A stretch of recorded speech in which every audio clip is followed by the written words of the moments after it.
Chapter 351 Quidditch Selection Part 1 Hogwarts School of Witchcraft and Wizardry, Quidditch Stadium. The weather in the Scottish Highlands is always the same as a girl's mood. It used to be a sunny day, but now it has become sultry, and the clouds that have gathered in the sky are faintly sounded by thunder. Although it was not an official match day, many spectators still gathered in the stands of the Quidditch Stadium at this time. They watched the court below intently, making cheers or whistles from time to time. Due to the military training, there have been some fine-tunings in this year's course time, which caused the class time to be postponed by 1 week. Therefore, the selection ceremony of the Quidditch teams from the 4 colleges was simply adjusted to today. And just now, the selection of the last player for the official academy team has ended. Autumn Jang from Ravenclaw's 2nd grade showed amazing balance and talent for capturing moving objects. Without any suspense, he became Ravenclaw's new seeker and also announced the official team. The end of the selection process. However, the students gathered in the stands did not disperse. Instead, they looked down with a more expectant look. Led by Mrs. Hooch, they slowly walked into a group of little wizards in the middle of the stadium. That was Hogwarts is the first ever Quidditch trial team composed of 4 first-year guys from the academy. At the same time, the members of the 4 college Quidditch teams also landed on the field, watching the group of immature little friends with interest. Some people holding their arms and whispering about something, more people waved their hands friendly to the little guys, showing encouraging smiles. Elena, I'm a little nervous, I seem to eat too much. What should I do? Hannah clasped the broomstick in her hand and whispered nervously. Ever since she walked out of the lounge to the center of the court, Hannah's palms have been sweating, facing the scrutiny of the senior students on the court and the shadowy spectators in the stands. She feels like her knees some are soft. You know, she originally thought that at most a dozen people would come to watch. Not what it is now. Hannah raised her head and looked around the crowded stands. It seemed that half of the entire school had arrived. Don't worry, you are flying well. Don't be stressed. Elena shook little Hannah's hand with her backhand, and softly comforted. As for the people around, you can think of them as radishes, cabbage, and potatoes one by one. Anyway, after flying up, you can't see their faces very clearly. Unlike Hannah's worries, Elena's mood was very relaxed at this time. After all, from the very beginning, she had made up her mind to take this team into the official college round robin. Compared with the pressure that she had to face at that time, the current situation was just an advance preview. Okay, everyone, come back. Look at me. Madame Hooch cleared her throat and motioned the little wizards to look at her. Elena noticed that today Mrs. Hooch did not carry her worn-out old broom. Instead she carried a cloth bag similar to a giant guitar bag,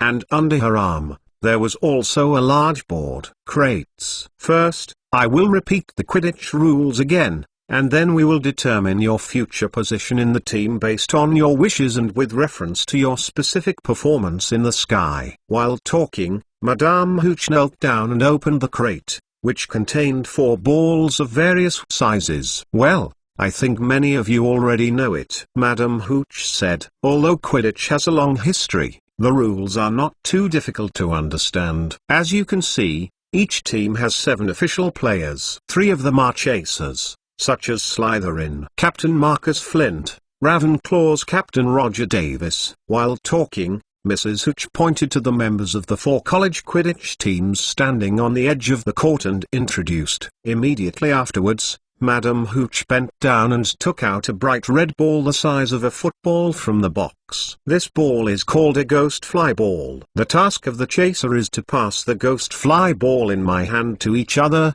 and strive to throw it into the opponent's goal to score points. Each successful attack can get 10 points. It's not difficult to understand, right?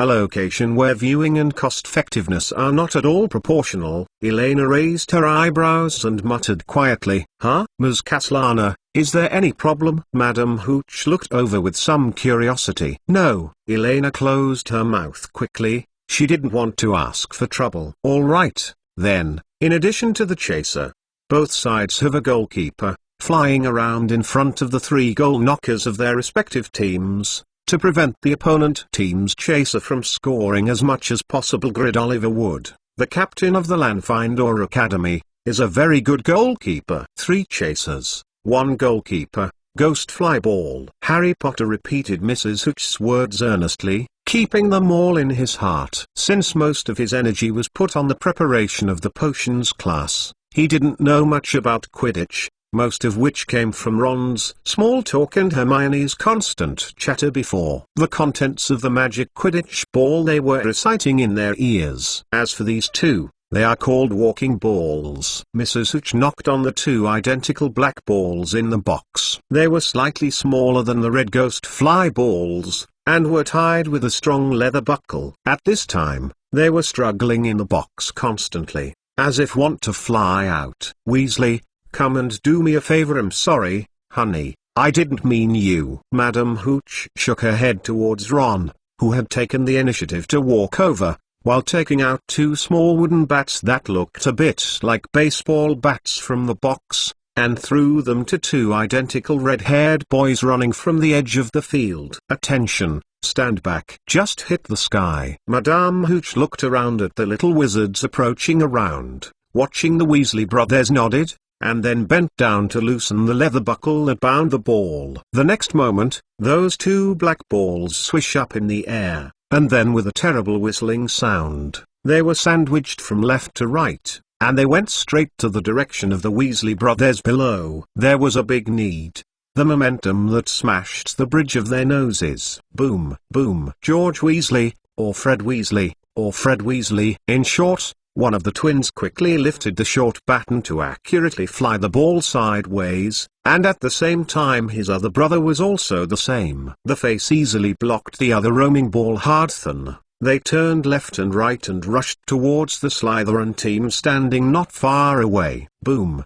Do you want to fight, Weasley? Derek and Bowl were a little embarrassed to avoid the attack of the first round of walking balls, quickly took out their batting bats, and hit the 2 walking balls to the sky again, looking angrily to the front who was making faces. Brother Weasley, see it clearly? This is the walking ball. They will actively track and attack the player closest to them by applying magic, and try to knock the players off the broomstick. Ignoring the Slytherin team not far away, Fred Weasley turned around, turned towards Ron and Harry in a handsome pose, pointed at himself and George Weasley, with a smug look on his face, to say, "So, every team will have 2 batsmen. George and I are Gryffindor batsmen. Our duty is to protect our players and then hit the roaming ball at the opposing player as long as with us on the court. In most cases, members of other teams can only show up to 80% of their strength." Understood. The 3 chasers strive to score points with ghost balls. The goalkeeper guards the goal post. The batsmen don't let the walkers injure their players. Harry nodded and concluded quickly. That's because there are 4 roaming balls on the court when you 2 are on the court. At this moment, Madame Hooch's roar sounded in everyone's ears. After casting a spell to easily subdue the rushing wandering ball, Madame Hooch stared at the Weasley brothers fiercely like a falcon. Weasley, what did I say? Sorry, I accidentally slipped my hand, you know. At that time, I subconsciously hit the green direction. Fred touched his head, stuck out his tongue, and explained with a Chen-Ken smile. Moreover, I think Derek and Bowl should be able to make such a simple straight ball next. Who knew they reacted so slowly? Weasley, don't go too far. Derek frowned, his fists creaked, and he looked hard at Gryffindor's twin brothers with hippie smiles. Ahem. Before Derek could release his ruthless words, suddenly, a girl's crisp cough sounded in the venue. Chapter 1. Current progress 324. P.S. Dear round-faced fat chickens. Do you have a heart for the lovely Elena Caslana these days? Did you write a chapter to say it? Ask for a day off. Today is the breeder's birthday, and Fat Chicken promised to accompany the breeder's birthday. He should drink a drop of plum wine in the evening. So sorry, I will make up later. Cuckoo. Chapter 352 Quidditch Selection Middle. Thanks to the leader of Power 8767. This wandering ball, Is it powerful? Mean it is possible to kill people? Elena tried to make her tone sound more casual, and she lowered her head slightly to prevent Madame Hooch from seeing the curiosity in her eyes. Although this was only a sport for entertainment in the magical world, it was if the magical malleability shown in it falls into the hands of someone with ulterior motives, it will become extremely terrifying. And the most important thing is that compared to wizards with uneven individual strengths, with the popularity of Quidditch, the production and enchantment of wandering balls can be said to be one of the few in the magic world that has reached the semi-industrial level. Magic items. You know, this is just a ball that uses automatic search for enemies and automatic acceleration. In the original book, it can easily penetrate thin wooden boards with its own magical power, or discount Harry's arm. Then if it is replaced with a throwing knife, bullets, javelins, and even offensive weapons such as embroidery needles are completely different. Compared with the large-scale destruction weapons of the non-magical military, the magical world is also almost ahead of the existence of at least one era in the development of human weapons. Sure enough, it is better to avoid wars and conflicts in the future. Elena looked at the two struggling balls in the crate thoughtfully, and thought to herself, according to the visual estimation just now, it is estimated that the walking ball can reach a speed of 100 km per hour when it dives and attacked from midair, which is almost close to the basic speed of some top football players in the non-magical world when shooting. At least, if Elena pays for herself, if she doesn't use the magic text to strengthen her body in advance, perhaps it will be slightly weaker than Dirk's counterattack. After all, she is less than 11 years old now, and her physical fitness has not fully matured. At present, the two chubby Gore and Crab are not much better.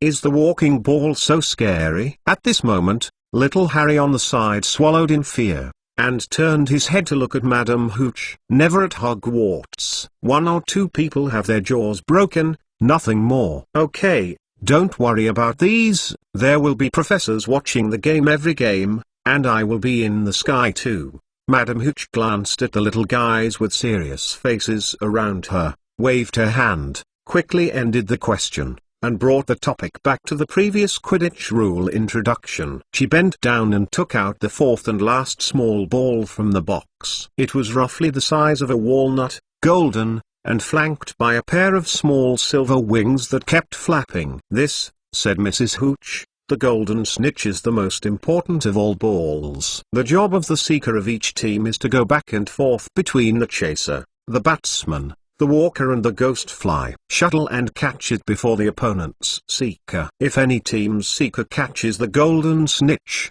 his team will win an extra 150 points. At the same time, only when the golden snitch is caught at that time, the Quidditch game is over. I want to be a seeker. How about you? Draco Malfoy raised his eyebrows, touched Harry with his elbow, and whispered, Me too. Harry opened his mouth and looked at the friend he had known on the train next to him who had just entered school, with a hesitant expression on his face. Undoubtedly, according to Mrs. Hooch's description, the seeker can be said to be the most important position in a Quidditch team. This kind of role that can become the savior of the team, no one wants to play. Wow! Wait. Oh my god. This will not be. However, before Harry could speak, Ron, who was standing beside them, suddenly widened his eyes and let out an exaggerated exclamation. At the same time, the Quidditch players from the 4 academies standing around the field seemed to have realized something. They involuntarily took a breath of air and let out a sigh of exclamation. Hearing the exaggerated sound coming from them,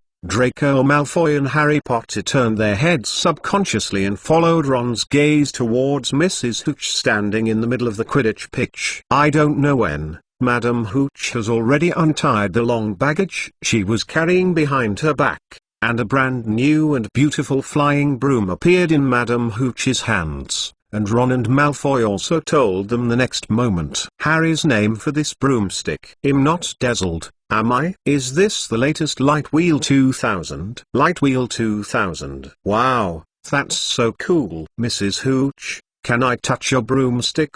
Even Harry, who didn't know anything about flying broomsticks, Had the idea of this broom is amazing at first sight. The lines are beautiful and shiny, and the mahogany handle looks sharp. The sharp and long tail is tied with neat, straight branches, and the words Gwendolyn 2000 inches are printed in gold on the top of the broomstick. If he remembers correctly, the last time Hagrid took him to Diagon Alley, there were many wizards around the door of the flying broomstick, looking at the broomstick displayed in the window and pointing. Ahem, this is sponsored by Professor Dumbledore. It does not belong to me personally. It is a public property of the school. Facing the exclamation of the little wizards around, Madame Hooch had a rare embarrassment on her face, and she waved her hand unnaturally, gave a light cough, and quickly explained.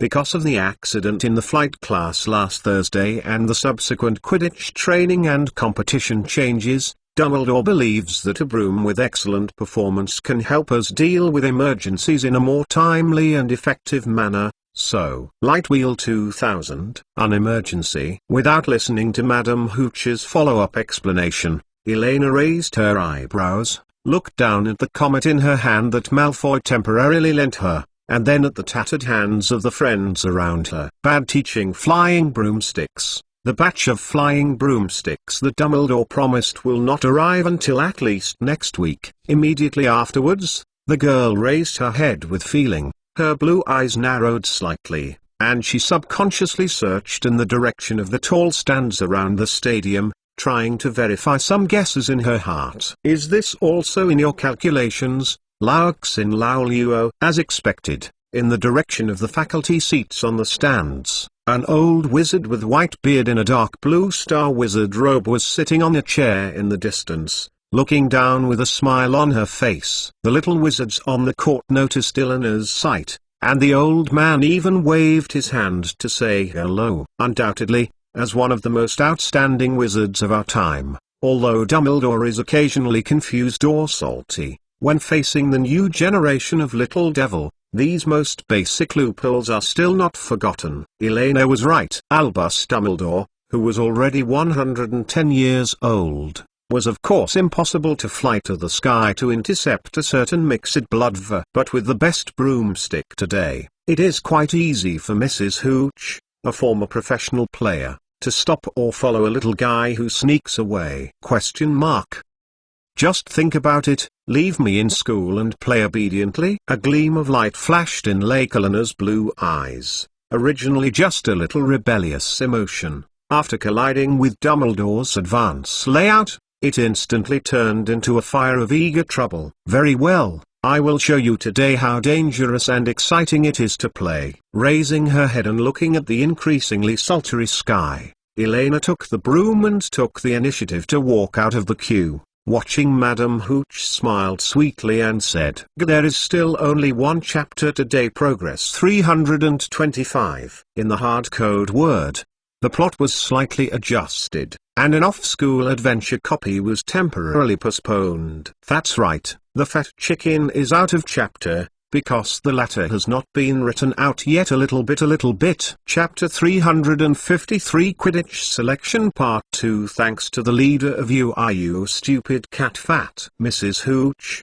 maybe we should start training as soon as possible. While talking, Elena pointed to the increasingly dull and hot sky, and continued. After all, it seems that there will be heavy rains in this weather soon. If the team's position determination is not completed today, the subsequent training progress will definitely be affected. That is not good news. Indeed, we have to hurry up. Madame Hooch frowned and looked up at the thick clouds that gradually gathered in the sky. After spending so many years at Hogwarts, she naturally knew what it meant. The witch stopped explaining the new broomstick and quickly recovered, decisively and competently, regarding the 2000 light wheels. If you are interested, you can take the time to visit my office. If the weather and time permit, after obtaining the consent of Professor Dumbledore, you may be able to lend you a fly.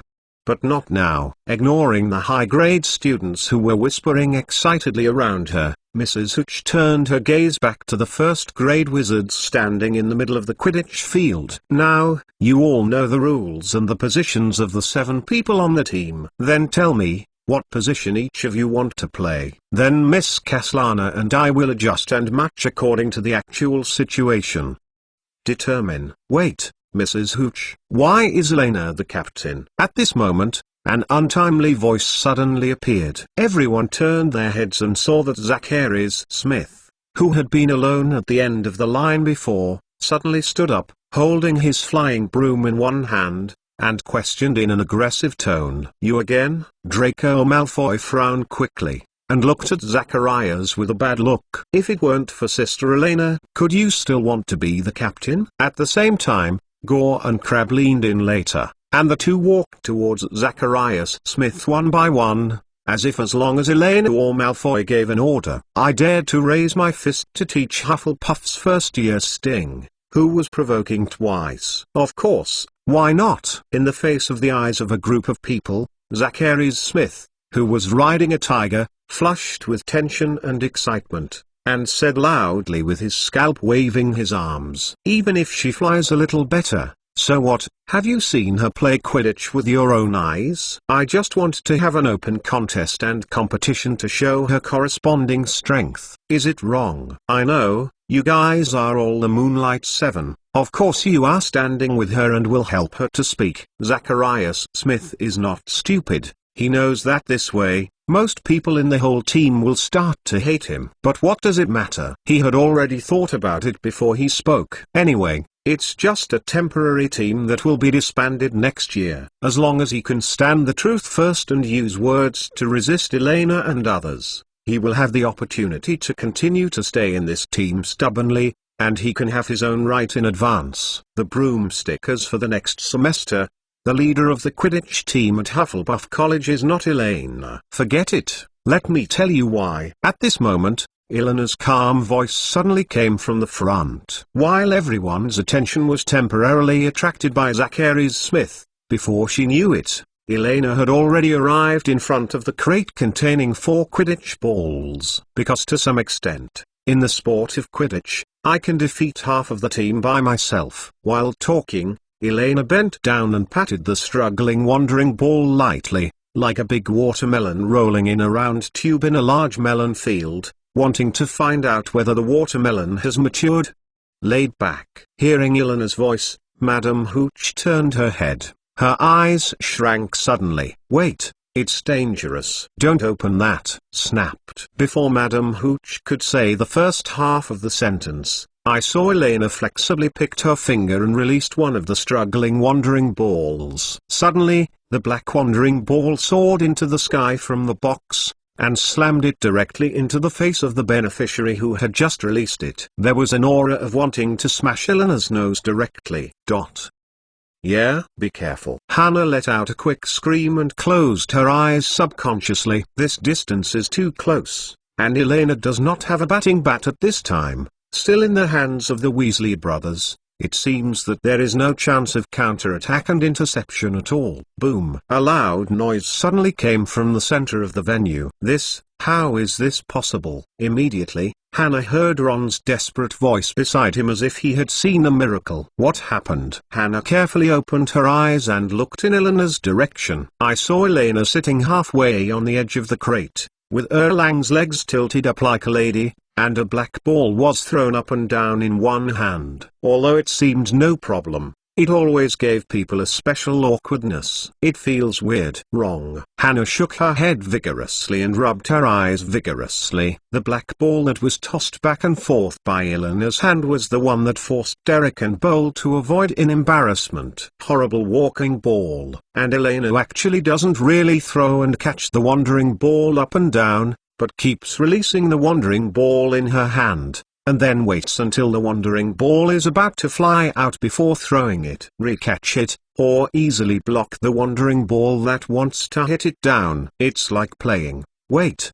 she's playing. Hannah glanced at the dull hair on the top of Elena's head that was swaying from side to side in the wind. Only when Elena was in a good mood would she show such a carefree and relaxed appearance. Understand? So, the gap between us. Elena glanced casually at the Quidditch stadium, which was quiet for a moment. She knew very well that as long as the game really started, her strength would never be hidden for long. In that case, it's better to take advantage of everyone's presence.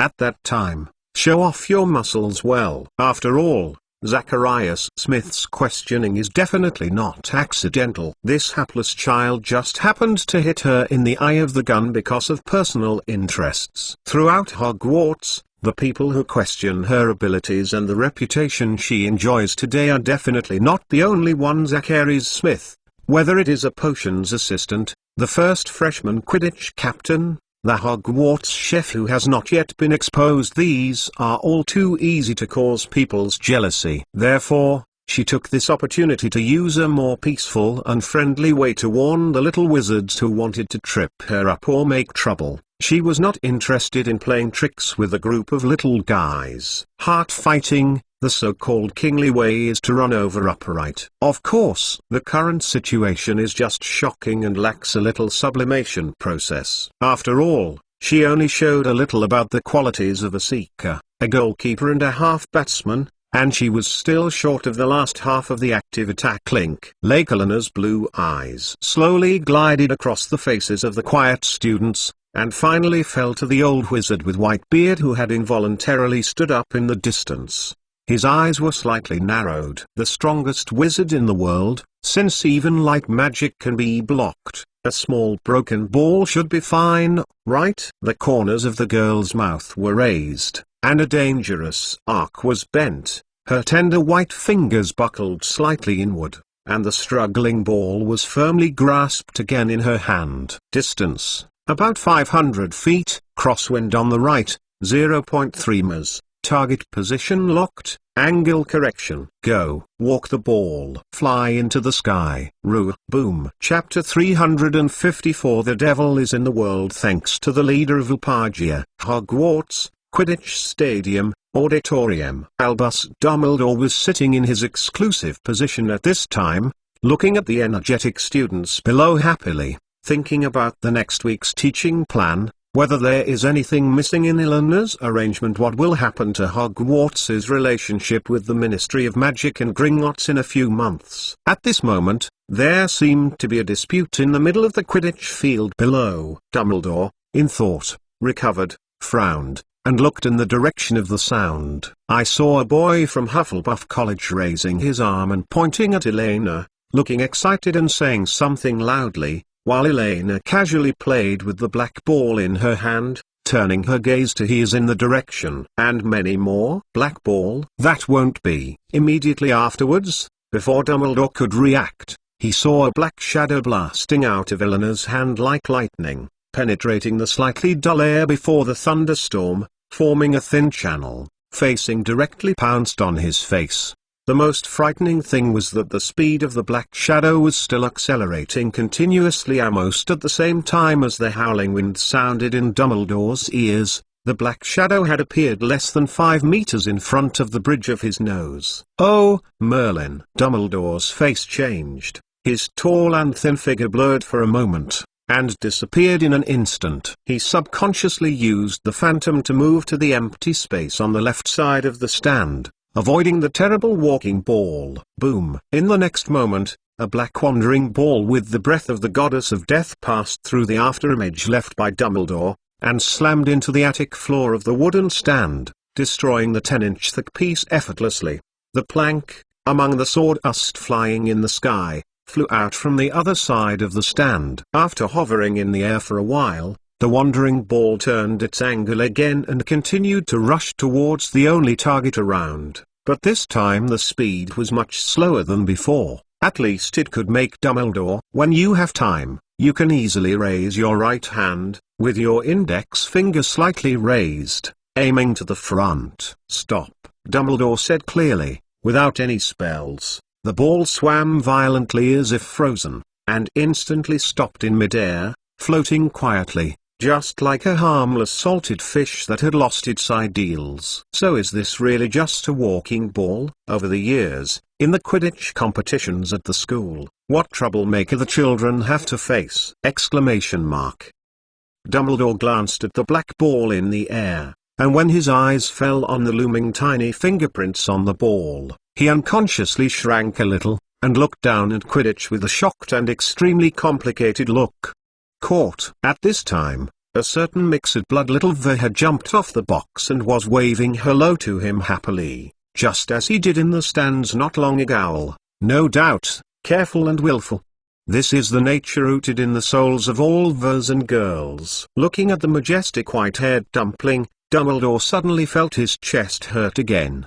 The old man began to be a little worried. With his current physical condition, could he survive until the day when the child graduated and left Hogwarts? He guessed that he would be pissed to death, or one day he would not be able to resist this. Pi died together.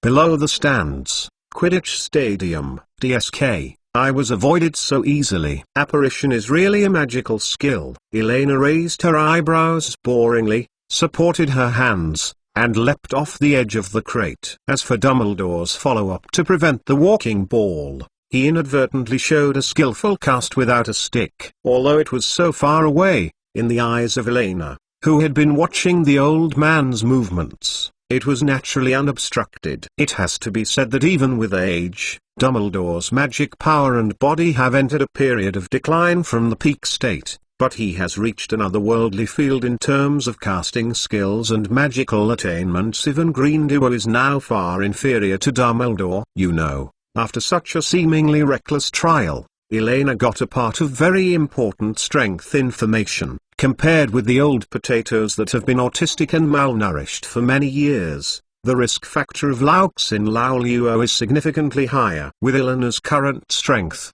the success rate of physical attacks at close range will not be too high. In the future, in the event of a conflict, it is the safest way to snipe her with Dumbledore from a distance as far as possible. Of course, as far as the current situation is concerned, the two people who are temporarily tied to a rope should not suddenly turn their faces. Elena thought for a while, turned her head, and quietly scanned the wizards around the Quidditch Stadium. Whether it is the freshmen of the first grade, the senior Quidditch players, and even Mrs. Hooch, they are still in a state of sluggishness, as if the wandering ball penetrates the stands while bringing their souls together.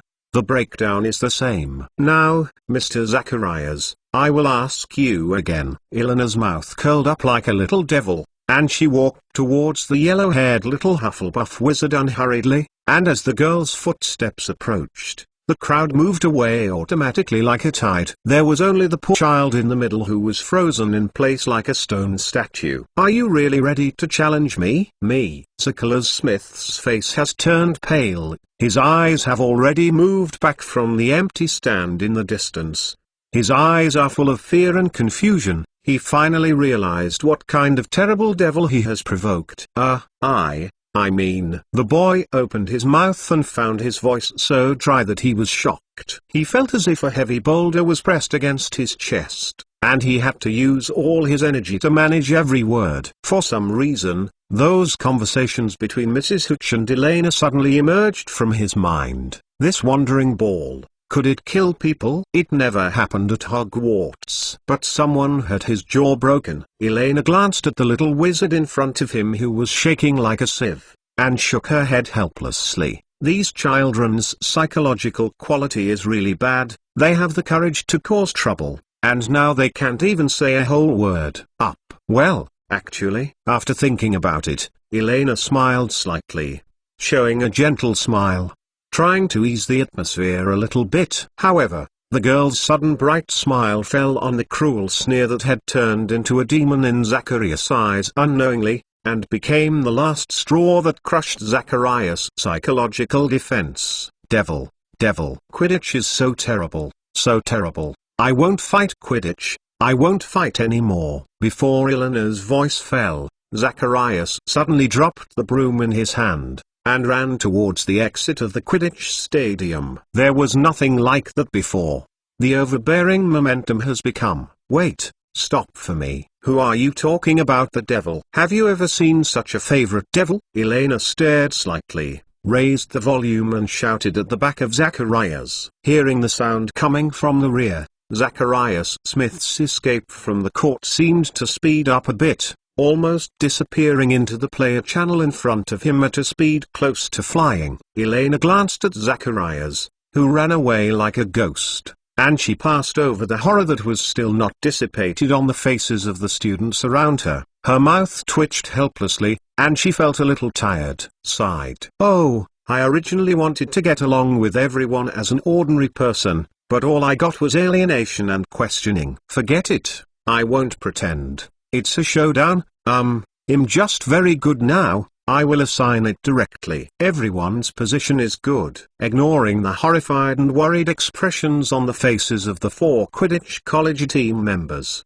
Elena turned her gaze to the first-year freshman beside Madame Hooch, and nodded with satisfaction. Compared with the senior students, this group of young wizards are obviously much better able to accept new things. The shock and confusion in the eyes of most people have disappeared, and only the fanatical worship and fighting spirit are left. It is worthy of the original book. The golden generation of the protagonist group really has excellent psychological quality. Elena cleared her throat and said softly, First of all, you can never be a batsman." Just then a panting old voice sounded from behind Elena. "I don't know when Dumbledore has arrived at Quidditch Stadium," with one hand on his violently undulating chest, his long white beard trembling, and his face slightly distorted. "I don't know if it's because I saw Elena again. One of his talents is excited because of the pain caused by sudden heart attack. Not only that, don't even think about chasers or goalkeepers. Otherwise, I would rather press you on the ground for the rest of my life, and I would never agree to your participation in any form of Quidditch competition." Today is a 2,800-word chapter. Can barely count as chapter 1.5. A fat chicken loves you. Anyway, the recent chapter said that the number has not been reached. Everyone takes a step back. Chapter 355. The Brave Gryffindor. Thanks to the leader of the Great Wilderness. Scripture. As a wizard, Dumbledore is well aware of the contingency and uncertainty that exist in this world. In fact, magic itself is a changeable and uncontrollable force. When many wizards are emotional, they will unconsciously cause some strange magical phenomena. This can be said to be quite common among young wizards. Of course, the magic world now has a standardized name for this phenomenon: magic riot. One of the reasons why Hogwarts School of Witchcraft and Wizardry was established is to teach young wizards how to learn to control their own magic, and to transform accidental, uncontrollable and emotional magic riots into repeatable magic abilities.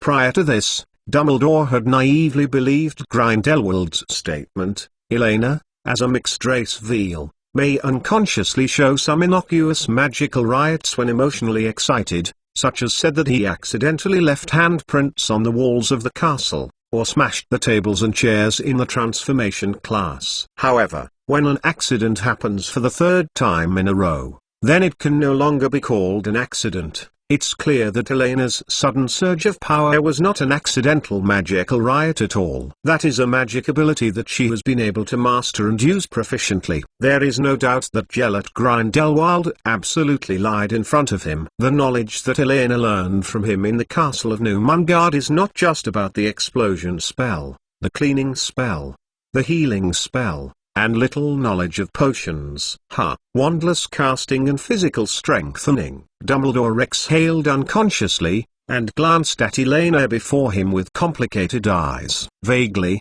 he seemed to see the figure of a certain white-haired man in his memory. It seemed that, even if he was taken away from his wand and imprisoned himself in the castle, Gellert had not completely freed himself over the years. Unknowingly, Gellert Grandvaux has figured out a new way of wizarding that is different from the mainstream spellcasting concept today. It is no longer a new wizarding road that mainly relies on wands and casts spells. At the same time, with the appearance of Professor Dumbledore, the petrified statues in the Quidditch Stadium also came to life one after another, and talked in whispers. Elena curled her lips and asked softly, holding her arms, "Speaking of which, it seems that I can only be a seeker?" She wasn't surprised at Dumbledore's reaction. After all, apart from the almost completely autistic standalone game mode of Seeker, there are only a few positions left to deal with other players. And if it is a Seeker, when she catches the golden snitch, the game will automatically be declared over. Naturally, there is no danger of throwing weapons. Of course, Otherwise I am worried that students will not dare to go to heaven if there is any competition with you in the future." Dumbledore raised his hand and pointed to the little wizards around him who were slowly recovering. "Moreover, the Seekers are also very good. The key figure in the end of the game is always the most memorable." After a certain period of buffering, the captains of the 4 college Quidditch teams all looked a little hesitant. They suddenly remembered, "Let's not explain what the year will be like. In the next time, they will first have to talk to Elena's Quidditch freshman team competed for a semester and even competed for the college cup." Judging from the posture where Elena threw the roaming ball just now, if you accidentally smashed the roaming ball on your body, it would not be as simple as being knocked off the broom. Surely you would be killed, right? Absolutely, absolutely, will be dead, right?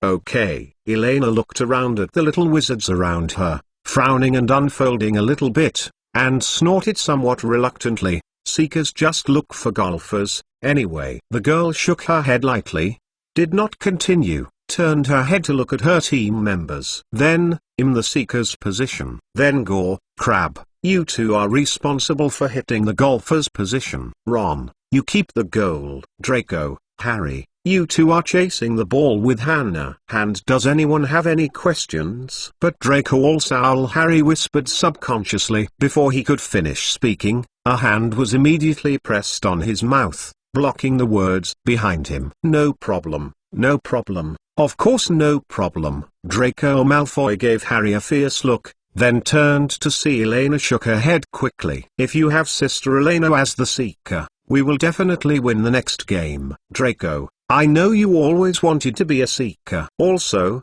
Harry, you also wanted to be a Seeker, right?" Elena looked at the pale blonde-haired #1 horse elf and the blank boy who survived with a funny look. She didn't expect the relationship between the two to be so good, and shook her head. Said with a chuckle, "Okay, let Harry go. He's almost suffocated to death by you." "Huh? No. The smile on Draco Malfoy's face froze and he explained in a panic. It has to be said that, compared to Ron and Harry, who are slow to respond, Draco has always had a very outstanding talent in the desire to survive and judge the situation, which may also be related to the education method and atmosphere of each family. Elena raised her hand, stopped Malfoy's subsequent explanation, and smiled slightly. "It's okay. By the second year of next year, you will all have the opportunity to join your respective Quidditch Academy team. At that time, I think if nothing else, you should all be able to become Seekers for your respective teams." As for now. While talking, Elena looked away from the first grade wizards and looked back at Madam Hooch and Dumbledore. "Mrs. Hooch, Professor Dumbledore, you see, our team is now set up, right? There is no opinion on the allocation of personnel." If there are no other questions, then the next step is to arrange a formal training plan. Dumbledore and Mrs. Hooch exchanged glances and breathed a sigh of relief. As long as the kid doesn't hit golfers and Seekers, and goalkeepers who are responsible for kickoff positions, Quidditch games should be safe. There is no problem. I think it can. The two replied in tandem. "Really unimaginative naive wizards." Elena raised her eyebrows non-committal and continued. "It just happened to have the opportunity for everyone from the 4 college Quidditch teams. With this rare opportunity, we simply finalized the next training schedule and the arrangement of the training competition objects." Then, Elena tapped her lips with her index finger, and looked thoughtfully at the players of the official team surrounding the Quidditch field. Her eyes fell on the 4 captains standing at the forefront of the crowd, unhurriedly said, "I don't know which team's seniors, would you like to be the first to practice and train with us?" Almost at the same time that Elena's voice fell, Marcus Flint, Cedric Diggory, and Roger Davis took a step back, leaving only Oliver Wood alone. Standing alone at the forefront. "Oliver Wood? Well, yes, I know you like Quidditch so much and you will not miss such a precious opportunity." Then the first week of training for the freshman team will be carried out with Gryffindor Academy. That's it. Then,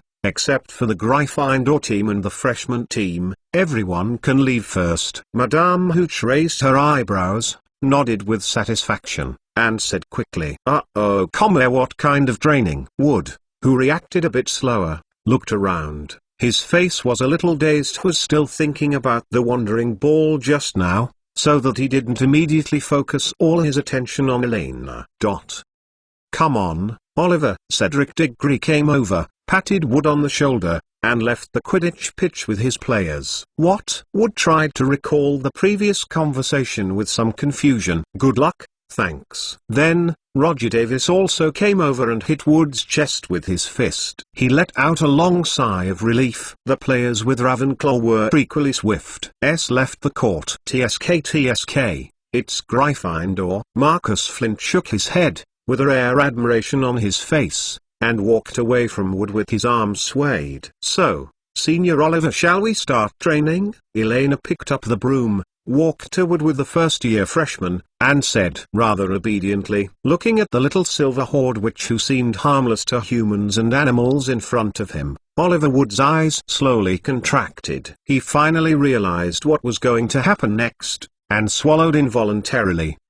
What terrible thing happened? Boom, boom, boom. 2 hours later, the sound on the Quidditch court finally stopped. This year's Quidditch Cup may need to be replaced with a tombstone. If we are killed, remember to tell everyone how brave we were. The Weasley twin brothers dragged the broom and walked towards the castle with a tragic look. The two previously energetic two are now like little poor who have been ravaged by a big man. Wood, if this year's Quidditch Academy Cup the final champion is the freshman team, I don't think it's any surprise. Once we failed to intercept the roaming ball to Elena, it almost means the game is over. Quidditch rules stipulate that seekers cannot actively fly into the scoring area, maliciously block the offensive trajectory of other players, cannot actively touch the ghost fly, or use the batting stick to intercept the wandering ball, but only there is no provision that when a roaming ball actively attacks the seeker cannot reach out to catch. Question mark.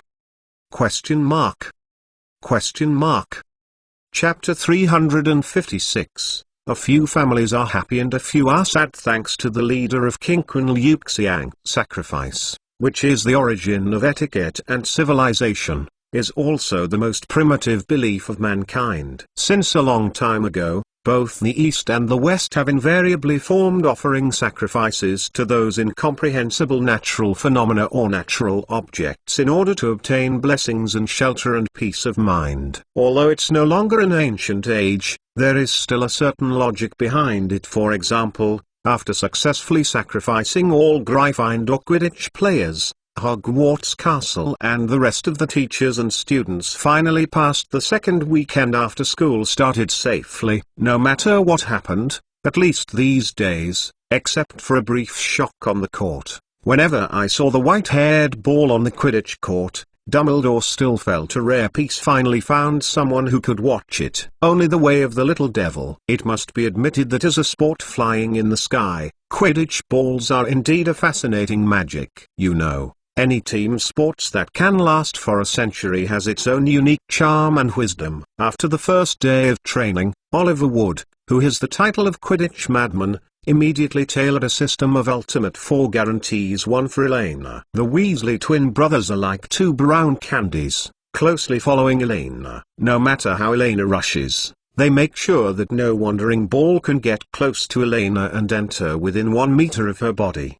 Range. Coupled with the fact that Gore and Crab fly on the outer ring from time to time to protect the freshman, Elena's difficulty in catching the walker is even as difficult as catching the golden snitch. In fact, the golden snitch was not released during the training match. As long as Elena broke through the defense and caught the wandering ball and smashed it to the ground, she would win. However, even so, the new Quidditch team, with the existence of Elena, the predator in the sky, still cannot achieve a winning percentage of more than 50% when facing a serious Gryffindor team.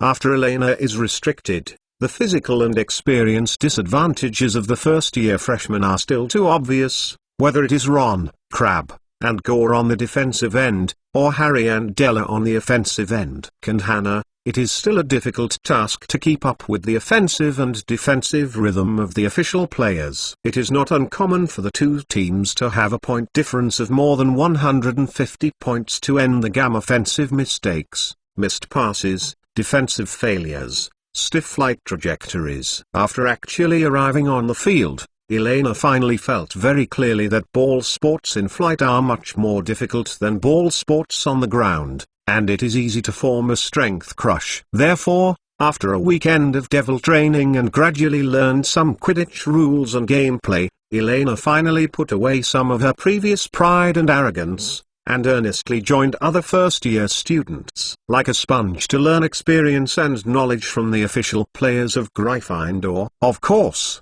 the result of this is too difficult.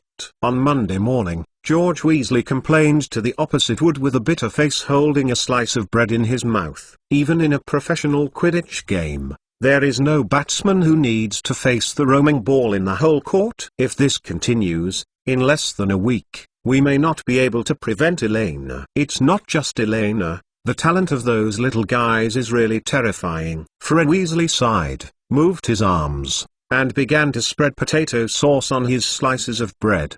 Did you see the aerial relay that Harry and Draco cooperated yesterday? That kind of flight trajectory, it's almost like a dead end, it just almost hit the goal post. He finally realized the slogan that Wood had always emphasized, to fight with his life, and to play every game with a mortal consciousness. Witnessed Elena a few times at close range to catch the walking ball with her bare hands, as well as the small bits on the ground that seemed to have been bombed by a meteor shower. The Weasley brothers both began to wonder if they would play Quidditch. Looking at it from another angle, this is actually good news. Oliver Wood shrugged, peeled off a potato, dipped it in the coarse salt dish on the table, and said with a calm face, compared with the exaggerated Weasley brothers, he is much calmer as the captain.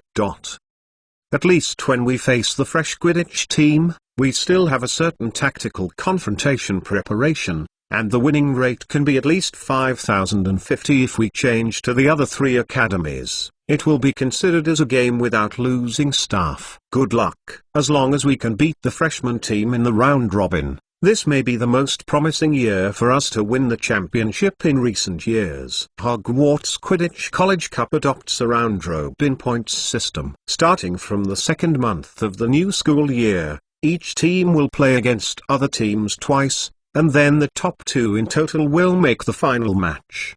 Finals. Come on, you have been saying this for 3 years. And every year is the most promising year. Angelina Johnson rolled her eyes and said weakly, and compared to the game, I think everyone is more concerned about what to do with 3 meals a day in the next few months. 3 meals a day? Is there any problem? Wood frowned and pointed to the golden dinner plate that was still full of food on the table. Lettuce, bread, potatoes, bacon, sausage, eggs, all the food components that our bodies need. Breakfast is of course okay, but don't you look at the lunch and dinner recipes in the middle of the kitchen table? Angelina Johnson raised her spoon and pointed to a piece of parchment not far in front of Wood's seat. Roasted potatoes, potato lettuce soup, potato stew, bacon, mashed potatoes, toasted bread, boiled lettuce. This is lunch. And dinner is just an extra potato pie and fried potato chips. And Lee Jordan just talked to Nick, who was almost headless, asked, this will be the fixed menu for the rest of the week. With the passage of time, with the magical help of professors and senior students, the first batch of plants grown in the vegetable gardens of the 4 colleges have been matured and harvested. Naturally, the school's 3 meals supply has also entered the personalized service time period. Since entering the school's auditorium this morning, Gryffindor College, which has planted all potatoes in one breath in order to save trouble, first felt the fear of being dominated by potatoes if the imagination is not intuitive enough. The menus are neatly arranged. The shock that the uniform potato plus 20 dish name can bring is enough to make the students anticipate despair in advance. Ahem, Hufflepuff Academy is originally a gastronomy academy, but it's normal hearing everyone's discussion and complaints. Percy Weasley's face was a bit embarrassed as the prefect. Although the decision of the whole potato is not for him to decide alone, everyone will still unconsciously when they complain point the finger at him. Percy coughed lightly, and took the initiative to join the topic, and said solemnly, "But compared to those Slytherins, our situation is so much better, isn't it?" Slytherin? Hearing Percy's voice, a strange look appeared on everyone on the dining table. They turned their heads subconsciously and looked towards the other side of the auditorium. For the first time in history, the students of Gryffindor College, as their old rivals, had such a trace of pity and a strong curiosity that almost overflowed from their hearts. Speaking of which, they planted shit, right? There is only one chapter today. I advanced the plot and timeline a little bit, and there are a lot of interesting things next. P.S. Today is Sissy's lovely birthday. Thank you, Sissy, for helping the lazy fat chicken to take care of the book review area and QQ group. There are also various activities I wanted to add more thanks,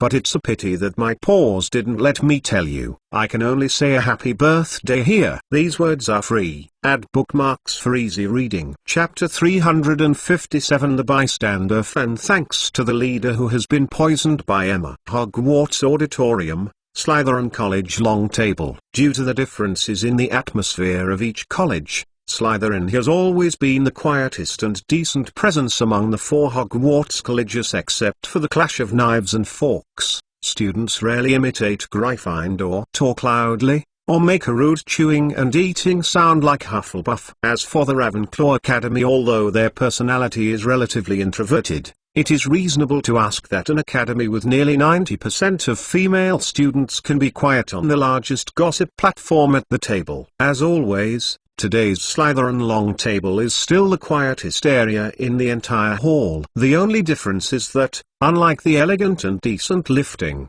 the Long Table of Slytherin College at this time is more like a silent cemetery. Every student is like a ghost who has lost its color, with a godless eyes. Looking at the indescribable plentiful food in front of me, the entire Slytherin Academy was shrouded in an unspeakable and wonderful smell, and along with the laughter from the other three academies' dining tables, an atmosphere called despair began to spread among the Slytherin wizards. Open charcoal grilled durian, cilantro omelette, leek box, canned herring, devil pepper dipping sauce. Draco Malfoy read the names of the dishes on the dining table solemnly, turned his head slowly, no trace of blood on his pale little face, and looked at the female prefect sitting beside him with a begging look. Asked in a trembling voice, "So, are you sure these are really the plants we planted? Could you make a mistake?" "I was right just now, and I didn't make a mistake. These are the ones we planted in the vegetable garden." Gemma Farley's face was full of despair,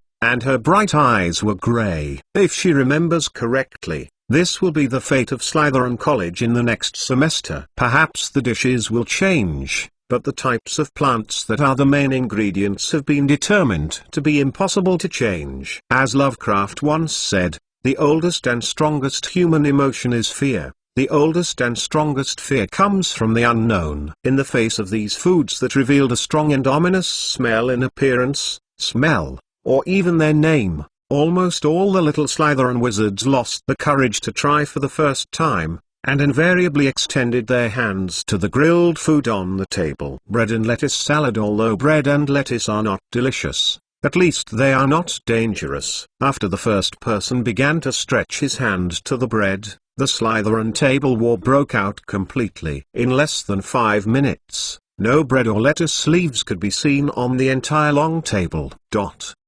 And in those empty golden dinner plates, new bread and lettuce were not refreshed again. Like the other three colleges, Slytherin College did not choose to grow too much wheat and lettuce. It just happened to be stuck, able to complete the planting share position mandatory by the school. Nothing left. Draco Malfoy looked desperately at the empty dinner plate in front of him, and at the surrounding Gower and Crab.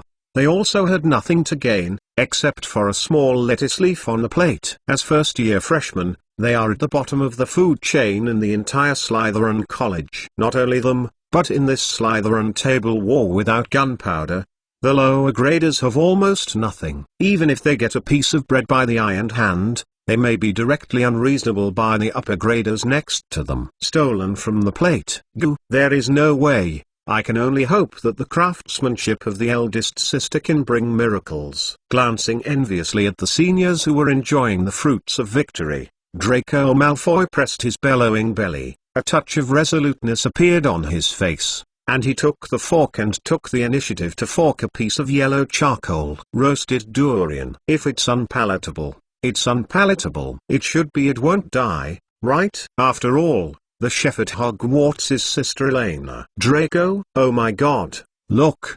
They really dare to eat. Eat and eat. As expected of Slytherin College. It's worthy of being a member of the Malfoy family. Really bold. As Draco Malfoy stuffed the charcoal roasted durian into his mouth, there was a burst of excitement from the other three academies who had been following the movement of the Slytherin long table, not to mention the reaction of Slytherin Academy. Now, everyone looked at Draco Malfoy's expression nervously. Well, Draco Malfoy gave an expression of disbelief on his face. And many more. This smell! Exclamation mark.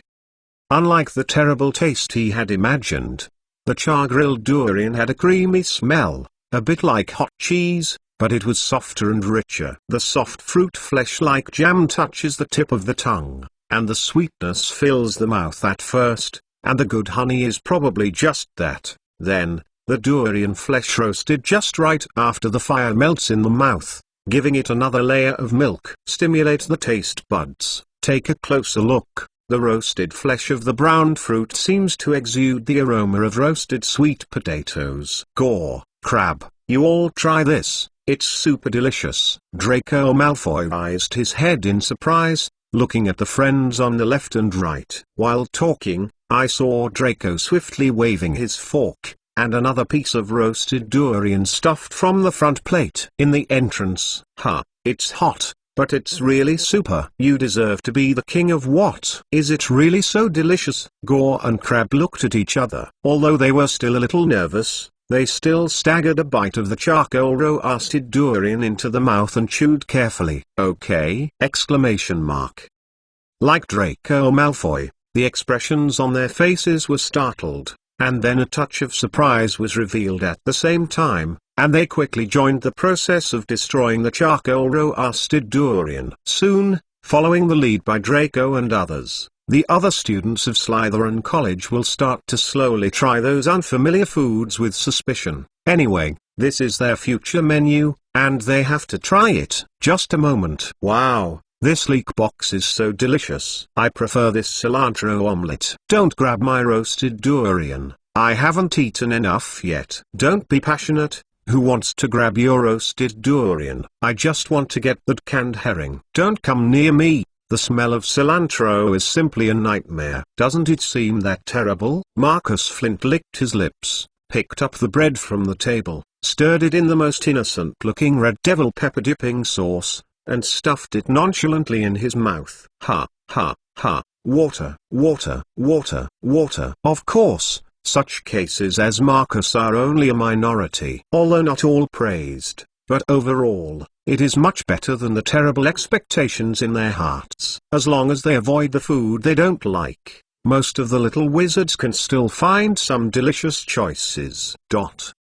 After all, objectively speaking, when Elena is cooking these foods, she also uses her heart to cook them in the most suitable way. She doesn't have any intention to spoil the food, but anyone who can accept these flavors will be satisfied. But for those students who can't taste it in person, it may be a little difficult to understand. In the stunned expressions of the other three colleges, the students of Slytherin College seemed to be demented, vying for the pile of terrible-smelling food, and everyone still had a contented smile on their faces. Slytherin. Even in this case, you can show such a happy expression. Is this the spirit of Slytherin? Oh my god, it's terrible. Chapter 1. Current progress 425. There is still a chapter of hard work today. Add bookmarks for easy reading. Chapter 358. Privileges and new publications. Thanks to the leader of Kin Shining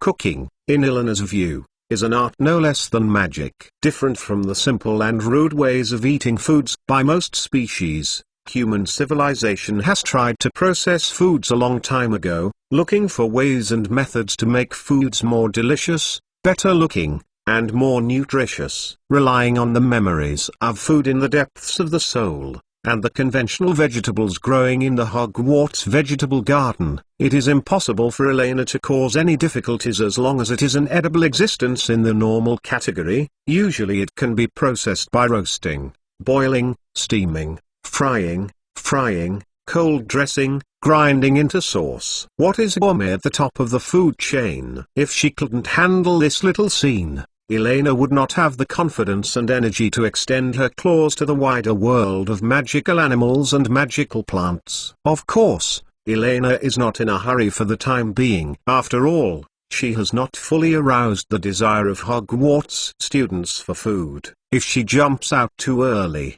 she is likely to provoke some more difficult magic. Small animal protection. If Lauxin Lauluoluo seizes the opportunity again, she will have much less room to play in the future. Only when the wave of Hogwarts food culture rolls over, is the best time for her to really show her fists. As the saying goes, the law does not blame the public. Even the top wizards in the world cannot stop everyone from eating, isn't it? At the same time, Hermione and Hannah huddled on the side of Hufflepuff's long table, whispering quietly while watching Elena next to him begin to fall into the usual empty giggle. What to do? Follow this trend. Let's not talk about how other academies are. I have to try so many weird dishes every day. Both of us will definitely gain weight, especially those dishes from Slytherin today. The style is really terrible. Coriander and durian. Why are there such devil plants in this world? As Elena's Queen's food test officer,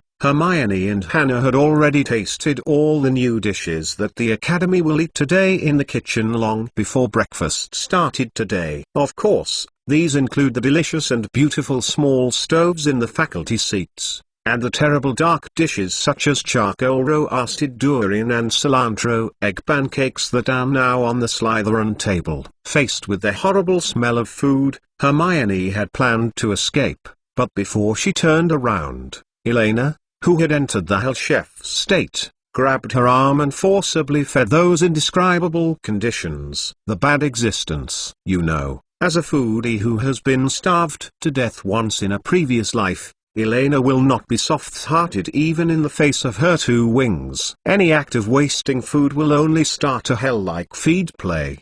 But Hermione, I don't hate coriander and durian. Hannah shrugged. Hermione's face became stiff, and she suddenly remembered that Hannah later ate all the durian and cilantro omelette she hadn't finished. That's because you haven't realized how unpalatable they are for the time being. The problem now is not this, but that we should unite and dissuade Elena when necessary and don't let her play in the kitchen. Granger, Elena can't be controlled by the two of us alone. Hannah patted Hermione's head calmly, and said solemnly, have you forgotten her performance on the court over the weekend? Once in the kitchen, it is her territory. Unless there is a dish we both feel it's unpalatable, otherwise Elena will always be right. No, I still think this is unreasonable. Hermione shook her head and continued struggling to try to convince Hannah, Elena is the chef. Why is she one of the judges? These dishes were originally made according to her thoughts.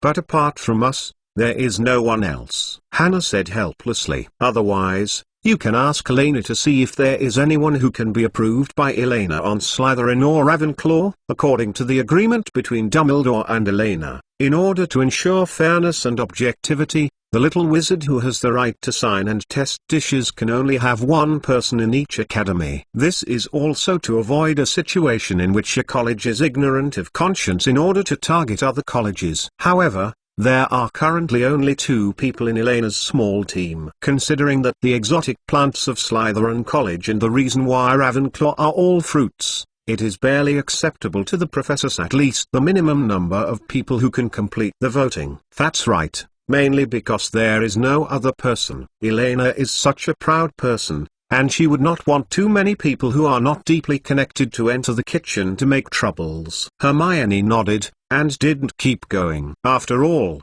although Hermione had reservations about some of the dishes that Elena had made. But overall, as one of the biggest vested interests, she doesn't have much to complain about. You know, she is currently enjoying the same level of dining as Hufflepuff College. The breakfast comparison may not be so obvious, but since lunch, Hufflepuff College's style of painting is very different. Wellington steak, Caesar salad, borscht, braised beef, pan-fried dragonfish, clear-fried okra. No matter how you look at it, it's much better to eat more big meals than Gryffindor or potatoes. And on the other hand, although Elena has always acted carelessly, she seems to be able to talk to everyone, and there is no bullying. But the slightly smarter little wizard can see that it is not an easy task to truly enter the small group recognized by Elena Castellana. Not only Elena, both Hermione and Hannah also have a trace of their own pride in their hearts. This is why Hannah must enter the freshman Quidditch team, and why Hermione would sit down and read a book whenever she has time. In addition to their talent,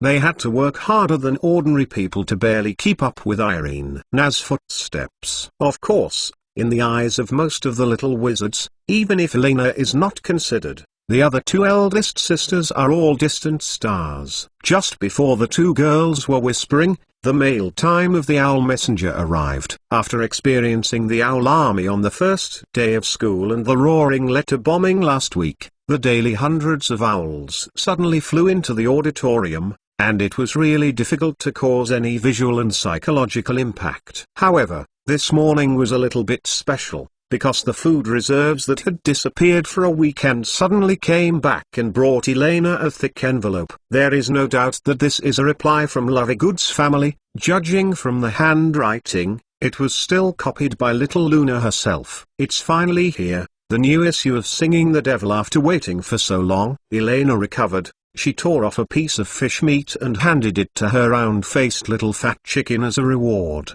and couldn't wait to open the large envelope wrapped in thick parchment that she had brought with her food reserve. Hermione, Hannah, come and take a look. Our articles about the era of magic have all been published.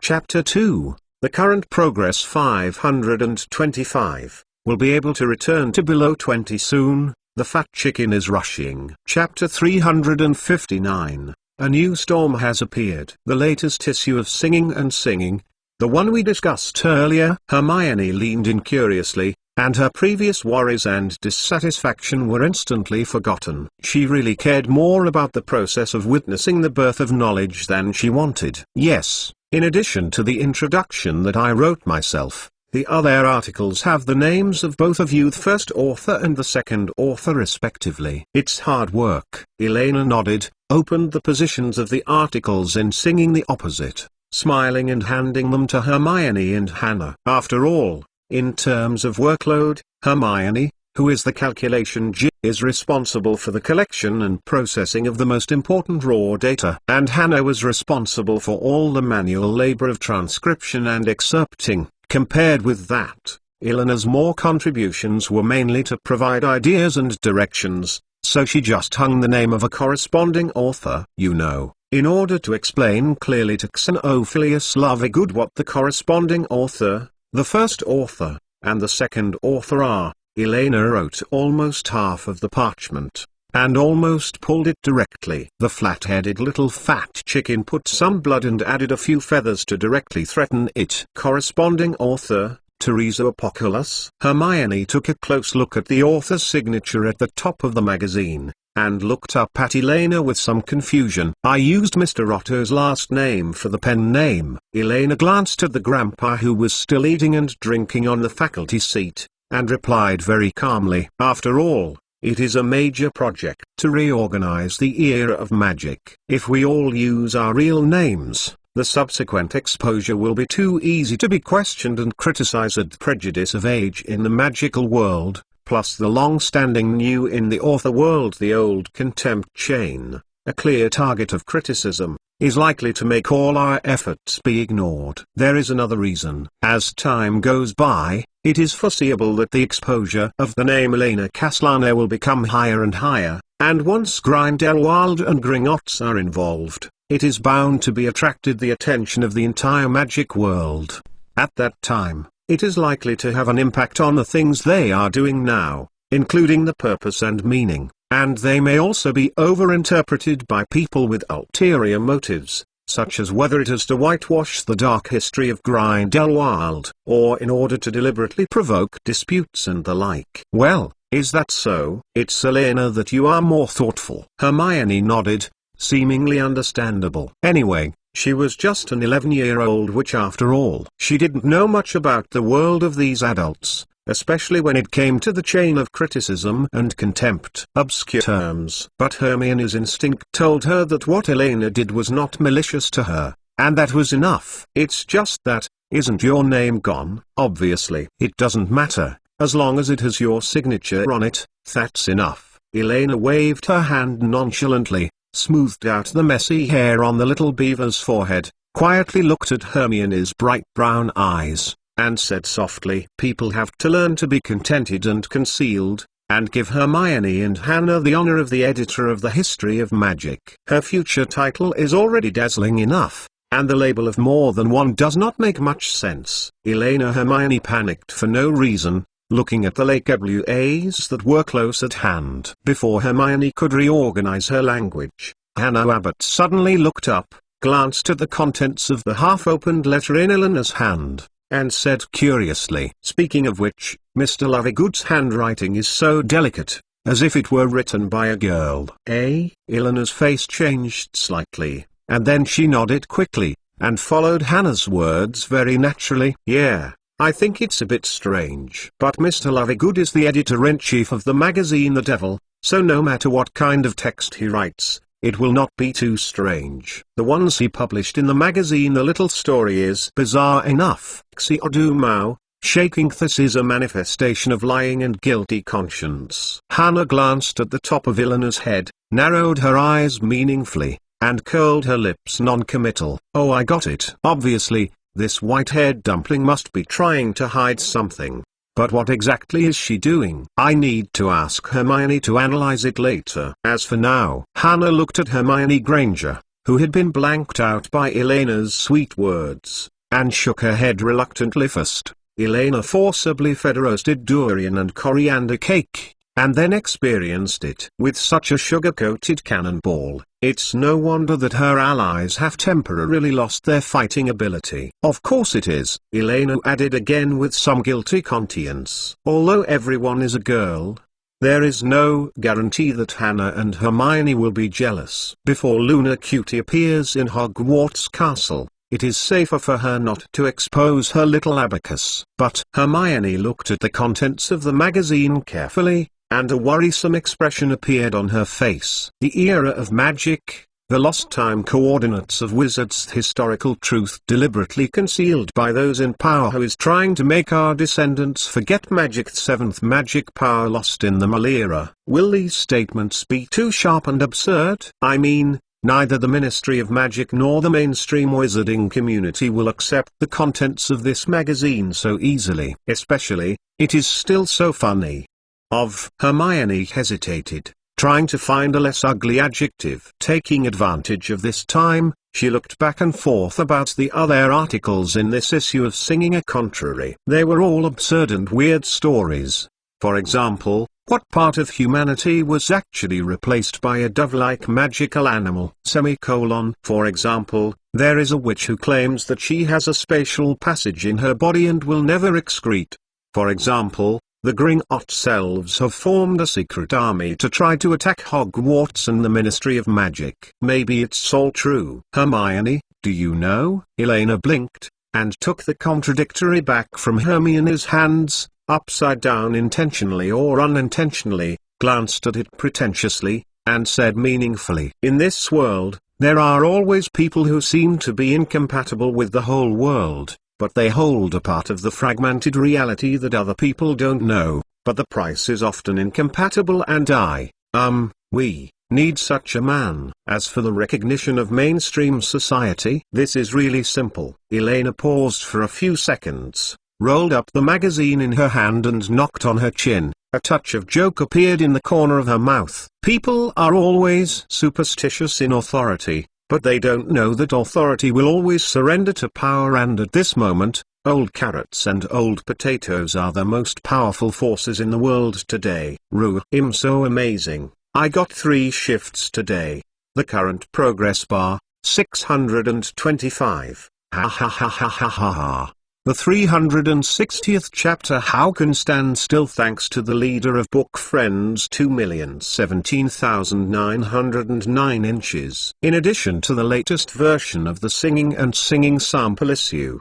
The large envelope brought by the Grain Reserves also contains a reply from Mr. Lovegood, as well as some small pieces, such as owl snacks or hanging items. What to decorate, of course. All belong to the free control of the reserve grain. The content of Xenophilius Lovegood's reply is also very simple. To sum up, it is nothing more than 3 points. 1. The current funding gap for Singing and Singing is too large. In the absence of orders, mass printing and distribution cannot be carried out, and the overwhelming distribution situation expected by Mr. Kidnapper cannot be achieved. 2. Singing and Singing has kept its promise and cooperated. I hope that the mysterious Amiddle.K can also release the flat-headed little fat chicken detained somewhere in Hogwarts according to the previous agreement. Snoring Beast. 3. As the editor-in-chief of a magazine, he is keenly aware of the grand prospects behind the era of magic proposed in the letter. Therefore, if possible, Xenophilius Lovegood helps to be able to interact with Amiddle.K in person. Meet once. It seems that Mr. Lovegood already has some guesses and ideas. Elena carefully read Xenophilius Lovegood's reply again and raised her eyebrows. There is no doubt that with the correspondence between the two sides, Elena's sense of mystery in front of Lovegood has gradually declined, especially after the author's signature appeared. Even if she used the pseudonym of Deriso Apocalypse, there was no way to continue to create enough mystery and deterrence for Xenophilius Lovegood. It only takes a little inquiries to know that among the wizards active in the magic world today, there is no trace of the 3 signatures on the article. Not to mention the cute and beautiful girl font of Hannah Abbott, who is the secretary, almost tells Xenophilius directly that all this is probably just a group of Hogwarts students of ranks. Regarding this change, Elena can clearly feel from the change in the tone of Mr. Lovegood's writing and the more and more straightforward temptation to feel that the editor-in-chief of Singing and Singing has begun to gradually react. Now, it's not surprising that Xenophilius Lovegood is just a bit idealistic, able to support a magazine on his own, at least in terms of basic IQ and social experience, absolutely above the pass line. If Elena is right, the only place that currently makes Xenophilius Lovegood still a little bit jealous and confused. Perhaps it is why the official email sent by the principal's office was used for the first reply, and why the 3 Hallows of Death symbol will appear in the corner of the envelope. But for Elena, these changes were already in her expectation. Since we want to leverage the magical world at the cultural and historical level, it is very important to have a controllable media channel to seize public opinion. Even if Xenophilius Lovegood did not take the initiative to meet, she will do so later. This request, Elena smiled mischievously, turned the envelope over, and wrote directly on the inner wall of the letter paper, "Want an answer? Wealth, owls, answers, all can be given to you if you want. Come and get it straight away. We are waiting for you at Hogwarts Grain Reserve. There is a new task." Elena let out a long sigh of relief as the figure watching the stored grain disappear in the window above the auditorium. In a sense, she has personally opened an unprecedented era in the magical world. I don't know what kind of exaggerated language will people use to describe this period of history in the future. In fact, even without the reckless flat-headed little chubby chicken, the Lovegood family's fate would not have been deflected too much, not only because Xenophilius had such a lovely little daughter, Luna. The most important thing is that Singing and Singing is the most suitable starting point in the entire magical world to hide from the sky. Influential,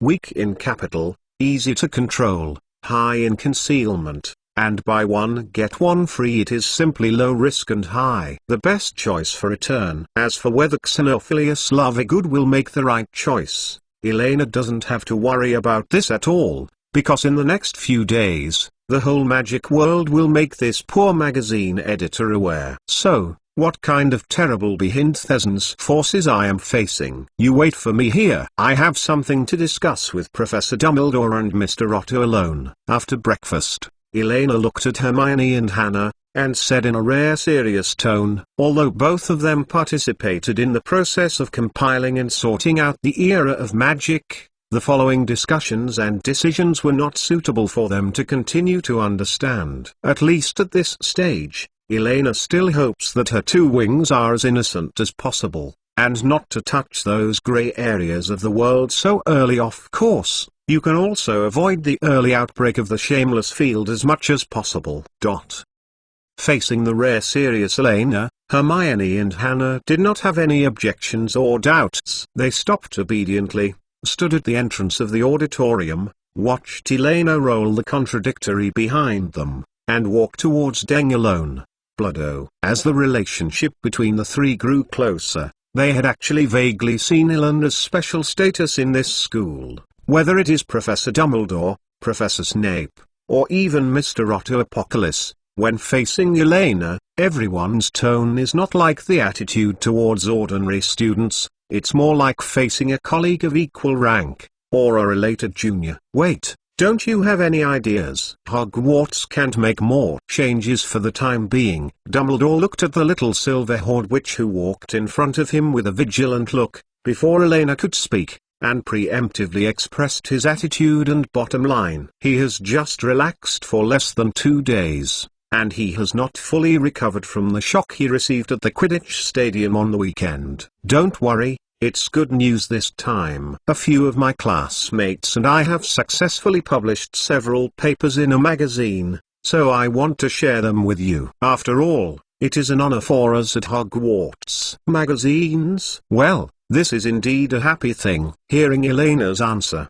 Dumbledore breathed a sigh of relief. Although it is a relatively rare event for a freshman to publish an article, it is not completely without precedent, not to mention Dumbledore himself. Most of the professors at Hogwarts have published more or less articles in some magazines and periodicals when they were students. Dumbledore picked up the golden goblet and took a sip. The expression on his face eased, and he asked with a smile, "Let me guess. Is it magic innovation or transfiguration today? Is it practical potions, master?" Neither. Elena shook her head happily, and put the magazine in her hand in front of Dumbledore. It's singing and singing. Puff. Sitting not far from Dumbledore, Grindelwald, who had been paying attention to the conversation between the two of them, couldn't hold back, and let out an abrupt puff like a fart. This is not the one he was in the castle of Newmangard at that time. Are there any collection of funny stories to pass the time? There is only one chapter today. Progress bar 625. Add bookmarks for easy reading. Chapter 361 Hogwarts Calendar. The Era of Magic. Singing the Opposite! Exclamation mark.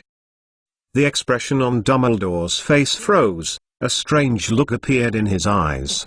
His lips murmured, and he finally swallowed the water from his mouth without directly spraying it out. Although Albus Dumbledore did not subscribe to this magazine, because of Grindelwald, he still paid a little attention to this very characteristic publication in the magic world. This is a special publication that is said to be fundamental in the world. Eyewitness news of non-existent creatures, and non-mainstream magazines of non-mainstream news. Well, it turned out to be this magazine. Congratulations. Dumbledore blinked, pondered the sentence, adjusted his mood quickly, and said with a smile, "On the bright side, at least what can be published in this magazine shouldn't be anything that can easily cause incidents and contradictions. After all, everyone in the magic world knows the positioning of this magazine." Thinking like this, Dumbledore lowered his head, glanced at the opened magazine, and the expression on his face froze again. This is a very long article. On the top is an abstract painting of Hogwarts Castle. Next to it is a huge Minister of Magic, Culinary Fudge. The minister is holding a shovel in his hand and is trying to take the whole seat. The castle is buried. Sinner or stupid? The Ministry of Magic is ruining the world of wizards. This may be the last era that belongs to wizards when history and memory completely forget about magic. It is the moment when wizards are completely dead. And the most terrifying thing is that we are becoming accomplices in killing our own world. Since the magical government took the initiative to compromise with the non-magical hundreds of years ago, wizards have lost their own past and have begun to use the absurd religious calendar to describe and record their own history. The behavior is explained as a better hiding of the magic world. More than 400 years have passed. Most wizards have forgotten the existence of the magic era, and the magic civilization is about to go extinct from its roots. The era of magic, also known as the Hogwarts calendar. As early as 589 years before the non-magical Pope announced the use of the ad calendar, he appeared in the magical world with the establishment of the Hogwarts School of Witchcraft and Wizardry. This is a magical starting point in time, marking the continuation of magic civilization from chaos and wildness to order. In fact, the non-magical chronology we use today is to follow and imitate on the basis of the magic era. At the beginning, the non-magical world recorded the first year of the magic era as 1000 AD, and they hoped that after 1000 years, they would reach the grand occasion of the magic civilization at that time. However, people soon realized that no matter how hard the non-magic world worked hard, because of the existence of magic, they would always only be able to approach and never reach the grand occasion of the magical world. Therefore, they took the initiative to erase the 7 that represents magic, repositioning the starting point of the first year of magic as 993 AD. However, with the passage of time and the deliberate concealment of the Ministry of Magic, the young wizards have almost forgotten the historical traces of magic. Fortunately, not everyone has forgotten this matter. I am very sad. It seems that everyone has forgotten the era of magic. Bartilda Bagshot said that she is one of the most authoritative editors of historical documents in the magical world. Countless people are using her creation of magic history as a textbook. The Ministry of Magic and the magazine required me to use the non-magical chronology system when compiling history textbooks. Yes, in order to preserve the only remaining historical truth, I had to make difficult choices. In today's magical world, the most important duty of the Ministry of Magic is not to bury the past, but to find ways to continue and face the existence of magical civilization. As the current minister, Cornelius Fudge undoubtedly needs to think carefully about his future choices. At the same time, those wizards who still have a good vision for the magical world and magical civilization, please take action and raise the torch of historical truth and pass it on to our future. Magic era, Hogwarts calendar. Dumbledore took a deep breath, rubbed his temples vigorously, and looked at Elena. I have spent most of my life in Hogwarts. I have never heard of this strange theory. How did you come up with these things? For the course and school of the history of magic,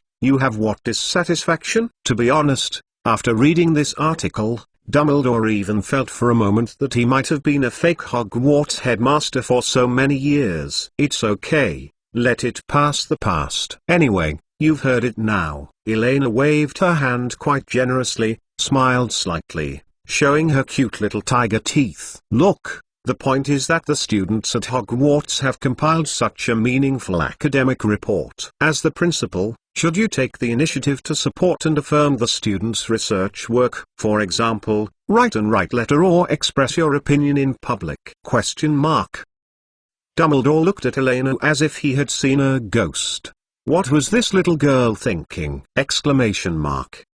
Listening to her, it seems that one person is not enough to be fooling around. And I want him to take the initiative to write letters to the Ministry of Magic or some mainstream media to help her realize the meaning of this era of magic. I'm sorry to interrupt. At this moment, Grindelwald coughed slightly and pointed to a paragraph in the article with some curiosity. I'm a little curious. Bartilda Bagshot. Well, ma'am, did you really say that? Of course not, Elena replied without hesitation, turned her head to look at Grindelwald, and said calmly, isn't this waiting for you to write to her to communicate a little bit? I believe that this kind of good thing, whether it is from the perspective of her own family or from the perspective of an old senior, she will definitely understand and reconcile. Support. By the way, I almost forgot to say it. My signed surname is Apocalypse, so don't let it go.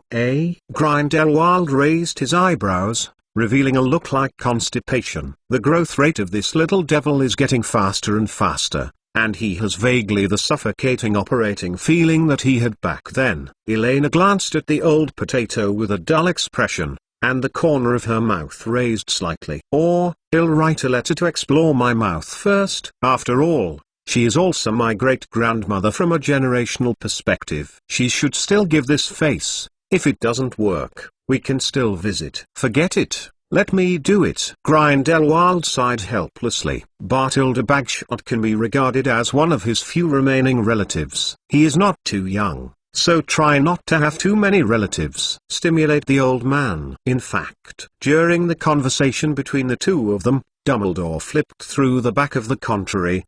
The expression on his face gradually changed from silly and laughter to serious. His eyes flashed with thoughtful light. Each seemed a little bit meaning. I just took a closer look regarding the concept of the Hogwarts calendar you proposed. That is, the era of magic. I don't think it's totally impossible, it's just that some details need to be optimized and discussed.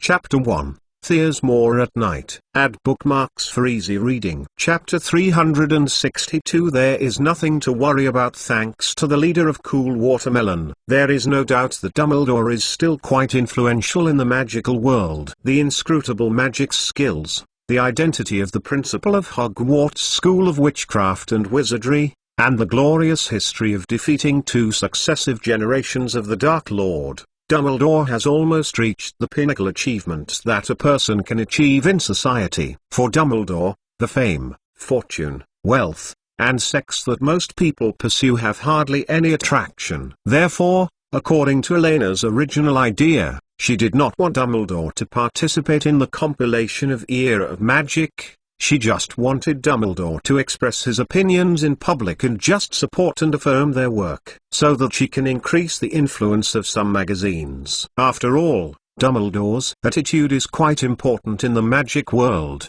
and Elena also knows that these things she has done are in line with the lifelong philosophy of the old wizard to some extent, although it may be a little exaggerated, and other purposes, but in fact, if the magic era is really established, it will not be a bad thing for the magic world. Dumbledore's attitude was pure surprise. Who knew that the salted fish principal, who did nothing every day, would suddenly be interested in Elena's Hogwarts calendar, which was obviously forcibly made. However, since Dumbledore offered to participate in the process of organizing the history of magic, it was naturally a good thing. Not to mention the rows of portraits of the previous principals in the Hogwarts principal's office, even if only Dumbledore himself. It is a living fossil that runs through the history of modern magic. As the so-called trio becomes a tiger, she, Hermione and Hannah can only be counted as one person for the time being. If you want to truly compile a new era of magic without loopholes and rigorous logic, you still need some respected magic. World authorities can participate in this process together, and now, this lie seems to have 50% of the hope that it can become real. Sure enough, there is still an advantage in getting the name. Elena was a little bit emotional. If he had chosen the name Pippi Ghost Calendar,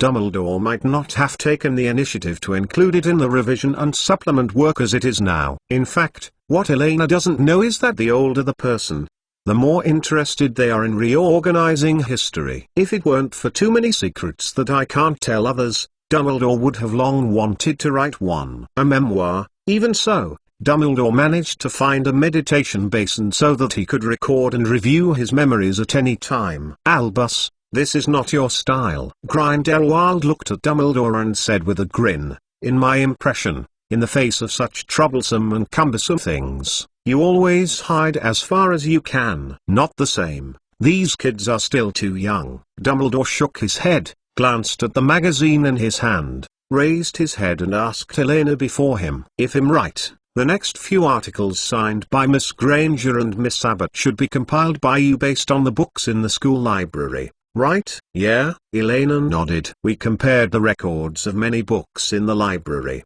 and selected the most reliable historical materials for this batch of initial sorting and compilation. There should be no mistakes or omissions. As one of the most knowledgeable wizards recognized by the magic world today, Dumbledore, who has lived in Hogwarts Castle for almost his entire life, is no less than a moving human-shaped magic library. The three of them also have some blunt text excerpts and rewriting. There is no way to hide from the eyes of the old wizard. The clever way, but only based on the literature records in the library, is still a bit one-sided. Dumbledore nodded appreciatively, then his face was solemn, and he said solemnly, "You must know that even the most basic curse books will inevitably be different due to the author's personal factors. This is especially the case for pure historical records. If this causes any deviation in future historical records, we these old guys are all responsible, and you need some more professional and objective guidance." Extraordinary more professional and objective guidance! Exclamation mark. Elena's heart jumped suddenly, and she looked at Dumbledore in confusion. "So, Professor Dumbledore, what do you mean?" "Professor Binns," Dumbledore said in an irrefutable tone, "I think your ideas are very constructive, so I will do my best to help you clean up and remove the magical world questions and censures that arise. At the same time, regarding the sorting of historical documents, I will personally communicate with Professor Binns, and let him help you in his spare time." Wait. The little dull hair on Elena's head jerked sharply, and quickly interrupted. "Professor Binns is so old, maybe it's not good for us to trouble him?" "It doesn't matter. Since it is a work related to the history of magic, Professor Binns will definitely not refuse. However, this job is very low-level, cumbersome and boring.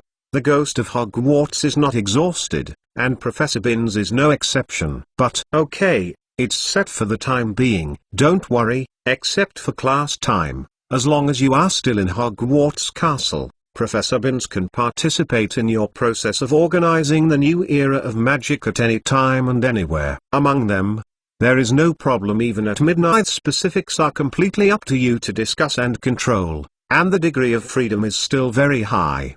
Dumbledore raised his palms and interrupted Elena's continued struggle. Both his tone and expression clearly showed that there was no room for further discussion on this matter. After Elena's reminder, Dumbledore suddenly realized a place he had been neglecting before. In Hogwarts Castle, there seems to be a special professor who can give him the task of teaching Elena with confidence. The ghost professor in charge of the history of magic, Professor Binns. I have to say that the facts of these days have proved that whether it is the harsh Professor McGonagall, the cold Professor Snape, the enthusiastic Professor Sprout, the kind Professor Fluvy, the capable Mrs. Hooch, all faculty and staff when facing Elena, they will be affected to a certain extent. But it would be different if it was Professor Binns, who is so emotional and tireless.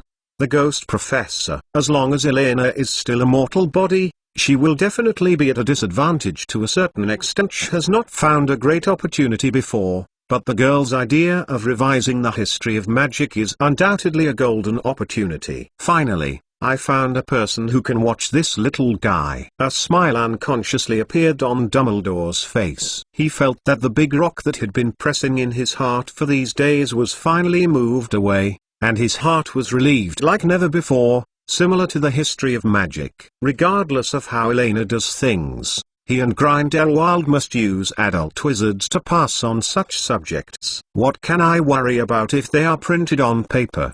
Chapter 2, Progress 725. Chapter 363, Believe in Hope.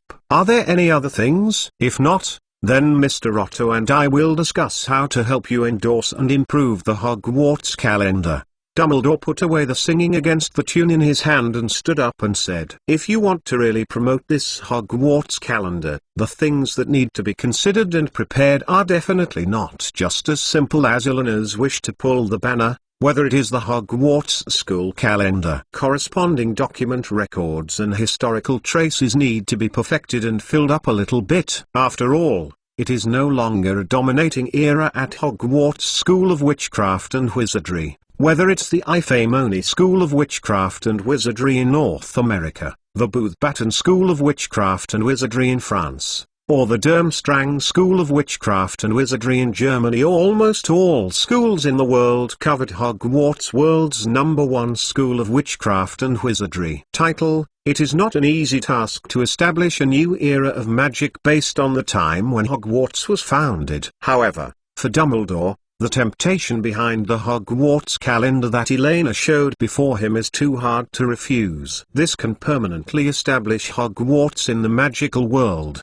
The chance of middle status and meaning, over time, is likely to be only this last time left. Any more things? Well, there are 2 more, oh no, 3 little things. Elena raised her head, calculated it carefully, and said seriously with her fingers, the first issue is the funding issue for this issue of Singing and Singing. If we want to achieve a certain degree of coverage, I suggest that we should bear the main printing cost. Even if it is in the form of a free gift, we should also increase the exposure rate as soon as possible. At least in Hogwarts Castle, I hope to be able to reach one hand. You know, because Singing and Singing always publishes some weird articles, including conspiracy theories and discussions on virtual creatures, so there are not too many wizards who are really willing to pay for subscriptions. Only some equally non-mainstream wizards, or the boring emptiness old people like Grindelwald, will insist on subscribing to the devil. Of course,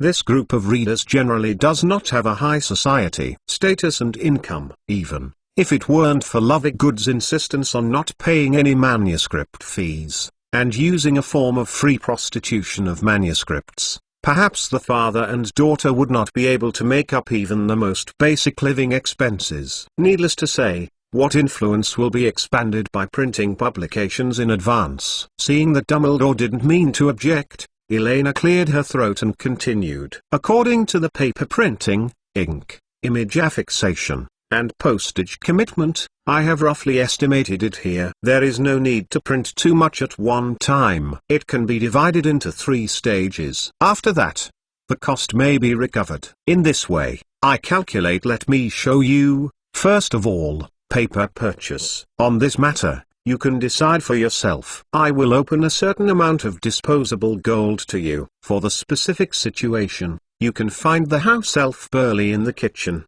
Dumbledore rubbed his eyebrows and motioned to Elena that he didn't need to describe it in detail. He had already learned how the white-haired dumplings business theory sounded so dizzying, although he didn't know Elena's business talents. How high is the upper limit? But it's definitely better than him, an old wizard who doesn't buy anything several times a year. What's more, for Dumbledore, the most important thing is not how much it will lose or gain. The attitude of the Ministry of Magic and most wizards in the wizarding world, as well as the reactions of other wizarding schools, are his focus. Okay, Elena shrugged, lowered her head slightly to cover the sly in her eyes, and continued. The second thing is actually that Mr. Lovegood, the editor-in-chief of the Contradictory, asked to meet me. On the one hand, he wanted to learn more about matters related to the rewriting of the history of magic. On the other hand, he also wanted to seek cooperation in financial support. Look at this. It looks like Miss Castellana wants me to help you cooperate. But, feeling something vaguely, Dumbledore raised his eyebrows and glanced at Elena with a smile. Before this, maybe you need to answer a small question. Why can you directly contact the editor-in-chief of the Devil, and the other party will take the initiative to come to Hogwarts to meet? If I remember correctly, guessing, follow with your consistent style. There must be a threat and counterattack in your hands. At the end, Dumbledore's tone suddenly became serious, and his blue eyes were staring straight at Elena. He was very clear about the little girl's style, although in the end, there is usually not much malice in terms of the results. But in the process and means of achieving results, Elena has always put efficiency and profit first, wandering in the grey area on the edge of darkness, and this is often the first step for most people to embark on evil ways. This. The look on Elena's face froze, and she glanced at Grindelwald next to Dumbledore. However, This time Alautadu did not choose to rescue his little granddaughter. Instead, he staggered his eyes rather unscrupulously and began to look at the ceiling of the auditorium in a daze as if he hadn't seen it. As a wife who has known Dumbledore for most of his life, Grindelwald knows that in those situations it is possible to say good things, and in those situations it is best to use Dumbledore's character Dumbledore, who was born in Gryffindor. In some cases, it is still suffocating hard. Well, I kidnapped the Lovegood owl. Comprehending the message from Grindelwald, and taking a look at Dumbledore with a serious face, Elena curled her lips, spread her hands, looked at Dumbledore's eyes, and replied generously, "It was just an accident at the beginning. When the owl swarms bombed the school, their owl dropped a lump of shit on my plate. Then I let the food reserve grab the little guy and I just saw magazines and letters from Mr. Goodgood. As for the follow-up, it's some, this, that." Elena glanced cautiously at Dumbledore, who was expressionless, and quickly explained, including her use of Dumbledore's identity as a fake fox, and the use of a little owl as a hostage to threaten Xenophilius Lovegood to publish the article she wanted to appear in the next issue of the journal. "However, I promise that I will not torture and abuse the little guy, and even let him sleep in the cage of food reserves. When Mr. Lovegood comes to Hogwarts this time, I will return it directly." After taking a deep look at Elena, Dumbledore could easily tell the truth of the story as much as he had imagined. Another innocent wizard was caught by the little devil because of an accident. I think that too. If it hadn't been for Xenophilius Lovegood's first self-reported identity, Elena, who had just entered the magical world, really couldn't know the name and information of an unknown third-rate tabloid editor. Only this time, I will also explain to Mr. Lovegood. I believe he will understand.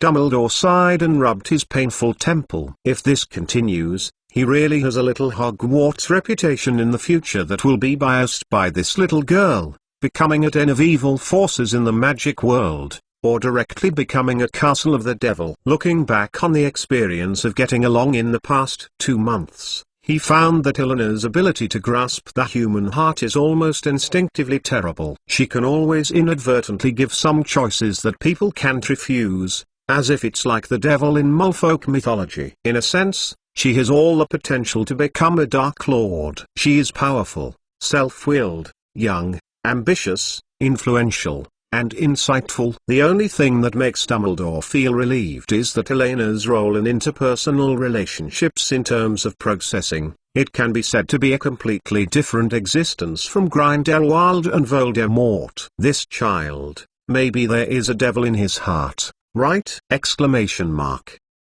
But from another aspect, Dumbledore raised his head and glanced at Hannah and Hermione, who waited nervously for Elena's return not far away, and Harry, Malfoy, Ron and others who secretly peered here from time to time. This child also has more reassuring fetters and loving care than anyone else. Dumbledore thought for a while, turned his head, looked at Elena and said seriously, "I promised before that as you grow up, I will protect you as much as possible. So in this matter, I will also apologize to Mr. Lovegood. However, in addition to this, you must also apologize, seriously and sincerely explain and apologize to Mr. Lovegood, and get the other party's understanding. I believe that with your level of intelligence, it is not difficult to do this, right? It is not difficult for Dumbledore to eliminate an uncertain risk factor in advance, as long as he keeps obliterating all talented little wizards. However, if you want to cultivate a patron saint who can take his place and continue to guard the magic world and Hogwarts, you can't simply and rudely screen. This is a long and not necessarily successful endeavor,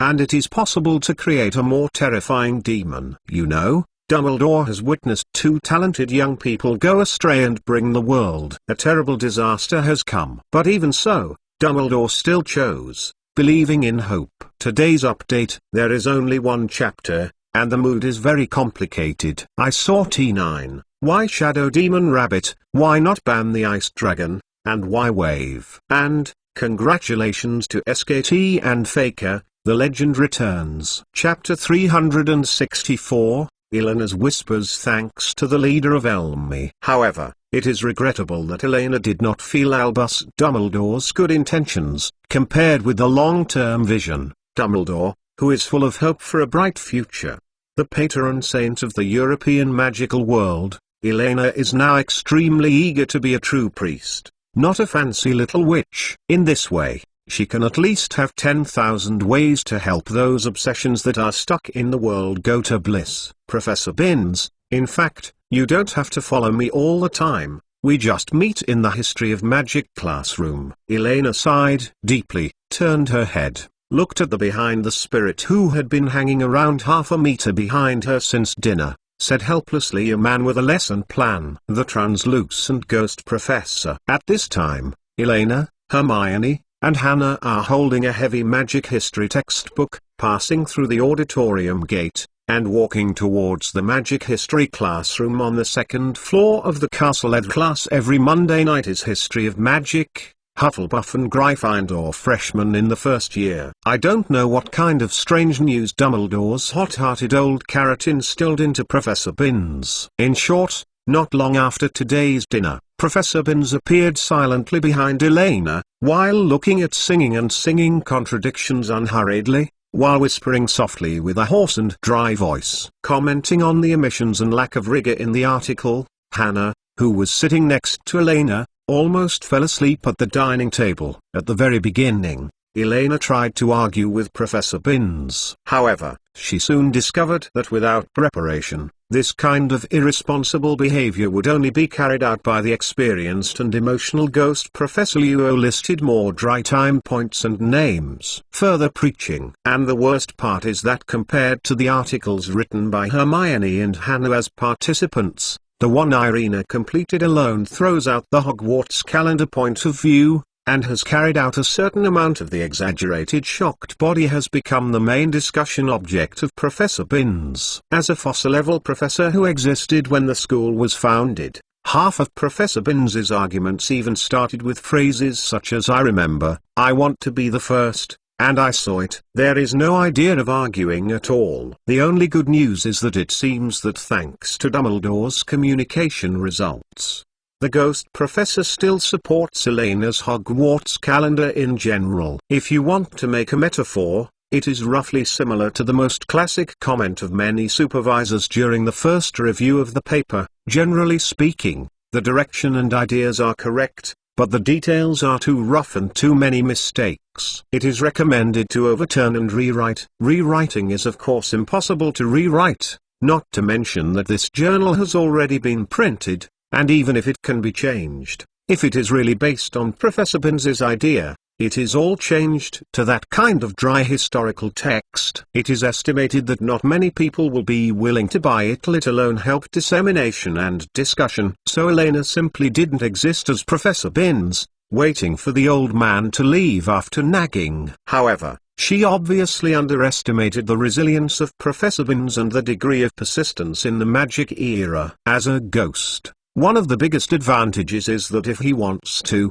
he can chat in your ear 7 times 24 hours without breathing, and there is no way for you to take it. Spicy old radish, you wait for me. Elena glared bitterly at Dumbledore, who was smiling at her on the staff seat, took out a small book in her heart and made a heavy note, stopped and looked seriously at the guest who was floating not far away. Professor C. Professor, I understand. From now on, after class is over every night, I will report in the history of magic, and I will review and proofread the manuscript every time before submitting it. While talking, Elena rubbed her forehead vigorously, a touch of determination appeared on her face. But at the same time, in the process of chasing and guarding the truth of history, I may also have many other questions to ask you. I hope that at that time, you can also help us unravel the fog. Obviously, according to the current situation, it is impossible to hide. If you can't find a way to follow the wishes of Professor Binns and sort out a rigorous and accurate Hogwarts calendar, it is estimated that this situation is every day. It has to happen once at night. In the face of this unsuccessful, unspeakable, and most importantly, the ghost professor who has also turned on the semi-standalone mode, there are only 2 ways to solve the problem. First, to perfectly reproduce an impeccable magic era. 2. Find a way to increase the load of Professor Binns. According to her observation, even the indefatigable ghost will be faint. I hope that at that time, Dumbledore can find a suitable substitute for the history of magic. She personally thinks that an old guy who eats melons and watches the excitement during the whole process is particularly suitable. Chasing and guarding the truth of history. Professor Binns shook his head, twitched his wrinkled cheeks, and tried to show a kind smile. Obviously, the old wizard liked this expression very much. After a short pause, Professor Binns rolled up the singing a tune in his hand. His muddy vision seemed to become clearer, raised his head and looked at Elena with a serious look that had never been before, and said slowly and seriously, "Immature, naive, ignorant, not rigorous but full of courage and hope, this is what the field of magic history lacks. Don't worry, I will do my best to help you organize and proofread an accurate history of magic." As Elena took the initiative to compromise, Professor Binns naturally did not continue to nag behind Elena. I don't know if it was an illusion. In the next class on the history of magic, everyone vaguely felt a change in Professor Binns' body, and the originally calm and boring course on the history of magic seemed to have a little vitality. Perhaps it's strange to use the word vitality to describe Professor Binns, but the most intuitive thing is that after this lesson, the little wizards do not have the tiredness that they would almost fall asleep before falling out of bed. Because of the first class, everyone in the history of magic was engrossed in listening instead of in a daze. However, for Elena, this further confirmed some of her guesses. Undoubtedly, the presence of mood swings means that Professor Binns's personality has not dissipated, and it means that more reactions may appear when he receives some key questions or updates on blind spots of knowledge. The previous dry state is likely to be the plant ghost mode shown by Professor Binns for energy saving, and what she has to do now is to find a way to reactivate Professor Binns' switch. Dumbledore will never know that she knows more about the history of certain partial magic than all wizards in this world. When the other students left the classroom, and only Elena, Hermione, Hannah, and Professor Binns were left in the classroom, Elena raised the corners of her mouth and sat on the table with her hands. Wait for Professor Binns to take the initiative to speak. Professor Binns, have you heard of the Hogwarts legend about the Chamber of Secrets? Professor Binns raised his head, blinked, and stammered. Ms. Caslana, I think our attention at this time should be on finding and reproducing those reliable facts, rather than discussing these sensational and even funny weird legends. All legends are based on certain facts. As you who have witnessed the quarrel between Slytherin and Gryffindor and left Hogwarts with your own eyes,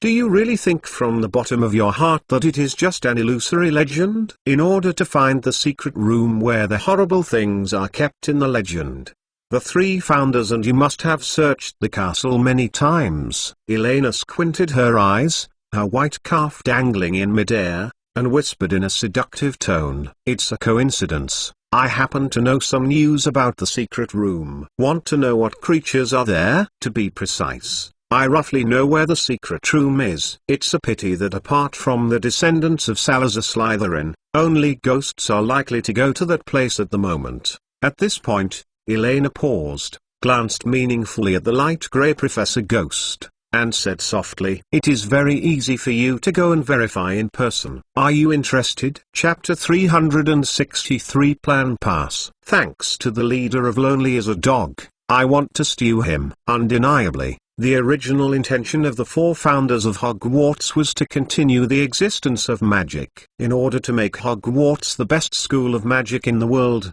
whether it is Gryffindor, Slytherin, Ravenclaw or Hufflepuff, every founder is trying his own way to pass on your own ideas and magic. For example, build their own colleges, choose the location of common rooms and dormitories. However, in addition to this, each of them hopes to put more of their own brand in this school, not just leave an academy symbol, but in the end they have achieved it in their own way. For this purpose, Rowena Ravenclaw changed the structure of the castle. The recognized as the greatest master of spells in the history of magic, he gave Hogwarts Castle the original magical life, and made all the stairs start to move. The earliest prank steps and moving armor also began at that time. What appeared, of course, also included the gargoyle guarding the school. Helga Hufflepuff left a legacy of house elves in the school. Since then, Hogwarts has become the castle with the largest number of house elves in the entire wizarding world. Kitchens, restaurants, and every corridor or room are all areas within the reach of Hufflepuff's philosophy. Even Godric Gryffindor, who seems to be the biggest and boldest, hid his long sword in the school's sorting hat, which slightly affected the balance thinking of the original 4 colleges of this magic hat to a certain extent.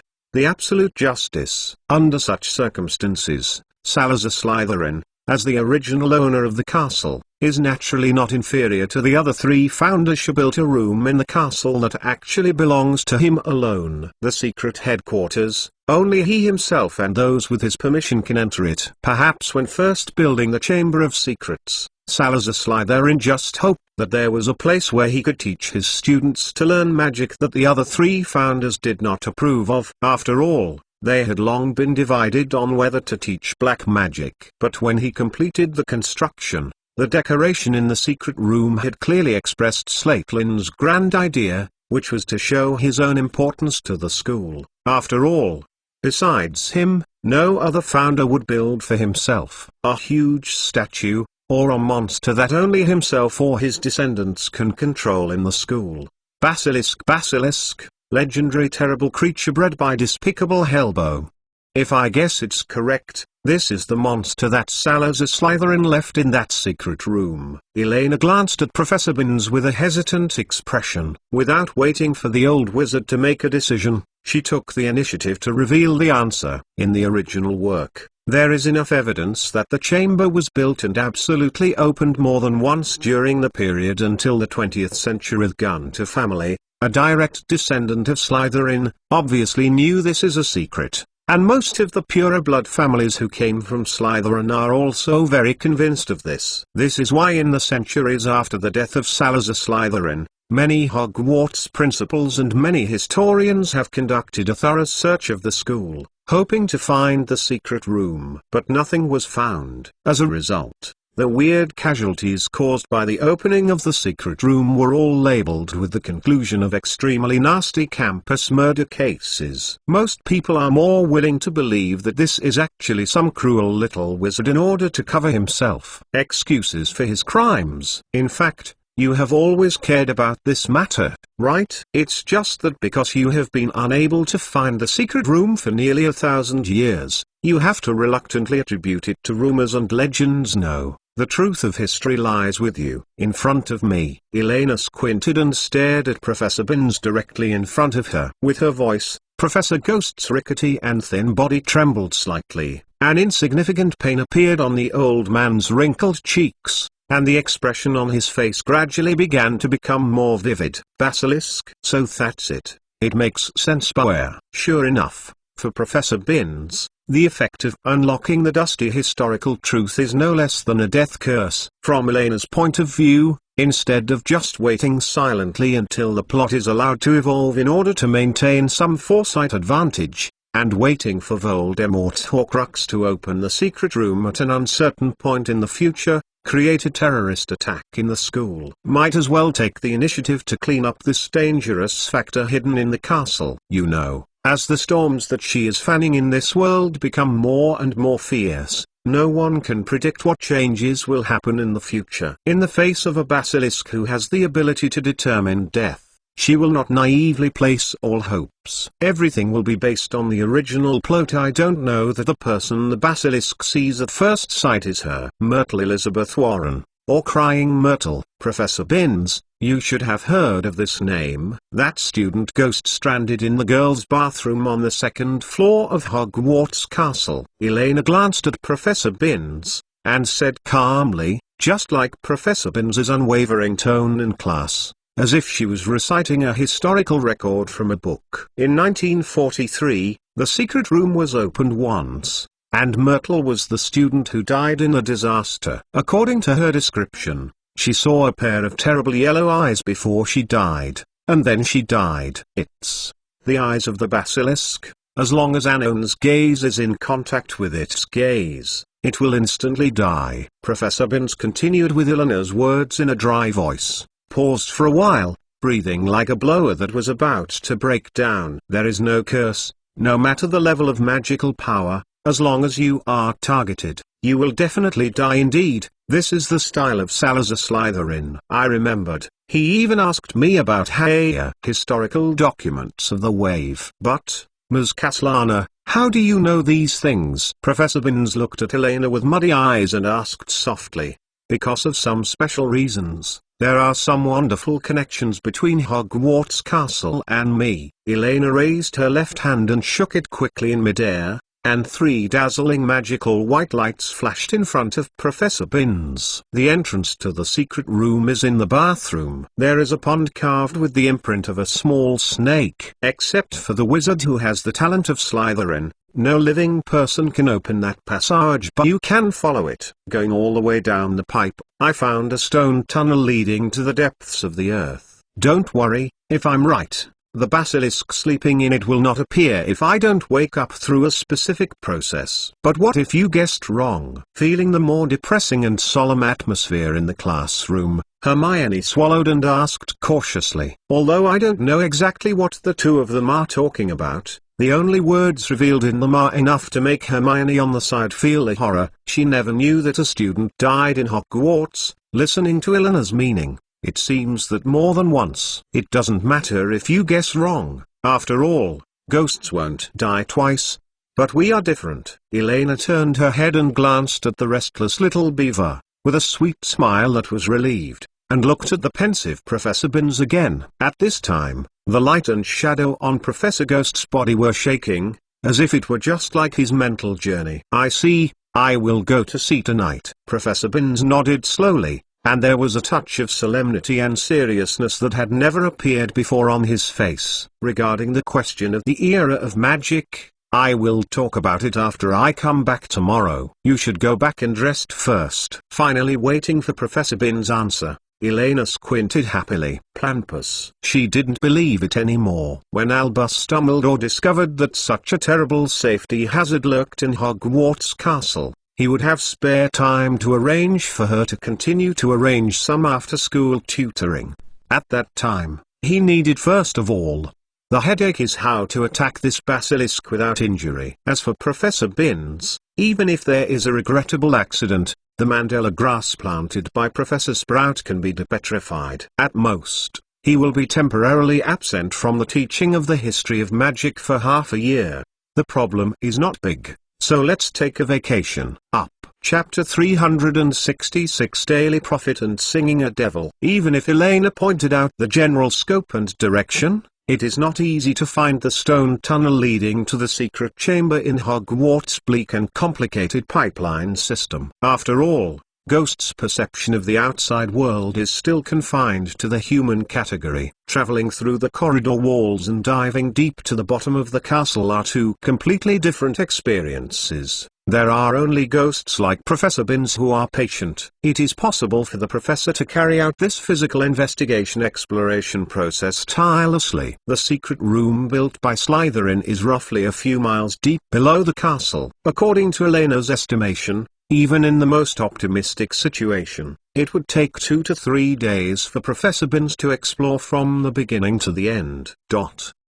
During this period, she has plenty of time to think about the next issue of Singing and Singing, as well as to prepare for the corresponding historical truths and logical traps in response to the questions that Professor Binns may raise. Or deal with the old-fashioned pedagogical professors. The best way to preach is to give him some homework that is hard to refuse. Since Dumbledore likes to arrange her extracurricular study tasks, he himself shouldn't worry about playing birds, reading books and sleeping in the principal's office. The big deal, who is afraid of whom? For the time being, Professor Binns' journey of exploring the castle and the historical issues that Dumbledore is about to face will not be mentioned. On the other side, the magic era storm triggered by Elena has just begun. With the voices of Dumbledore and Grindelwald, a controversy triggered by the new issue of The Controversy is spreading rapidly and quickly, sweeping the entire European magic world. London, diagonally, Head office of the Daily Prophet. The Daily Prophet is not the only publication in the wizarding world of England, but it is definitely the most subscribed reader. Most wizards will use it to get the latest news, and news in a sense. This newspaper can be regarded as a vein of public opinion in the magic world. However, due to the fact that the proportion of the population in the magic world has not been high, coupled with the convenience of the industrialization of magic, even as one of the largest newspapers in the magic world, the actual enterprise scale and number of employees of the Daily Prophet is as small as its counterparts in the non-magic world, like a school magazine founded by a college. If you don't count the contracted columnists and the reporters who don't regularly submit articles and provide breaking news, the actual employees of the Daily Prophet are actually no more than 30 people. This still counts the editor-in-chief Barnabas. In the case of S. Goove, and two special correspondents, Betty Braithwaite and Rita Skeeter. Therefore, in order to ensure the smooth operation of the entire magazine, almost everyone will participate in the daily information collection and sorting process. As the editor-in-chief, one of Barnabas Scuffy's work is to read the contents of other third-rate newspapers every day, and to discover the news that can be reported and published at any time. Boom. The Hogwarts Calendar, the Era of Magic, the History of Magic. Barnabas Scuffy slammed the fancy magazine on his desk, and looked around at the chilling employees around him. The expression on his face was particularly ugly. Why didn't we get any news about such an important matter? But Mr. Goofy, looking at the furious Barnabas Scuff, a middle-aged wizard swallowed and said cautiously, "Just this morning, weren't you still using the example in this singing to warn us that we must not imitate this third-rate tabloid sensationalism? And this should not matter." "It doesn't matter, Mr. Wiswild. Are you blind?" Barnabas Scuffy let out a sneer like a mouse with its tail stepped on, and while speaking, he shook a few pieces of paper in his hand and made an angry growl. "Look, a letter from Bartilda Bagshot, author of The History of Magic, and a letter from Miranda Gorshak, author of Standard Spells. The most important thing is these two letters: the principal of Hogwarts School of Witchcraft and Wizardry. Letters from Buxu Dumbledore and Minister of Magic Cornelius Fudge." The content of the letter is very simple, all of which are support and interpretation of the articles published in the latest issue of Singing a Devil. Although the angle is slightly different, considering the time of the letter's arrival, this is obviously a prophet major events unknown to the Daily. If faced with the first two authors, the Daily Prophet could still refuse. Then when faced with the joint statement of Fudge and Dumbledore, the Daily Prophet had almost no room for rejection. It's so funny. I never thought that the Daily Prophet would one day publish the comments of other magazines. And it's still such a third-rate tabloid full of nonsense. After a short pause, Barnabas Scuffy sat back heavily on his chair like a deflated balloon, shook his head, and let out a weak sigh. Oddpike sought out the contents of these letters and published them in 3 issues. The comments of Minister Fudge and Principal Dumbledore are directly on the front page of the Evening Prophet tonight. I have to say that, regardless of personal emotions, from the point of view of an ordinary reader, those articles published in the Devil's Tune on Hogwarts Calendar and Magic Era are really too good. It's beautiful, the feelings of Hogwarts alma mater, the conspiracy theory of the Ministry of Magic, the anxiety of social decline, the reappearance of past glory. Once the authenticity and reliability of these articles have been affirmed by officials and authorities, Barnabas Scuff can use his magic wand to bet that the entire wizarding world will be firmly grasped by the views in the article. To reproduce the chronology of wizards, the relationship between the era of magic and the age of Mull, whether it is a family of pure-blood wizards, or the growing hybrid and hemp wizards over the years, will actively participate in the discussion of this topic. As a senior editor, the emotional vent just now was enough, although he was a bit dissatisfied with the accidental appearance of the contradictory, coupled with the force of receiving a series of letters unexpectedly, made his mentality a little burst. But Barnabas Scuff is very clear about what the focus of public opinion in the magical world will be in the next period of time. As the current leader of the Daily Prophet, All he needs to do is to regain this advantage as much as possible. In hand. The middle-aged wizard raised his head, knocked on the wooden table thoughtfully, and said in a deep voice, "Wiswald? Help me contact Rita Skeeter. Isn't she claiming to be the best at digging up the difficult wizarding news? Tell her, do everything possible to find the Teresa Apocalypse. Be sure to win the next exclusive license before singing a devil." As for the magazine Singing, Barnabas Scoofit has never been in the eyes of the magazine from beginning to end. He knew very well that this wonderful magazine that couldn't even pay the contributors was impossible. The real threat to the status of the Daily Prophet is at best only to help it drive a wave of sales incidentally. As long as the mysterious Teresa Apocalypse is found, everything will return to the process he is familiar with. Compared with the more famous and well-capitalized Daily Prophet, that poor third-rate magazine can't give more things to attract writers to stay. This is also the long-standing Daily Prophet.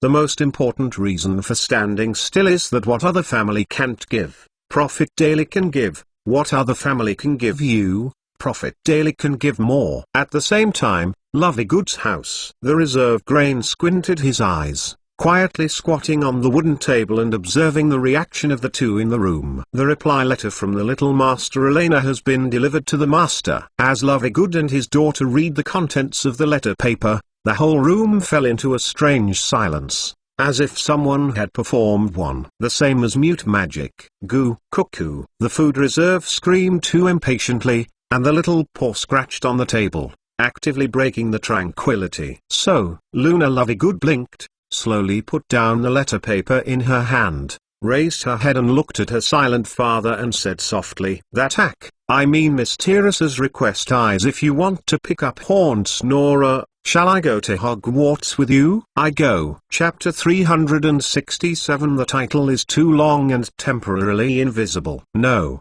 I don't agree. Lovegood Xenophilius squeaked nervously. Yes, I admit that this era of magic is really interesting, but all the terms of exchange should be limited to me and her. When she asks you as one of her requirements, everything is completely messed up. These are two different things. While talking, the man stood up, pacing at the dining table a little distractedly. But, you were very happy before. Luna raised her head, her light-colored eyes looked at her father quietly. You said that this is a shocking and great discovery, because it can explain why people are always invisible. Those magical animals, wrong concept of time, will miss the opportunity to view the world in a correct way. And I don't think it matters. Luna carefully touched the little owl squatting on the table, her eyes dim, and whispered thoughtfully, I will be 11 in February next year. I will also go to Hogwarts to study. Xenophilius opened his mouth, with an uncomfortable expression on his face. Hogwarts? The man's voice hesitated for a moment, and he glanced at the reply letter in his daughter's hand unconsciously. Of course, you will go to Hogwarts sooner or later. But the problem not now. I always have something that is not very good. Premonition. But you didn't always say that Dumbledore is the greatest wizard in the world today. And Hogwarts is also the safest and most desirable place in the wizarding world, where Mom and you met, Luna said seriously. Faced with her daughter's rhetorical question, Xenophilius Lovegood, who was not good at words, scratched her hair in anguish. Yeah, that's what I said before, but Hogwarts is indeed recognized as the safest place in the magic world today. However, for Xenophilius Lovegood, the so-called recognition has never been news of any reference value by comparison. He believes more in his instincts and rumors from some strange channels. For example, the Hogwarts mortgage incident that shocked the entire magical world in the past few months, followed by signs of the Dark Lord Gellert Grindelwald activity in a certain city from abroad, coupled with the owl kidnapping incident that has just appeared today, and the reshaping of this shocking magic era. All kinds of news from the total seem to be unconnected, but they all have the same pivot point. Hogwarts School of Witchcraft and Wizardry. To be precise, Albus Dumbledore was present in almost all events. Xenophilius Lovegood glanced at the letter that looked a little crumpled, and there was a dignified look in his eyes. And the most important thing is that, for some reason, Xenophilius has always had a strange intuition, as if all the other parties' previous requests seemed to be just casual jokes. The ones that really valued him the most may be asking him instead. Little Luna of the two went to Hogwarts Castle together. Yeah, just as Xenophilius Lovegood was thinking hard about how to persuade his daughter, Luna's painful whisper suddenly came in his ear, and the man quickly turned his head and looked at his daughter nervously. "What's happening, Dad? Look, it actually pecked me secretly." Luna raised a finger and said in a cheerful tone, "I think he must be starving. I don't know if he likes oatmeal or not. I remember there seems to be a little bit in the pot." "It's amazing. Ordinary owl messengers wouldn't do this." Mr. Lovegood blinked in surprise, grabbed Luna's outstretched finger, and looked at the small peck mark carefully. Only a little blood was slowly leaking out. Normal owls would not use this kind of attack. "Luna, my dear, I think this may not be an ordinary owl messenger. This is an extremely rare magic dream owl. They feed on pigeons, lemons and harassment, even more rare than phoenixes. Only a few people know its existence. It seems that this is Dumbledore's way to get rid of the harassment." "Huh? Gahahaha." The food reserve looked at the father and daughter in front of him with a vigilant face, and the little paw subconsciously stepped back. "Oh, don't be afraid." Luna gently sucked her fingers as if she was dreaming, and looked up and down the little owl on the table curiously. "Oh no, the magic dream owl," said seriously in a particularly determined tone. "But speaking of it, you must have caught Snore Beast. You didn't bully it, goo!" Exclamation mark. Hearing Luna's voice, the bulging eyes of the reserve grain grew a bit bigger in an instant, her head swayed from side to side, her eyes wandering over Luna and Xenophilius, her feathers exploded slightly, looking like a fur. "Fluffy brown balls. Goo, cuckoo, gahaha goo ooh ooh ooh." Undoubtedly, compared to other round-faced fat chickens, the food reserve has a more sensitive and accurate unique talent in understanding human language. Almost immediately it realized that the reckless little girl in front of him was absolutely I was asking about the little guy with the flat head. Although it does not know how it was exposed, judging by its survival experience, it must be very dangerous now. Just when the food reserve began to hesitate, whether it should seize the window and flee, looking for the help of little Master Elena. Goo, goo. Suddenly, two large barn owls descended from the sky and threw a huge package and a heavy cloth bag on the Lovegoods dining table, making a clinking noise. "This is..." Mr. Lovegood's face changed, and he subconsciously stood up and opened the cloth bag. Under the light, a yellow golden light instantly reflected on the man's dull face. For so many years, Xenophilius Lovegood has never received such a huge amount of wealth at once. Shake the bag to know that there are at least hundreds of clinking gingy oolongs inside. You know, the price of a prophet daily is only 5 nats, and the price of dance singing is a little higher, but it is only 7 nats. More than 100 gingy oolong is almost singing. More than half a year of sales. Note 1, click to expand. Dad, look at these today's magazines. Just when Lovegood was slightly lost, Luna also curiously opened the large package on the other side, then opened her eyes wide in surprise, and hurriedly shouted in an unbelievable voice, "Prophet Evening News, Witcher Weekly,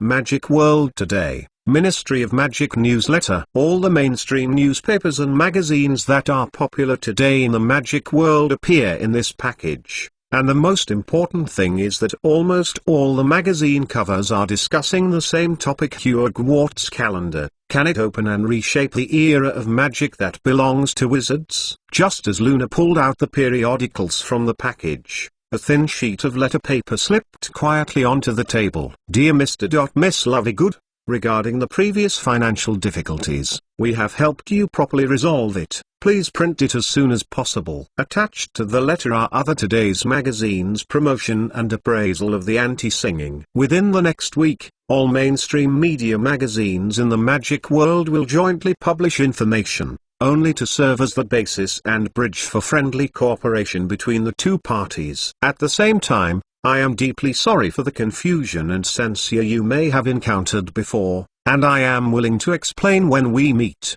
and will answer your other questions about Magic Era as much as possible. In addition, Hogwarts School of Witchcraft and Wizardry needs to subscribe to 1,000 copies of the latest version of Singing and Singing. Please send it to Hogwarts School of Witchcraft and Wizardry tomorrow morning. Looking forward to your reply and reach Albus Dumbledore, Principal of Hogwarts School of Witchcraft and Wizardry. Your loyal reader in Austria, Hogwarts Castle Administrator Otto Apollocles. The title is too long to be visible temporarily. Teresa Apocalypse Middle.K. Sincerely, United. This signature. Xenophilius Lovegood took a deep look at the signature at the top, subconsciously drew out his wand, circled the room and waved it, and a piece of yellowed old parchment flew from the corner of the room.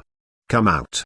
The parchment seems to have been around for some years, but it is still very well preserved. This is the admission letter sent by Hogwarts when he enrolled, and at the very beginning of the letter is Albus Dumbledore's signature. Yes, it's exactly the same. This is definitely Dumbledore's own reply. Mr. Lovegood turned his head, looked at Luna and said, "Remember what I told you before? Any powerful wizard will cast a spell on his name to protect it. Except for Dengu. Apart from Lido, no one can imitate this signature," snapped Patter. Just as the father and daughter were talking, another letter fell on the table in the room. "Hey, it's another subscription letter from a new reader." Luna quickly tore open the envelope and glanced at her, shook her father in surprise, and was about to say something more. Suddenly, there was a sound as dense as a torrential rain in Nikasa from outside the window. The two subconsciously raised their heads and looked outside the hut, and saw a torrent of owls flapping their wings and flying towards this side. Unsurprisingly, the new order received tonight's Singing and Singing might be broken. The sum of the number of subscriptions in the past year. On the other side, Hogwarts. Sneeze. Grindelwald rubbed his suddenly itchy nose and looked at the petite figure in front of the campfire. "Hey, Elena, I've forged Dumbledore's signature for you. Haven't the chicken you promised me baked yet?" "Your grandpa. I'm almost starving to death." Don't worry, just wait another half a minute. Also, don't forget to cooperate with my performance tomorrow. Did you get Professor Dumbledore's hair? Chapter 368 Basilisk and Two Methods. Time turned a little bit forward, back to earlier in the day. It is the third week of the new school year at Hogwarts School of Witchcraft and Wizardry, Tuesday. If calculated according to the calendar of the parallel world, it should be September 17th, 1991. Except for those who happen to be born on this day, in the eyes of most people, this is just an ordinary day with no special meaning. However, for Hogwarts School of Witchcraft and Wizardry, this is destined to be a day in the annals of history. Because a cute butterfly flapped its wings and pushed the story that should have happened a year later to the present. Faculty lounge on the first floor of Hogwarts Castle. The dinner was over. One by one professors opened the door and walked into the faculty lounge. This is a long room, surrounded by wood panels on the walls, which are full of old black wooden chairs that don't match. There is a dilapidated closet by the wall and an armchair in front of the fire. It seemed that no one had been sitting for a long time, and it was covered with thick dust. The faces of most professors are full of confusion, even Minerva McGonagall as the vice president. Although at the table, Albus Dumbledore told everyone to gather in the faculty lounge after the meal, saying that there were important things that needed to be discussed and decided by all the professors, but the specific matters were not revealed too much. The secret room was discovered. This time it's real. As the last professor entered the room, Dumbledore looked around at the confused professors and said softly, "Just at noon today, Professor Binns discovered the secret room in the Legend of Hogwarts Castle, and if not surprisingly, the monster that Slytherin left behind was also in it." "The secret room? That's Salazar Slytherin's secret room?" Professor McGonagall couldn't help letting out a low exclamation, frowning heavily. "Professor Dumbledore, haven't you organized a search of all the rooms in Hogwarts Castle? The final result does not prove that it was just a room. No, We were all wrong because the secret room does not exist in the main body of the castle. It was not Dumbledore who answered Professor McGonagall, and a faint, dry voice floated from the corner of the room. Everyone turned their heads, and saw that Professor Binns' whole body became almost completely transparent, with only a little thin light grey, as if he would be blown away by blowing hard. Professor Binns. "How are you?" Professor Sprout slammed his mouth with his hands and stared at the ghost professor who had taught her in disbelief. Even the discerning people knew that Professor Binns was in a terrible state. Curse? No, it seems to be the effect of some powerful magic. There was a stern look on Professor Flitwick's face, carefully examining the look of Professor Binns. What the hell happened, Professor Binns? If possible, maybe I can find a way to help you ease and stabilize. Don't worry, it's just a little soul shock, just take a rest for a while. Professor Binns shook his head, and his rickety body slowly fell onto the armchair by the fire. The expression on his face was obviously more agile than before, but his voice became more and more vague, with a little weird in-between murmur. The entrance to the secret room is in the girls' bathroom on the second floor. There is a small snake relief under a pool. Follow the main pipe connected to the pool and go all the way down to reach the secret room left by Salazar Slytherin. Kang dang. Professor Quirrell, who was standing on the edge of the crowd, shook his body. His face was pale, and he clutched the back of a chair, and asked in a particularly strange trembling tone, How can you be sure that it is the legendary secret room? Salazar Slytherin's sculptures, magic traces, bones and giant snakes. Of course, there seemed to be some rough magical protections arranged by later people on the way, which did cause me some trouble. Professor Binns slowly raised his head and looked at Professor Quirrell, who was standing in the corner with muddy eyes. After roughly 4 or 5 seconds, he continued to open his mouth and said softly in a hoarse and dry voice, "I know Salazar Slytherin very well. The layout and the remaining magical traces in it were definitely done by his own hands, and those giant snakes were perfectly explained. A problem that has plagued us over the years. What did Slytherin leave behind in this school? And what did those kids kill? Basilisk? Yes, I should have realized this a long time ago." Dumbledore's lips trembled, and a look of pain and self-blame flashed in his azure blue eyes. Slytherin, pipes and snakes. What a simple reasoning. Only this legendary monster can use Hogwarts pipes to shuttle around the castle and take people's lives silently. Even the simplest information and warning signals cannot be sent. As the professor who witnessed the tragedy with his own eyes, Dumbledore knew even more news than Professor Binns. For example, he knew that the 8-eyed giant spider kept by Hagrid did not kill, but escaped into the Forbidden Forest. He knew that Myrtle Elizabeth Warren saw a pair of huge yellow eyes before he died. The most unique magic talent of the Slytherin family is snake language. Therefore, when Binns found him in the afternoon and told him about these findings, Dumbledore almost immediately affirmed the guess made by Professor Binns that the monster that killed the students was the basilisk. So, dear Professor Albus Dumbledore, are we going to get rid of that monster? Filch was talking, holding the broom in his hand tightly, and looking around the room vigilantly, as if the basilisk would suddenly emerge from a corner in the next moment. No, I'm still hesitating. That's why I need to seek your opinions. Dumbledore shook his head and said solemnly, "The basilisk has a very long lifespan. If I am not mistaken, it should still sleep in the secret room under our feet, waiting for the descendants of Slytherin to wake it up. Now, we have 2 choices. The first option is to gather the power of the Ministry of Magic and take the initiative to enter the secret room to encircle and suppress the terrible hidden dangers in this castle. Frankly speaking,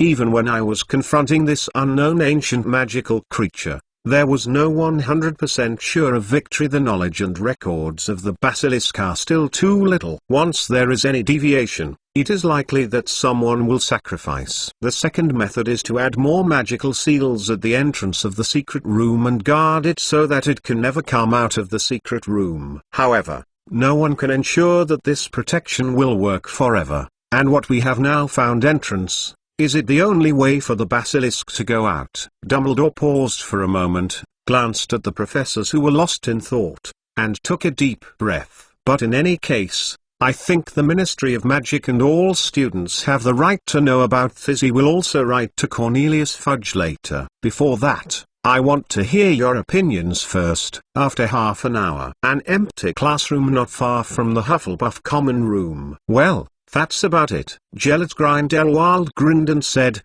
looking at the white-haired ball in front of him. If nothing else, some officials from the Ministry of Magic will also come to Hogwarts tomorrow to discuss how to deal with this matter, so I guess Albus probably won't have the time or the mind to help you tomorrow. I have to deal with the editor-in-chief of Singing and Singing, and you can only think of a way to reply to the letter.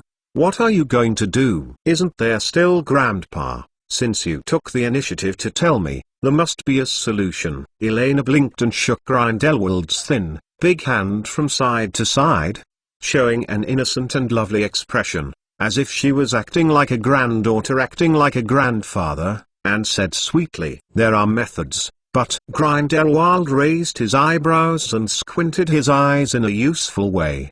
His voice deliberately dragged out. "A top-notch dish from the East, called huaji. I guess only I know how to cook this dish in the entire European magical world. It is definitely a delicacy you have never tasted before." Elena gave out her bargaining chip without hesitation. She was already very familiar with this kind of exchange, and she had done it many times before in the castle of Newmangood. "Deal." Grindelwald nodded happily. In fact, the safety of Hogwarts does not matter to him at all. According to his idea, he will directly dismiss the students temporarily, and then gather a large number of adulterers, and use the lethal curse to forcefully kill the big snake. Well, there is no need to make it as complicated as Dumbledore. In comparison, what he cares more about is the piece that Elena described before, the magnificent vision that may change the entire magical world and the non-magical world, the era of magic, and fundamentally create a magical era, time dimension. Such a great idea. Why didn't he think of it at the time? Chapter 369. Just a mouthful of chicken. Hogwarts is not as safe as people think. Regarding this, Elena has always been very clear. Whether it is the group of 8-eyed giant spiders living in the Forbidden Forest, the basilisk sleeping deep in the secret room, the 3-headed dog guarding the forbidden corridor, the devil-net vine growing in the shadow, the phoenix hovering in the principal's office, gathered in the enslaved elves on the first floor of the castle, the ubiquitous souls of the dead. Or maybe it is the long sword in the hat that may fall every year when the new students are divided into the hospital, the Horcrux crown hidden in the responsive house, the unpredictable activation staircase that makes people crazy, the ancient armor that creaks at midnight, a gargoyle that winks secretly when you pass by. Not to mention, if everything continues to develop according to the original work, starting this year, there will be Death Eaters and Nose Monsters trying to sneak into the castle every year, and there will also be Dementors who eat human souls and happiness, and kind and gentle werewolves. Professor, the big black dog that symbolizes death and ominousness, the fragrant pink big toad. Compared to the discolored Newmangood castle that everyone in the European magical world talks about, in Elena's eyes, Hogwarts School of Witchcraft and Wizardry is actually more like a legendary and dangerous demon castle. As a weak, pitiful, helpless, but especially edible little witch, she always feels like returning to her own territory. Everything gives her the warmth and comfort of home. Professor Dumbledore is just a principal who has served a little longer. He doesn't understand the charm of Hogwarts at all. He is still too superficial and undecided about this school. Elena knocked on the dark dirt ball in the kitchen fire, and chatted casually with the grandpa beside her without a word. However, it is a pity that most wizards prefer to believe in what authority has instilled and displayed to them, rather than thinking and exploring on their own. So when you receive Mr. Lovegood tomorrow, you must use Dumbledore. The image of the professor appeared, about his clothes, manners, and language habits. I think you should be awkward. HMPH. Albus doesn't have any secrets to me. Grindelwald squatted on the edge of Elena without an image, let out a soft nasal sound, and said with pride, "Don't worry, let alone the faculty in the castle or foreign visitors, even his brother Aberforth Dumbledore, it is impossible to see through my disguise. The only possible problem, that is your plan, mistakes. Due to some special reasons, Grindelwald has not yet received his first official salary, so for the time being, he shared a wardrobe with Dumbledore and lived in the small bedroom on the second floor of the principal's office at night. After more than a week of living together day and night, coupled with all these years of understanding, if it still can't become Dumbledore's shape, Grindelwald can't be regarded as the first Dark Lord who disrupted the entire magical world. You know, one of the things that Gellert Grindelwald is most proud of is that he pretended to be Percival Graves and served as the Director of Magic Security and the Director of the Magic Law Enforcement Department for a long time. The entire Magic Congress of the United States went round and round. If it wasn't for a certain pesky freckled wizard, he could even get out of his body. That's good. The compound decoction should be ready tomorrow as long as Professor Dumbledore begins to receive officials from the Ministry of Magic. We will go to meet the Lovegood family. As for the 2 defense against the dark arts classes tomorrow day, I plan to take sick leave and skip class directly, so don't forget to write out a leave slip for me later. Elena nodded and said absent-mindedly. Her eyes continued to stare at the human chicken surrounded by flames. Elena naturally believed in Grindelwald's ability. In order to avoid exposure in daily life, the potion materials she had stolen from Professor Snape's office were directly delivered to the old devil. Keep it. After all, although she is a good cook, she still needs the help of the elderly in terms of making potions. Compound decoction? Of course not. Grindelwald shrugged and curled his lips in disdain. Why do you need something awful and time-consuming? It seems that your research in the Transfiguration class is not enough, Miss Castellana. Before Elena's questioning sound came out, a gentle and familiar voice suddenly came from her ears. "This is!" exclamation mark. Elena's eyes widened, and she turned her head in disbelief to look to her side. This. I saw an Albus Dumbledore had appeared next to her. Both the look and the voice are exactly the same as the principal of Hogwarts School of Witchcraft and Wizardry. If it weren't for the old man's current posture, she still maintained the same squatting posture as hers. She almost thought the whole thing was going to help.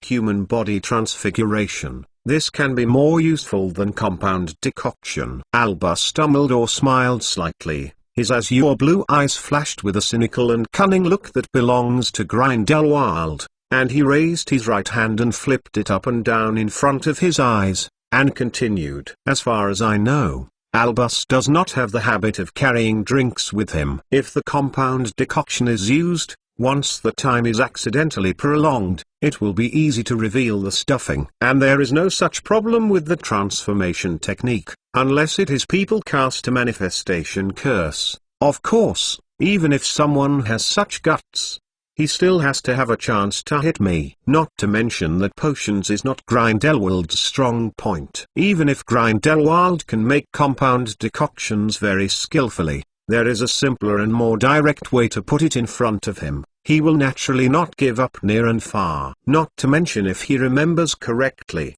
Albus Dumbledore's taste is not disgusting, but it is definitely not delicious. Okay, anyway, you can get it done. I don't have any comments. But Elena raised her eyebrows and looked at Albus Dumbledore, who was squatting next to her. The corners of her eyes twitched unconsciously. Can you change it back first? Otherwise I always feel like I have a kind of, it's like admitting wrong. I have to say that although it has always been known that the magical world has such a phenomenon of great transformation, but the first time I saw it with my own eyes, the visual impact on Elena was still quite large, even if I knew that it was a transformation of Grindelwald. Yes, she still feels uncomfortable. After all, this old turnip spanking is so painful. Especially, tomorrow she will have to do something slightly out of the ordinary. The only thing that made her feel a little more stable was that the Hogwarts school rules did not expressly stipulate that the faculty in the school could not become the appearance of the school principal. Strictly speaking, She was skipping class at best. Crackling. At this moment, there was a slight blast of fire from the wood in the stove directly in front. Elena attracted her mind, and tapped a fire fork in her hand on the hard mud in the center, revealing a satisfied look. The Scottish fat chicken called the flower non-round face was finally cooked. From ancient times to the present, whether in the east or the west, whenever I feel a little panicked and are about to do something earth-shattering, eating something in advance is definitely the first choice for most people. Acridine. Starting next month, Fat Chicken will work hard to update. I want to break out. I don't want to be despised. Acridine. Acridine. Acridine. Chapter 370 Stealing Chickens and Avada Gnawing Big Melons. Hogwarts still has a breeding industry, but it is very small. To be precise, it is actually the hunting guard Ruber Hagrid, and Keitelburn,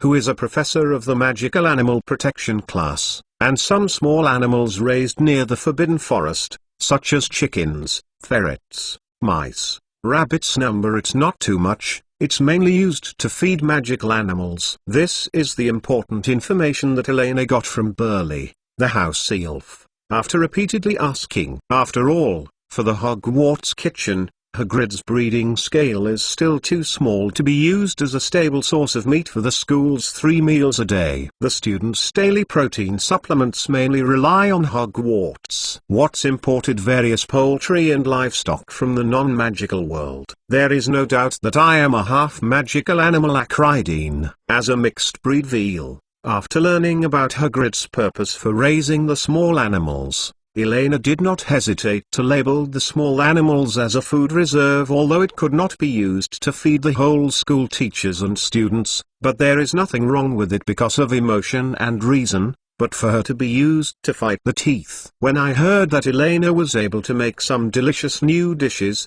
Gellet Grindelwald was also very motivated, and took the initiative to help Elena get 2 fat and big Sussex chickens and delivered them in the Hogwarts kitchen. As for the chicken thief's scapegoat, it is naturally tied to the foxes or vampires living in the Hogwarts Forbidden Forest. With Grindelwald's superb magical ability, it is too much to forge some traces. It's easy. It has to be said that compared to pure lethality and destructive power, the convenience provided by the magic of this world in daily life is far more satisfying, especially in the field of cooking. Calling the chicken says it's easy to make, but it's not easy to make it. If you want it to taste good, you still have to work hard. If you are really stupid to cook according to the method in martial arts, not to mention how much valuable edible parts will be wasted, the taste is absolutely terrible. Whether it is food processing, marinating, or cooking methods, they are all equivalent. A place to test the chef's skill and experience. Grandpa,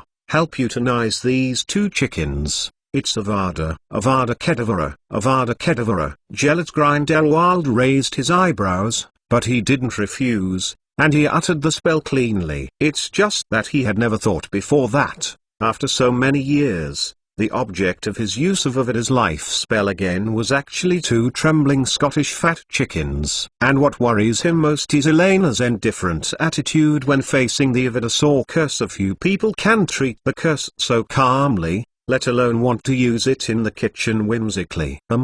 This child is a born devil. That's it, Elena said gratefully, lifted the fat chicken that had lost its soul, raised the knife in her hand, and skillfully cut a small cut at a point below the chicken's head, and put the chicken blood in the small bowl that had been prepared. For the sake of hygiene, after draining the chicken blood, Elena also cleaned all the lymph nodes and feathers near the chicken neck, and the internal organs in the chicken belly were also completely removed. And then it was more complicated in Grindelwald. Washed and stripped clean in his eyes, solemnly set aside. You know, chicken offal and chicken blood are delicious in the world, it would be a pity to throw them away. Although there are many ways to call chicken, Elena chose the primitive and simple one this time, so there are not many raw materials involved. Finally, she chose to stuff the chicken with shiitake mushrooms and various fungi. In order to add more flavor, a thin layer of salt and a thin layer of grease was finally applied around the bald fat chicken. The most authentic chicken is wrapped in fresh lotus leaves,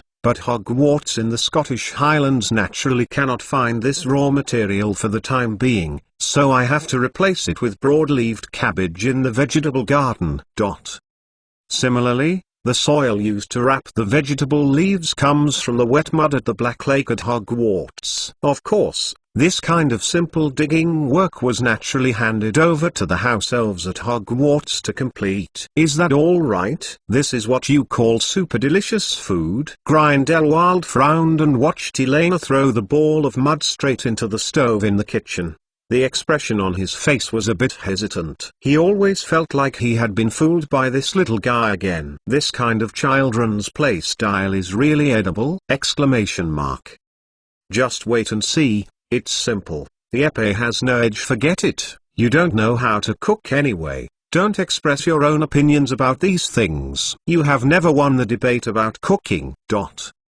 Elena curled her lips without explaining too much, and Grindelwald, who has had a number of real fragrance experiences, had already learned not to make any harsh words before the tasting, shrugged non-committal, and took the initiative to turn the topic to the discussion about Hogwarts. Although there is no evidence, Grindelwald's intuition told him that the secret room discovered by the Hogwarts ghost professor definitely has a direct or indirect connection with this white-haired dumpling. Time came back to the end of the Topperson chat, accompanied by the crackling sound of dry wood in the kitchen stove. Grindelwald took the initiative to release the body transformation technique. From Albus Dumbledore to the wrinkled bald old wizard again. After a period of roasting, it's time for the sweet chicken in the stove to be baked. The hard soil faintly reveals a bit of sweetness, and the moist lake mud has already dried out, showing a grey-black color. Hard shell. Now is the time to witness the miracle. Elena swallowed and carefully picked the mud out with tongs. The grey-black mud was burned very hard and very hot,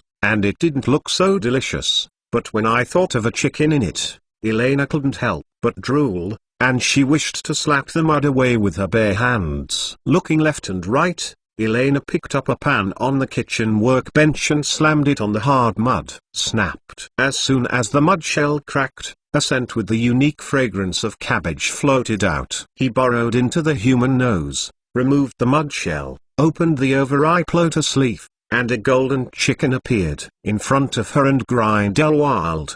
Chapter 1. There will be in the evening. Add bookmarks for easy reading. Chapter 371. The Deal of the Demon Kings. Seeking a monthly pass. Called huaji, also known as fugi chicken, simmering chicken, is a very unique Chinese cuisine. Like most Eastern foodies, Elena's deepest impression of the huaji in her mind is mainly derived from the classic scene where Huang Rong and Hong Kai Gong met in the biography of the Condor heroes from the previous life of the old man Jin Yong.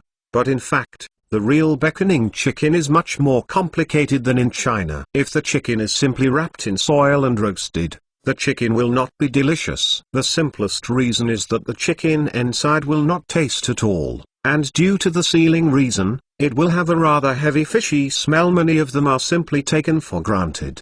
The children, because they misled the description in the middle, and made a bunch of horrible mud roast chicken. Of course, Elena will naturally not make such a low-level mistake. The unique refreshing chill of Hogwarts Lake mud protects the chicken's color very well. You only need to see the attractive golden color of the chicken skin among the layers of cabbage leaves, and you know that her cooking this time has been completed. At least 80% succeeded. Click to view the picture. This time there is really. Without any hesitation, Elena picked up the knife and fork, and roughly slashed the chicken body from side to side. The next moment, the strong chicken aroma that has been sealed for a long time, accompanied by the steaming mist quickly spread in the kitchen, mixed with the aroma of shiitake mushrooms, making people unconscious of saliva. The aroma of food. This should be the most beautiful taste in the world. However, there is no soul if life is taken away by the Avadar's curse,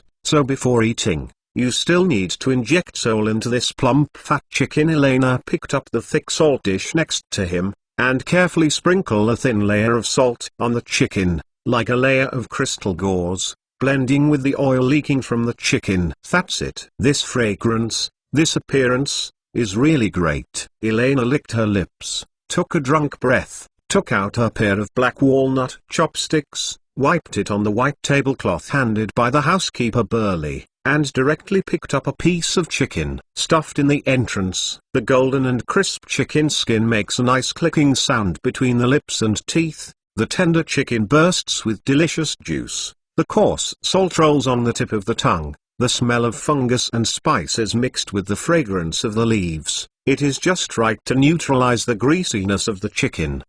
It's hot and hot, but it's delicious. You come and try it. It looks like it's really good. Grindelwald raised his eyebrows, followed Eleanor's appearance, closed his eyes and took a deep breath. With the strong scent of chicken pouring down his nose, he felt a warm and cozy warmth in his whole body. Not long after dinner, his stomach suddenly became hungry again. The old man picked up the fork and tentatively poked a piece of chicken into his mouth.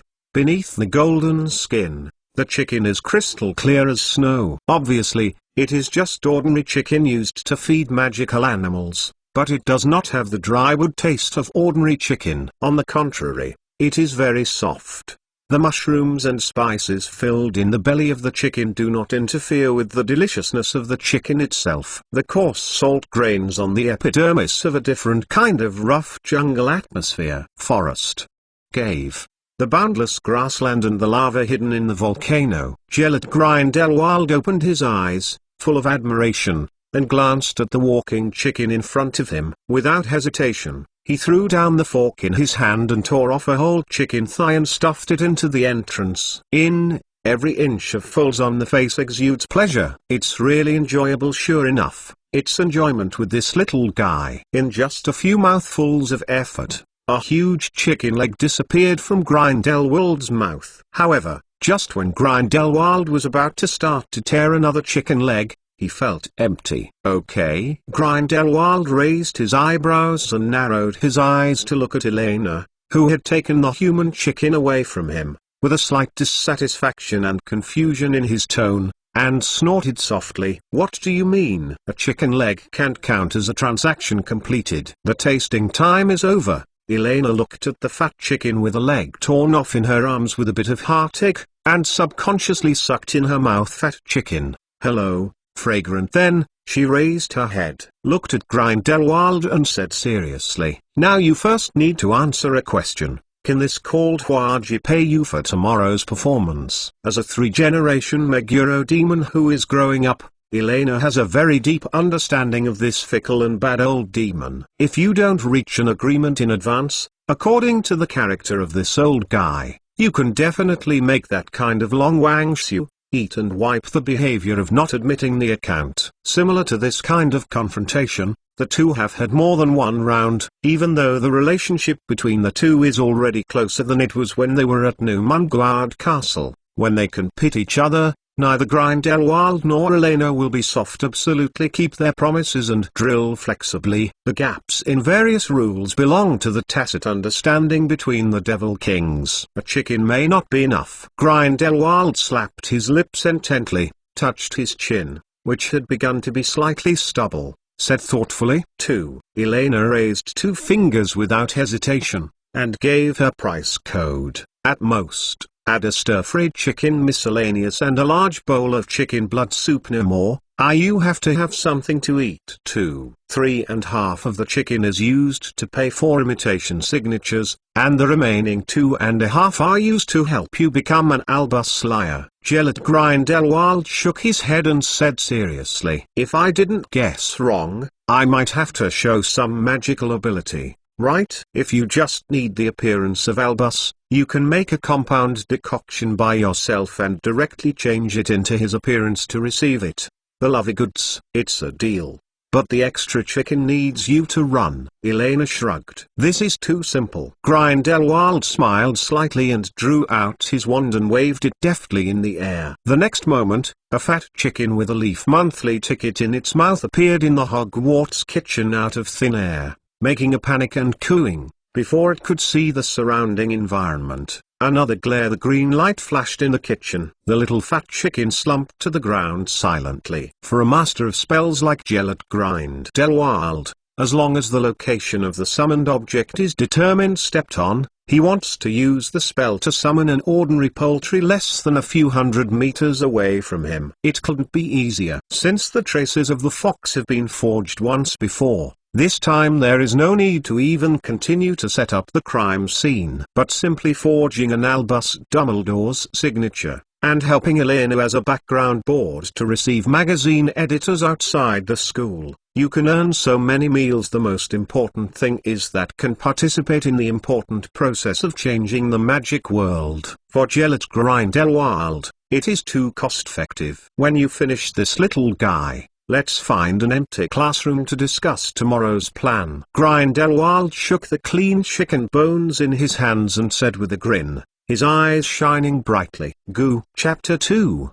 The current progress 825. So confidently ask for a monthly pass. P.S. The 25th of this month is Elena's birthday. Please remember to refill the white hair dumplings every day. Add bookmarks for easy reading. Chapter 372. Enjoying life and slow pace. Seeking a monthly pass. Europeans do not have the habit of eating chicken feet and chicken ass, especially after witnessing the whole process of Elena's cooking. Grindelwald has no interest in chicken intestines, gizzards, chicken hearts, chicken livers, and chicken. Regardless of the appearance and aroma of a dish, they are all enemies. But the human imagination is rich. This is one of the reasons why many Chinese restaurant kitchens refuse to enter. However, under the threat of Elena's silent sight, Grindelwald had no choice but to politely tasted the stir-fried chicken offal, then immediately put down the fork and focused his main attention on the steaming chicken blood soup and chicken on top. Perhaps for the vast majority of British people, chicken blood soup is also a strange dark dish, but Gellert Grindelwald, who has lived at the junction of Germany and Austria since he was a child, had a feeling when he picked up the bowl of chicken blood soup. Kind of wonderful intimacy. German pig blood sausage and pig blood soup, but the world-famous special cuisine. Click here to view the picture. I don't know if it's a psychological effect. Sometimes, he even has an illusion that Elena may be his own granddaughter. After all, whether it's personality, ideals or eating habits, the two are quite compatible. Sure enough, the tastes of Germans and Northeastern people are the same. Elena glanced at the old potato with a happy face. Her mouth bends triumphantly. Although she is not good at German cuisine, she still knows how to cook traditional Northeastern home cooking. Looking at it like this, if there is anything else Grindelwald needs next time, a meal of sauerkraut stewed blood sausage will probably help this. The old devil was satisfied. Then, if nothing else, I'll go back first. Hannah is still waiting for me. Elena raised her head to look at the wall clock in the classroom, waved her hand towards Grindelwald, picked up the 2 pairs of chicken wings and chicken feet already wrapped on the table, and walked towards the Hufflepuff common room.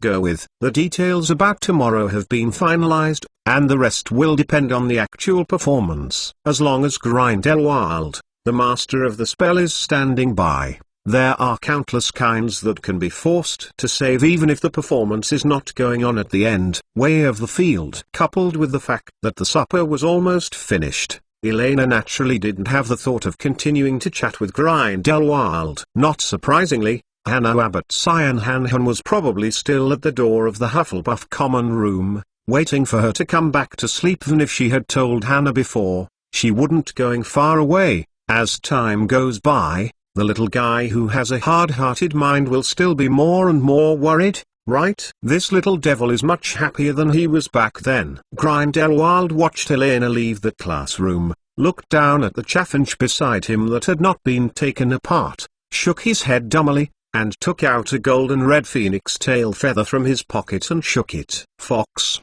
come pick me up. Hufflepuff common room. Sure enough, as soon as he opened the barrel door, Elena looked up and saw little Hannah curled up on the armchair. It was almost late at night, and after a whole day of class, Hannah Ibo, who still belongs to the category of normal humans, naturally couldn't have maintained a lot of energy. Elena, you are back. I saw Xiao Tainu's head just like a chicken pecking at rice, lighted in the air for a while, and heard the noise from the door, then suddenly raised her head sleepily and looked at the white hair dumplings that appeared at the door. There was a look of resentment in his eyes. Elena glanced at Hannah with a sleepy face, sighed helplessly, and stretched out her hand to rub the head of little Iron Girl. "Didn't I say that you don't have to wait for me and go to bed first? But, if you get lost, I can still go out to find you." Hannah shook her head, trying to make herself clearer, and said seriously. In fact, if Elena hadn't returned to the dormitory after 12 o'clock, Hannah planned to go directly to Professor Dumbledore. As for whether Mr. Filch will find out on the road, Hannah is not worried at all. According to Hermione's analysis, as long as he uses the search for Elena as an excuse, Professor Dumbledore has a high probability of tolerating such night tours. The behavior of, after all, when she and Hermione were in the school library, Elena was working as a teaching assistant in the potions classroom. They happened to meet Professor Dumbledore once, and the old man also said very clearly that if there were any problems, you can go to the principal's office on the 8th floor to ask him for help. Idiot. Hogwarts is so big, how could you possibly find me? Elena, who didn't realize that her wings had been caught by the old turnip, gave a soft look, smiled and shook her head, opened the package in her hand, and brought the 2 pairs of golden chicken wings in her hand to Hannah's eyes. "Try this. I just made it. It's delicious." After a while, there were not many chicken wings in Hannah's mouth. Even Elena had originally planned to keep her chicken feet to eat, but it didn't matter to Elena. After all, she had done it before. "I have eaten a lot." Hiccup. So happy. There were no other people in the empty lounge. Hannah touched her belly and burped and lay on the carpet without an image. The Seuss chicken native to Scotland is not the small-sized chicken common in the East. As one of the oldest chicken breeds in the world, even if it only has 2 pairs of wings and hind legs, it is easy to fill the stomach of an 11-year-old little Lily who was originally small. At this time, it was completely night. Through the dome dotted with magical fireflies, it looked like a sky full of stars at first glance. The flowers and plants in the Hufflepuff lounge exude a comfortable fragrance. Elena lay her arms on her back, looking at the ceiling of the lounge next to Hannah, enjoying the rare silence. Such a slow-paced life was an almost unimaginable luxury for her once. Even when I came to Hogwarts, every day before was a mess, and I was thinking about how to do things or how to deal with the chaotic future almost every moment. There are few people who are idle in a days like now. Most of the chess pieces have already fallen, and the rest is left to time to slowly ferment. Whether it is about the financial war in Gringotts or the public opinion of the era of magic, including the solution to the Slytherin secret chamber, it is not a matter that can be resolved in a short time. And before these matters are completely brought to an end, Irene is not suitable for blending in too deeply. Or, wait until tomorrow to smoothly deal with the singing issue, and stop for a while, right? Hearing the sound of Hannah's breathing that became more and more stable, Elena let out a long sigh of relief, carefully picked up Hannah who had already fallen asleep, and gently put it on her bed. Falling asleep with Hannah's little Lilith's dream, I woke up and believed that it was another beautiful day. At the same time, near the remote village of Catchpole, in Lovegoods' house, a 10-year-old Laurie suffered from insomnia again. Chapter 3, The Current Progress 925, The Fat Chickens. Remember to give Elena a refill. Of course, there is. Ask for a monthly pass. Live this month. Chapter 373 Professor, look at this pot seeking a monthly pass. The next morning, as the sun just rose, the quiet Hogwarts castle gradually woke up. Unlike usual, in the thin morning mist outside the castle, many little wizards can already be seen walking back and forth at this time. Since each college has allocated a small farm, the students unconsciously use this land as their back garden. Many people like to go to the vegetable garden of their college if they have anything to do. Although Hogwarts is a magic school, it still has strict restrictions on the magical area of the little wizards. In addition to classrooms, both the castle corridor and the common room have clear spellcasting prohibitions. However, The vegetable garden on the land outside the castle is a default playground. Here, students can use magic as they wish, whether it is using spells to speed up the growth of crops, or trying new spells that they have not yet mastered. No professor will interfere. Of course, the premise is that you don't practice any split curse or explosive curse on the vegetables in the ground, otherwise it is easy to be beaten to death by the classmates of your own college, and then find a good feng shui pit directly to bury it to increase fat. In fact, for most of the little wizards, they have witnessed the joy and accomplishment brought by the harvest after hard work, a little bit of sprouts, leaves, blossoms, and fruits. It's even happier than mastering a brand new magic. Not to mention, when these crops will be directly linked to their 3 meals a day. Over the past few days, many students have developed the habit of getting up early and going to the vegetable garden of their college to cultivate and maintain. The little wizards at Ravenclaw College sometimes even pick some fresh fruits and bring them directly to the table. Therefore, when Cornelius Fudge arrived at Hogwarts Castle with a group of Ministry of Magic officials, Professor Dumbledore, what is that? Standing on the pontoon at the main entrance of Hogwarts Castle, Cornelius Fudge pointed to the wetland by the Black Lake not far away, and looked at Albus Dumbledore next to him, his mouth twitching slightly. If he is not mistaken, it seems that the students are farming! Ah, over there is the vegetable garden of Slytherin College. Dumbledore turned his head and glanced at the direction of Fudge's fingers, with a smile in his eyes, and replied softly, "It looks like they should be doing a new round of seeding and spelling." After all, the vegetables on the Slytherin table were consumed yesterday. Somewhat big. As the principal of Hogwarts, Dumbledore naturally also paid attention to the strange-smelling food that appeared on the desk of the Slytherin Academy yesterday. He even thought at one time whether Elena wanted to take revenge on Slytherin Academy. However, judging from the final result of the kitchen feedback, the vacancy rate on the Slytherin table is the highest in the school. This also made Dumbledore completely relieved and no longer intends to interfere too much with the kitchen work or has a prioritized hearing and a specialization in the art. Dumbledore has never had the habit of being strong in his field. Sow seeds, consume? I believe I must have misunderstood you, Professor Dumbledore. At this moment, a fussy, high-pitched voice like a little girl suddenly rang from Fudge's right. I saw a short and fat witch with a broad, loose-skinned face and a big mouth drooping down, like a pale toad-like witch, taking a step forward, looking at Dumbledore and said, "Dolores Jan Umbridge, Senior Deputy Minister of Magic, one of Connolly Fudge's most trusted right-hand man." But according to what you just explained, it seems that Hogwarts students now need to grow their own land to support themselves. There was a false smile on Umbridge's face, and there was a trace of indifference in his big round eyes that were slightly convex. "I'm not criticizing your schooling method, but I think a little wizard of this age should devote more energy to learning magic, instead of farming like house elves, or fantasizing about some illusory history. Story.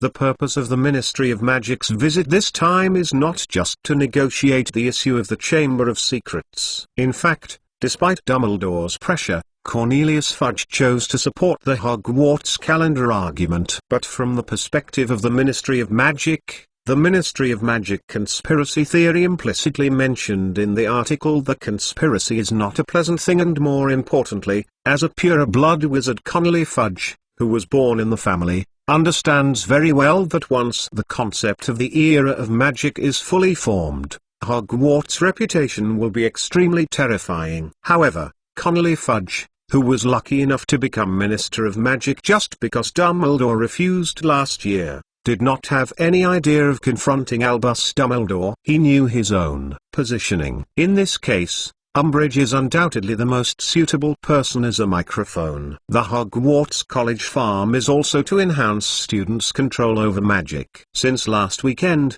each college student will be responsible for a piece of land and plant some simple crops. About this, you can consult the school board and fellow professors. This is the result of unanimous discussion by everyone. Dumbledore nodded at Umbridge politely, and replied politely. As for the students' specialization in the history of magic, we have always held a positive attitude, but the rigorous wording and content may need to be discussed. I think this is also one of the main agendas of our discussion today. With the development of magic circles around the world, the impact on the veteran British magic circles is undoubtedly the most obvious. You know, the North American magical world has broken away from the original Jinjialong currency system and independently uses the Dragot for settlement and measurement. In the distance, the Ifamoni School of Witchcraft and Wizardry, Durmstrang School of Witchcraft and Wizardry, a number of magic schools have gradually flourished, and they have been eyeing Hogwarts quake status. If nothing is done,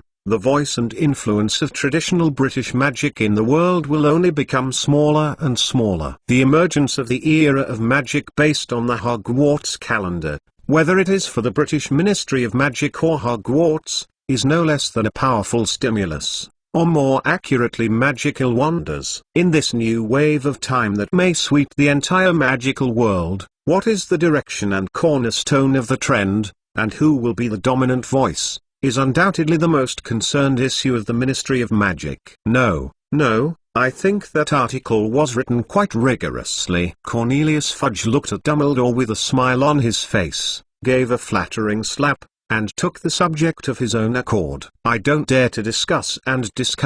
In fact, we mainly want to provide some reference opinions. After all, in terms of historical records, the Ministry of Magic also has a considerable number of top-secret files, which can provide support and solidarity for your subsequent articles. There is no doubt that the name Apocalypse is nothing more than a cover. It only took less than half a day for the Ministry of Magic to determine that there is no such a family or a witch with this name in the world, and the subsequent active support of Miss Bartilda Bagshot is even more telling. In today's magical world, except for Albus Dumbledore, no one can speak of this terribly high generation and age. The authority helped. I said that I didn't write that article. Dumbledore frowned. Oh, yes.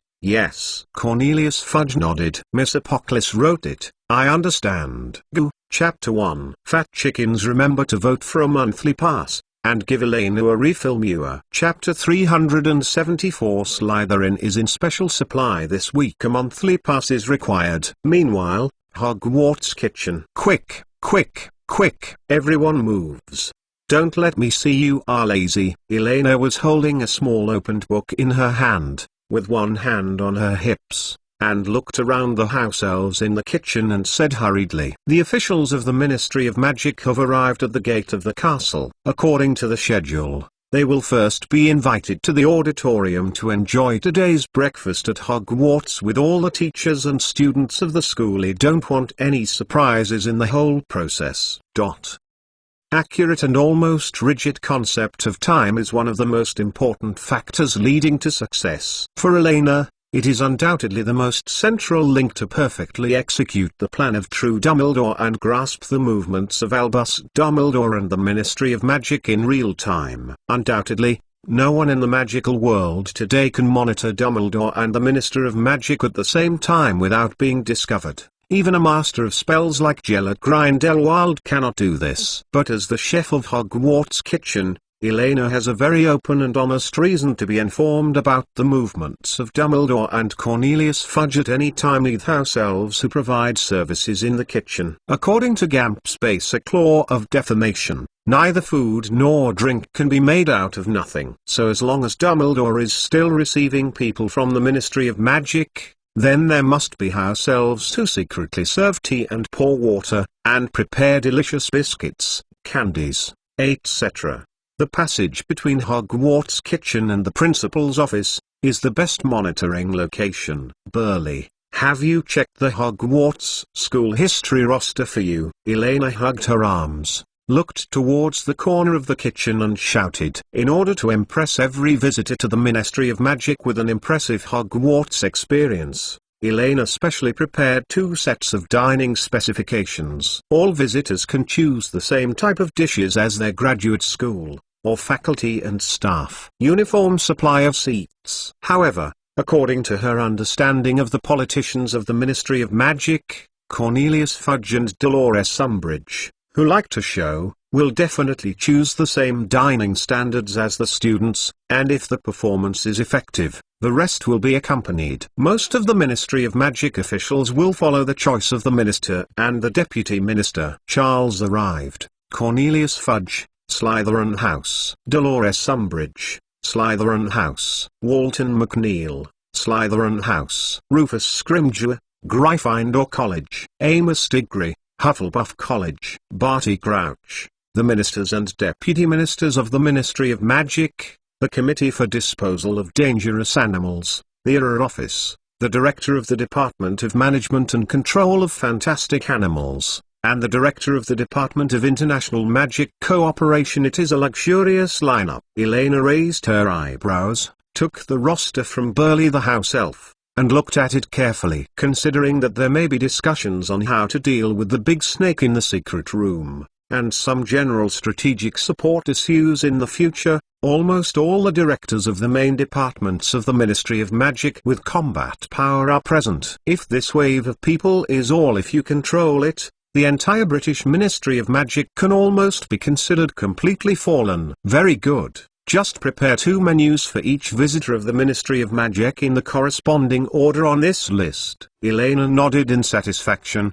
paused for a while, thought about it and added another sentence. By the way, the minister and deputy minister's share is prepared according to the most authentic Slytherin cuisine, without any deodorizing treatment, and the devil pepper dipping sauce is also prepared for me to abnormal spicy specifications. After the buffer time of the day yesterday, most of the little wizards at Slytherin College have accepted the new dark cuisine recipe, and based on the feedback from the students on the table, Elena has actually made some changes in order to be able to get closer to the taste preferences of the little wizards. Frankly speaking, the dishes at Slytherin College, in addition to the slightly larger taste, are second only to Hufflepuff College in terms of overall taste and nutritional value for a small group of people. Will be even better. Not surprisingly, in this era, the only place in Europe where you can eat authentic leek boxes, coleslaw root,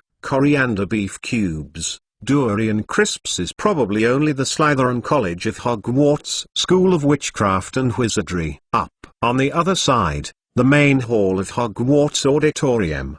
The British have always had a good concept of eating time. Unless it is the end of the world, no matter how urgent it is, they can't disrupt their step-by-step process of enjoying 4 meals a day. This habit, even in the magic world, is no exception. Under Dumbledore's sincere invitation, everyone in the ministry did not hesitate for too long, and one after another happily joined the breakfast at Hogwarts Castle, planning to go to the principal's office to discuss business slowly after breakfast. After all, for the wizards who graduated from Hogwarts, it is actually a very pleasant surprise to have the opportunity to review the meals of their alma mater Altdorf. After so many years, the reality may be slightly different from what they remembered.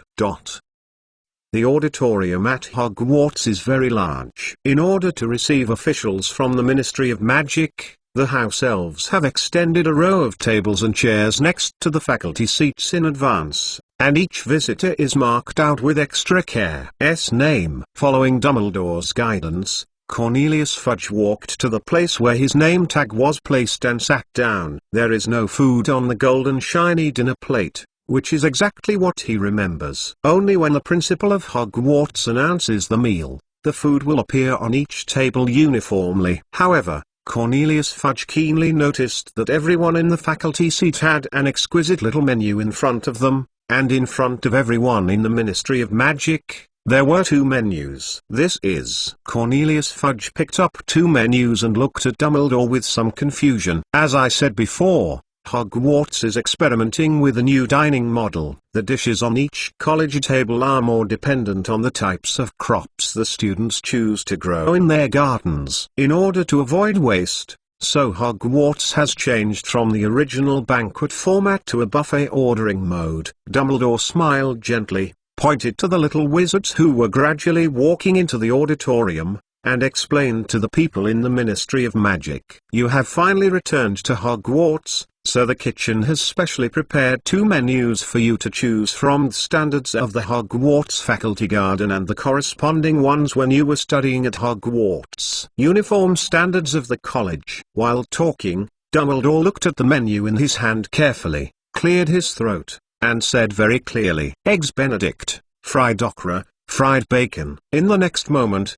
3 steaming foods appeared on the golden dinner plate in front of Dumbledore. Click here to see more pictures. Actually, I personally recommend. Dumbledore glanced at the wizards from the Ministry of Magic, hesitated a little, and couldn't help adding, "You can consider using the portion of the faculty course according to the current Hogwarts regulations. Everyone has to eat as much as they order and not waste." "So, Professor Dumbledore, you bothered?" Connolly Fudge nodded suddenly, took a closer look at the menu in his hand, and found the Slytherin College menu with the silver-green serpentine emblem on the edge. "Special offer from Slytherin College this week." It has to be said that just this small detail of the double menu of meals made Cornelius Fudge's perception of Hogwarts improved in an instant, as if he had once again returned to school decades ago.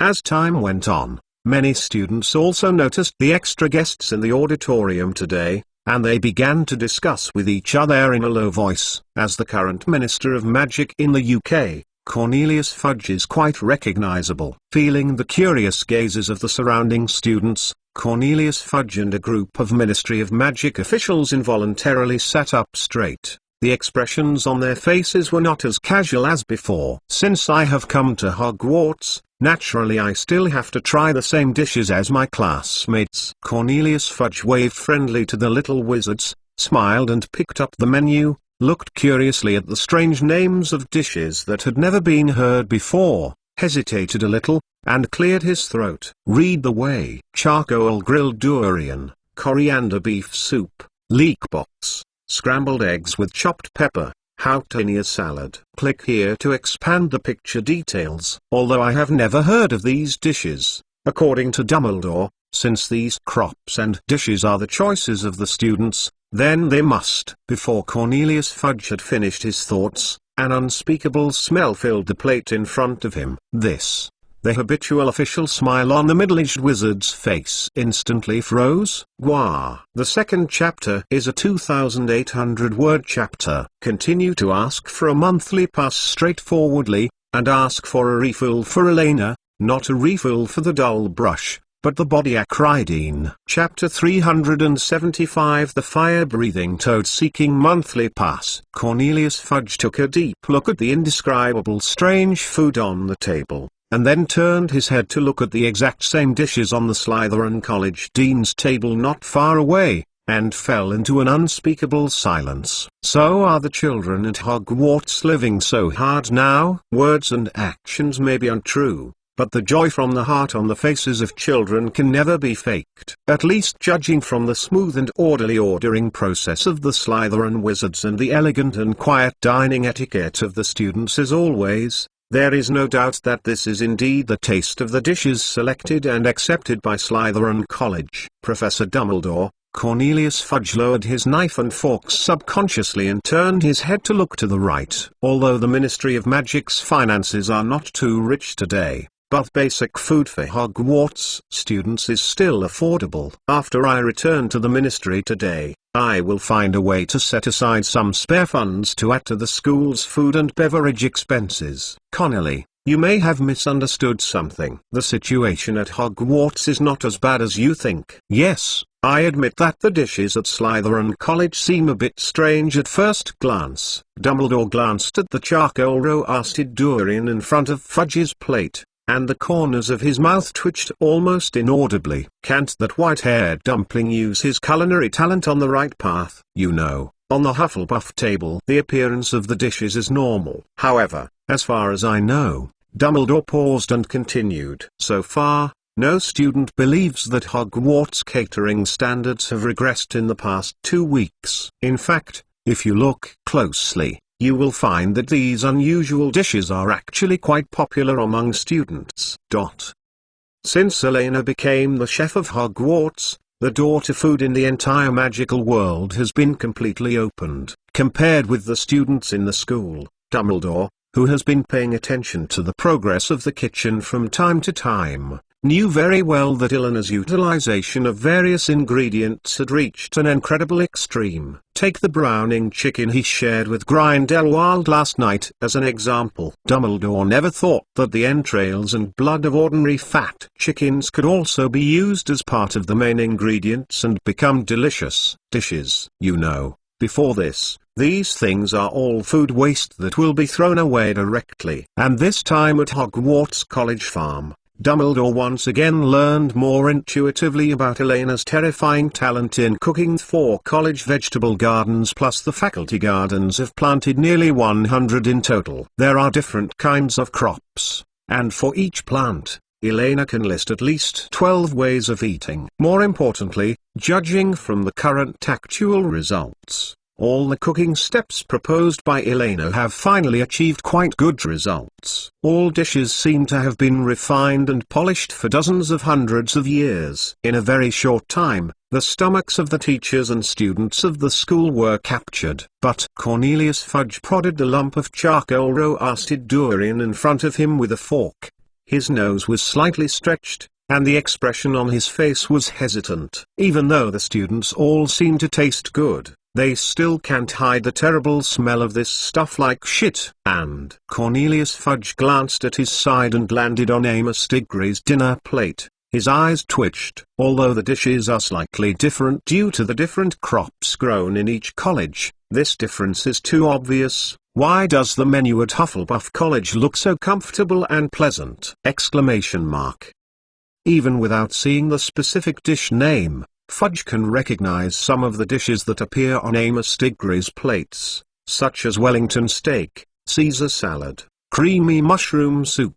When the British Mole Prime Minister received them some time ago, Fudge vaguely remembered seeing these dishes. Mr. Minister? Noting Conley Fudge's complicated gaze, Amos Diggory, who was about to feast, paused slightly awkwardly, turned his head to look at the Minister of Magic, and asked hesitantly, "Why don't you exchange a copy with me?" "No, I'm just a little surprised." Cornelius Fudge waved his hand. The expression on his face quickly returned to his former relaxed look. He calmly sliced the charcoal roasted durian in front of him, and put a small piece of it firmly into his mouth. Perhaps Cornelius Fudge is not a qualified Minister of Magic, but he is definitely a qualified politician. Under the gaze of so many ministry employees and students, not to mention that it just smells bad, even if it has really boiled shit, Conley Fudge can bite the bullet. This is why one of the important reasons for being able to stand out from the election for Minister of Magic is to always stand on the side of the majority.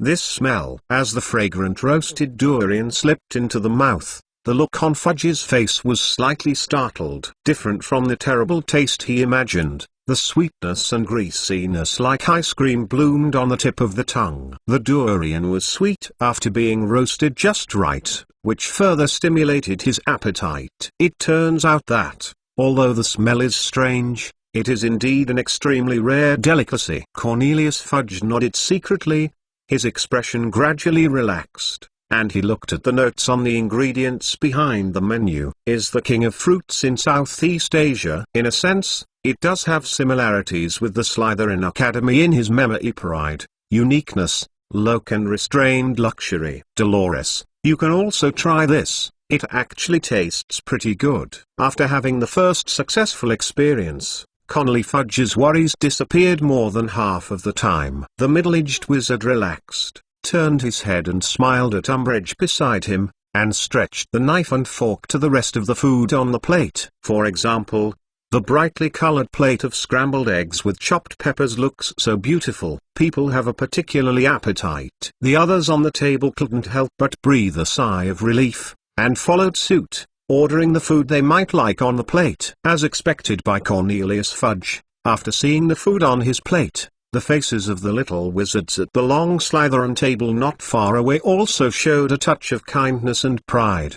Look, in fact, since yesterday, the entire Slytherin college has fallen into a slight autistic atmosphere. Except for the students in this college, the little wizards of other colleges are almost reluctant to take the initiative to speak to them. It's not that there is any intentional targeting, mainly because the smell in the mouths of the little snakes is really too big. At the same time, in addition to the little wizards of Slytherin College, the little wizards of the other three houses also began to whisper curiously. Wow, look, the Minister of Magic is eating. What's weird about this? Those Slytherins have been eating for 2 days. TSK Tusk, this is the politician, what do you know? Hey, do you think those foods are really delicious? Perhaps wait. Am I dazzled? That fat witch like a toad seems to be breathing fire? You have no dizziness. I saw Mr. Fudge's nose also starting to smoke. Goo, Chapter 1. There should be more at night. Everyone,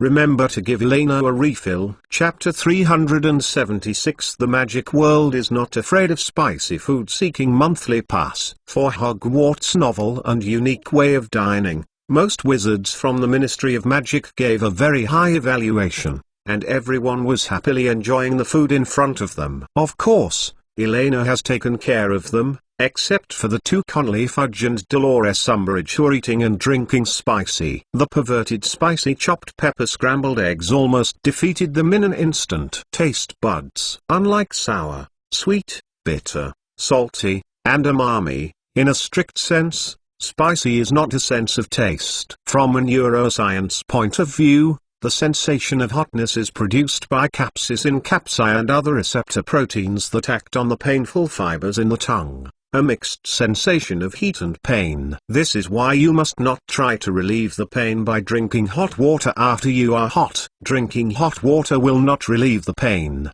but will quickly spread the capsaicin from the tip of the tongue to the entire mouth. And it will also cause damage to the already injured. The tongue and oral mucosa caused secondary damage. This also means, oh, thank you, Miss Pomfrey. Cornelius Fudge let out a long sigh of relief, took out his handkerchief and wiped the sweat from his forehead, and said gratefully, a little suggestion, don't touch those peppers. Bobby Pomfrey, the chief medical officer of Hogwarts, shook his head helplessly, waved his wand, and very skillfully rescued Dolores Umbridge, who was sitting next to Fudge, who was breathing out fire. Healing magic can relieve hotness, which is something she only discovered recently. In these days, she has cured several little guys who can smoke. This is not uncommon. Under strong stimulation from the outside world, wizards with magical physiques occasionally experience some strange conditions. However,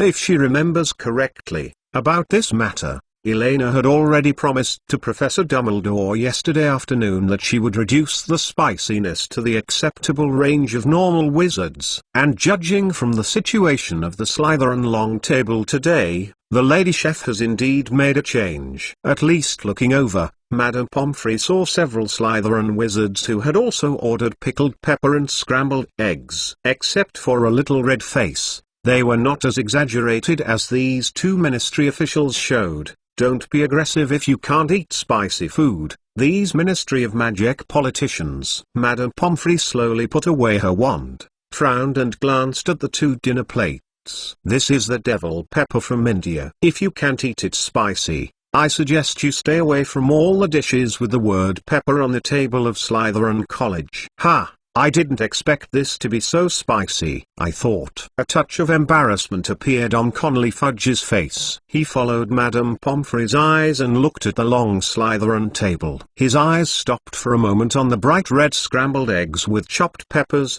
rather sighed, shook his head. After graduating for so many years, both Hogwarts and Slytherin have changed a lot. At least the tastes of this group of little wizards are still too new and exciting. He is indeed middle-aged. Some can't keep up. Hoo-ha, hoo-hoo, Umbridge panted, pulling aside the chopped pepper and scrambled eggs on the plate with a look of fear, as if it was some terrible potion. This is it? Is it Hogwarts now? It's too bad. As Senior Deputy Minister of Magic, I suggest that the Ministry of Magic needs to increase the review mechanism for these foods. Oh, Miss Dolores, this may be difficult.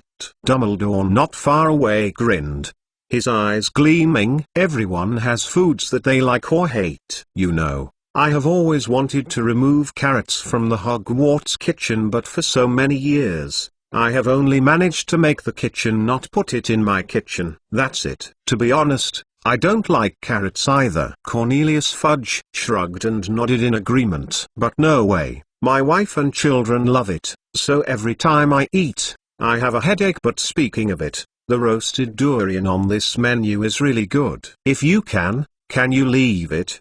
At that time, ask Hogwarts Kitchen to make an extra for me to take home. Of course it's okay, Dumbledore replied happily. In fact, you don't have to make a decision so early. There is still some time before breakfast. I think you will find out soon. Hogwarts School of Witchcraft and Wizardry. Today's delicious and unique dishes are not just roasted durians. In any case, food is the easiest bridge to relax the atmosphere. For Albus Dumbledore, although he can rely on his own strength to directly negotiate with everyone in the Ministry of Magic, this is not a benign and healthy attitude of cooperation. For Hogwarts, there is no any benefit. In comparison, it is obviously a better way to communicate with wizards from the Ministry of Magic through a sumptuous breakfast experience at Hogwarts. Pleasant time always flies quickly. After breakfast, Dumbledore led the Ministry of Magic to the principal's office. According to the original schedule, they will discuss how to deal with that secret room together. You know, although the basilisk in the original book seems to be easy to solve, in fact, the horror and difficulty of the basilisk in the Ministry of Magic's magical beast rating has always been in the top few positions. It has a more powerful ability to judge direct death than the Avidoso curse, the almost insoluble snake venom, and the high-strength magic-resistant skin, especially when the basilisk is still entrenched in the Hogwarts underground. This level of difficulty is even higher than that of the magical world's encirclement and suppression of giant tribes 10 years ago. After that, they still need to discuss the corresponding response measures of Hogwarts and the magic world under the pressure of Gringotts, and of course, how to unify the caliber on the Hogwarts calendar. Generally speaking, whether it is for Albus Dumbledore or the people of the Ministry of Magic, today is destined to be quite a long day. In fact, Cornelius Fudge and others have already prepared that they may stay in school. Psychological preparation for the whole day. But for Elena, this is obviously quite good news. At this time, she was standing on the covered bridge outside Hogwarts Castle, quietly waiting for the arrival of the Lovegood family. And beside her, there was also an old wizard with a kind-eyed look. Logically speaking, at this time, he should have been in the principal's office, receiving Albus Dumbledore from the Ministry of Magic. Chapter 2, Gwa. Current progress 1125. Straightforwardly ask for a monthly pass. Fat chickens, remember to give Elena a refill. Add bookmarks for easy reading. Chapter 377. Seeing a parent for the first time. Please ask for a monthly pass. Hogwarts Castle, Scottish Highlands, 10 o'clock in the morning. The class bell at Hogwarts has been ringing for a while. Except for Elena, who asked how to leave, and some idle elderly people, most of the teachers and students have already sat in their respective places at this time. In the classroom, a new day of learning began. In order to prevent the embarrassment of the true and false Dumbledore meeting from happening, Elena specially set the time of the Lovegood family's visit in such an interval that will not be disturbed by anyone. As for how to ensure that everything will proceed according to the planned schedule, this is very simple. In the magic world, it is enough to temporarily create a door key that starts at a time. For Grindelwald, this is not a troublesome thing. As the hour hand on the tower tremblingly moved to 10 o'clock, the next moment, a twisted light and shadow flashed by, and two figures, one tall and one short, appeared on the viaduct in front of the main entrance of Hogwarts Castle. Dad, is this Hogwarts? Luna lifted her head and looked at the towering quaint castle in front of her, her eyes full of curiosity. Yes, this is Hogwarts Castle. Xenophilius Lovegood nodded absent-mindedly. His gaze fell on the figure not far ahead, and a dignified look flashed in his eye. Sure enough, it was Albus Dumbledore. Mr. Lovegood subconsciously squeezed the letter in his hand, and the light blue halo on it was slowly dissipating. The door key is not a rare kind of magic. In fact, before the Hogwarts Express train was opened, one of the ways for students to go to Hogwarts was to use the door keys that the school had put in advance, and the magical world occasionally also held some large competitions or concerts. Will take the form of a door key. Note 1. But generally speaking, as the preset time and distance of the door key become longer, and the fragility of the carrying object, the actual difficulty and accuracy of casting can be said to directly increase geometrically. Similar to this, after almost a full day, it can span most of England from Devon to the Scottish Highlands and accurately locate the magic control on a bridge. The entire magical world can do it. Only a handful. Professor Dumbledore, long time no see. Xenophilius Lovegood calmed down, took his daughter to step forward, and offered to say hello. Now that Dumbledore chose to meet at Hogwarts Castle, it was a friendly attitude that was willing to communicate. Because of this, Xenophilius Lovegood finally agreed to bring his daughter over. Compared to leaving his daughter who is less than 10 years old at home alone, he feels that this is more at ease. The other side. Is this Luna and her father? As described in the original book, Xenophilius Lovegood has a slightly eye-catching, white cotton candy-like hair on his shoulders, and the man is wearing an egg-eye yellow robe with a dazzling color, and a gold chain hung around the wizard's neck with a strange triangular eye symbol shining on it. Deathly Hallows. Her gaze stopped for a moment on the Deathly Hallows pendant on Mr. Lovegood's chest. Elena curled her lips non-committal, and quickly moved her gaze away from the man, looking around like a chick just out of the nest. Luna, little Lolita. Luna has a waist-long light blonde hair, mixed with a bit of brown during the period, because it has not been taken care of. It looks a little messy, and the color of her eyebrows is very light. Perhaps due to heredity, Luna's two eyes protruded slightly, which made her eyes become a little hazy, looking trance, exuding a weird, erratic temperament. Elena carefully looked at the father and daughter in front of her, and she was quite satisfied. Fortunately, the style of painting did not collapse. At the same time, Dumbledore's blue eyes looked at Lovegood, who was walking by, and nodded gently. Good morning, Xenophilius, I am glad to see you again. But, after a short pause, the old man turned sideways, let out Elena, who was standing next to him, and continued with a smile. Today's protagonist is not me, but this child. I just accompany and supplement it. Okay? Child? Xenophilius Lovegood was taken aback for a moment, and then he noticed the little silver hoard witch standing next to the old wizard. Because he was too nervous before, he almost focused all his attention on Dumbledore. The next moment, Lovegood's eyes shrank sharply, his eyes fixed on Elena's chest. I saw a pendant almost identical to him hung on the girl's chest, and a layer of magical luster flashed from the surface of the pendant. Obviously, different from the ornament he was carrying, this was a real magic item. Hello, Mr. Lovegood. Meeting for the first time. Elena took a small step forward, stretched out a hand towards Xenophilius Lovegood, and said openly, Introduce myself, Elena Castellana, abbreviated as A.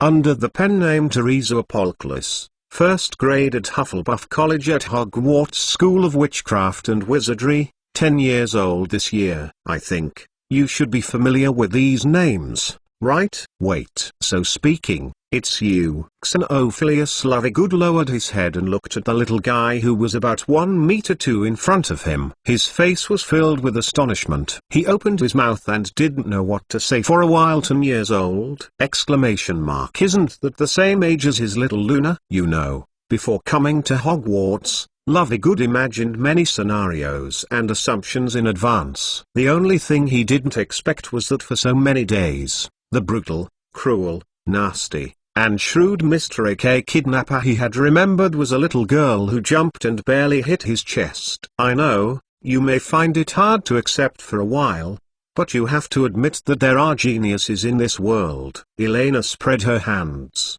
raised her eyebrows quite triumphantly, and was about to continue boasting. Suddenly, a small white hand spread out in front of her eyes, almost poking her nose directly. Horned Snorer. Luna Lovegood looked at Elena's eyes and said with a serious face, "You promised in your letter before that as long as I come to Hogwarts, I will return my Snorer beast." "Don't worry, of course I will return it to you." Facing Luna's clear silver-grey eyes, Elena unconsciously looked away, shrugged and explained. "You can see, I don't have a place to hide owls. So, if you want that flat-headed guy, you have to go to my Hufflepuff girls' dormitory. Gua. Chapter 1. Ask for a monthly pass. The cutest and lovely fat chickens. Remember to give Elena a refill. P.S. This month's monthly pass plus update activities start every 500 votes. Add a chapter. The current progress 1126. Add bookmarks for easy reading. Chapter 378. The True and False Dumbledore Part 1. Seeking a monthly pass. Well, now that I have talked about owls, there are some things that I might need to explain. Dumbledore coughed suddenly and interrupted Elena's words. "First of all, I need to apologize to you, Mr. Lovegood." Glancing at Xenophilius Lovegood in front of him, Dumbledore nodded and said a little apologetically, "It is true that it is indeed a pleasant thing to see you at Hogwarts again after graduation. However, I do not hope that it is because of some unpleasant forms and reasons that you have to go back here. I have to admit that due to some of my negligence, you may have suffered some." While talking, Dumbledore glanced at Elena beside him, as if looking for an appropriate adjective. After a short pause for a few seconds, Dumbledore continued with a weird expression. "Some, less friendly hints or threats. So, I have to declare in advance that I have never given Ms. Elena Castellano any authorization to exercise the rights of the principal of Hogwarts on her behalf. If so, if I have anything to communicate with you, I will definitely write to you personally instead of letting someone else ghostwrite it." After speaking, a trace of helpless fatigue appeared on the old man's face, and he sighed involuntarily. Dumbledore had to admit that, just like Elena Castellano's usual behavioral style, this troublesome mixed-race little V had many extraordinary behaviors, and it was difficult to use conventional procedures to restrain and punish. After all, in the strict sense, she was just an owl messenger who forcibly detained others. From the results, she neither asked for money nor did any substantive bad things. She just wanted to publish a history of magic document that she compiled and summarized. It was like in a non-magical world. Kidnapped the pet dog of the editor-in-chief of Nature magazine and asked for an SCI-level paper to be published. Not to mention it is defined as a crime of kidnapping. Even if it is to be labeled as a crime of extortion, it is more difficult. Silence.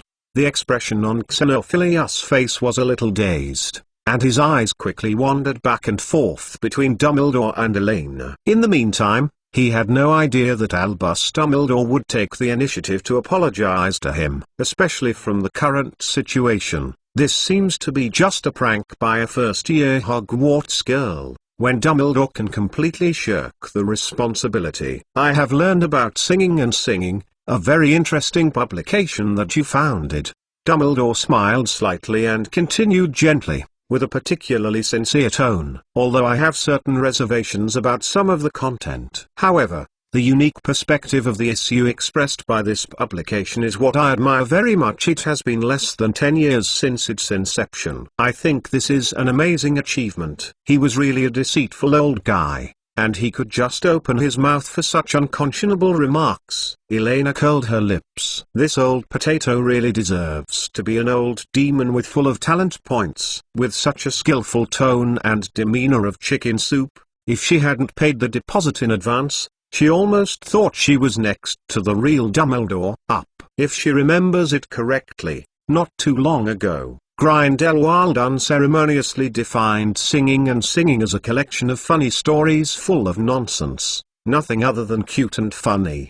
Value. Obviously, however, Mr. Lovegood had clearly listened to the evaluation of Dumbledore. "Professor, thank you." Xenophilius' lips trembled and said softly, "About this magazine and the era of magic, we will talk more about it later. As for now," Dumbledore reduced his smile, turned his head to look at Elena, and said calmly, "I remember I said before, Miss Castellana, threats, extortion, kidnapping, and deception are not allowed and recognized at Hogwarts. Although you can avoid rules and regulations, but it doesn't mean in short. I hope you can apologize to Mr. Lovegood and get their understanding as promised before. This old potato is too deep into the play, right?" The corners of Elena's mouth twitched, and she looked at the serious Albus Dumbledore with a look like constipation. There is no doubt that Gellert Grindelwald, the evil old demon king, is taking the opportunity again. Take advantage of her. Ahem, it's late, or we go to the castle. Elena kicked fake Dumbledore calmly,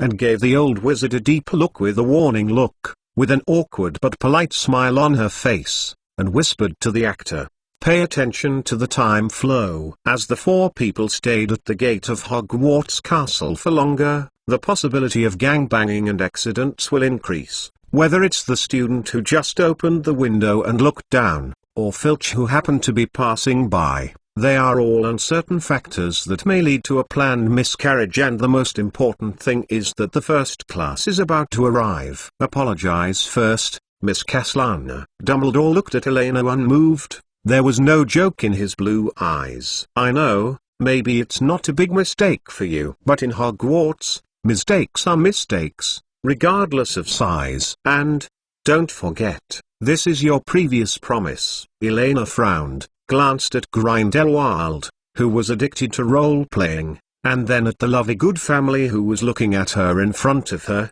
and curled her lips helplessly. "Say it again." "I'm sorry, Mr. Lovegood." Elena turned around, looked at Xenophilius Lovegood, and said dejectedly, "I'm very sorry, in the previous correspondence, I lied to you. I hope you can forgive my childish behavior. In fact, at the beginning, I just helped to have a more equal communication with you. In addition, thank you very much for getting my article published in the magazine." Now that she had decided to admit her mistake and apologize, Elena didn't bother to play any more scheming and idioms. It was all for this purpose, and it was not ashamed to admit her mistakes openly. "Nothing. Your article is very interesting." Xenophilius waved his hand and said with a smile. Immediately afterwards, Elena turned her face, looked at Luna Wing Lovegood in front of her, and said seriously, "Miss Lovegood, I'm sorry, these days have made you scared. I will deliver your little owl to your hand later. If you still feel uncomfortable,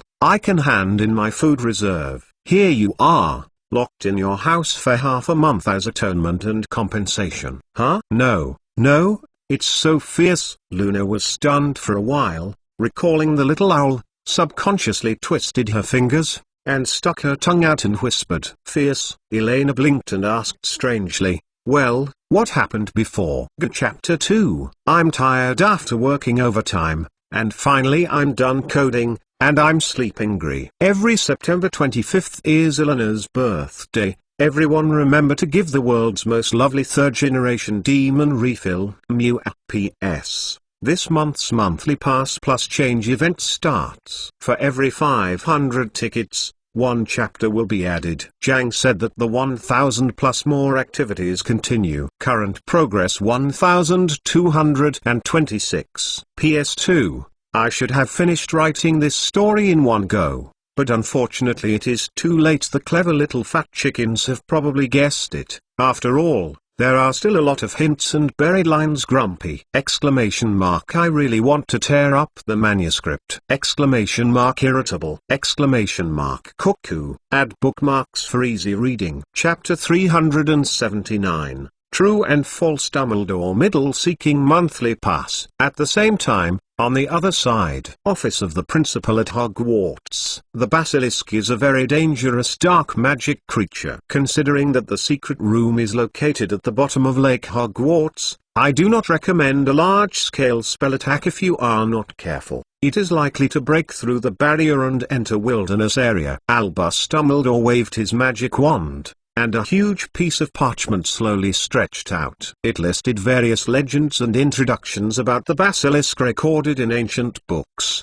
as well as the secret room added by Professor Binns' rough structure diagram. Therefore, I am more inclined to establish a set of all-round inward magic prohibition, similar to the functional magic barrier that prevents outsiders from entering the castle of Newmangate, so that this monster can sleep forever. Looking around at the thoughtful people of the Ministry of Magic, a joke and chill flashed through the half-moon-shaped lenses of Albus Dumbledore, and the wand in his hand knocked on the parchment. Layers of complicated magic spells and patterns emerged. In this world, magic can be roughly divided into two categories: large-scale war magic and conventional magic. And what he showed at this time was a relatively common multiplayer magic, usually used to guard some important places in the magical world. But Dumbledore changed the inner and outer directions of the protective force. Fighting a more vivid metaphor is roughly the difference between the armor of thorns and the Iron Maiden. No matter how powerful it is,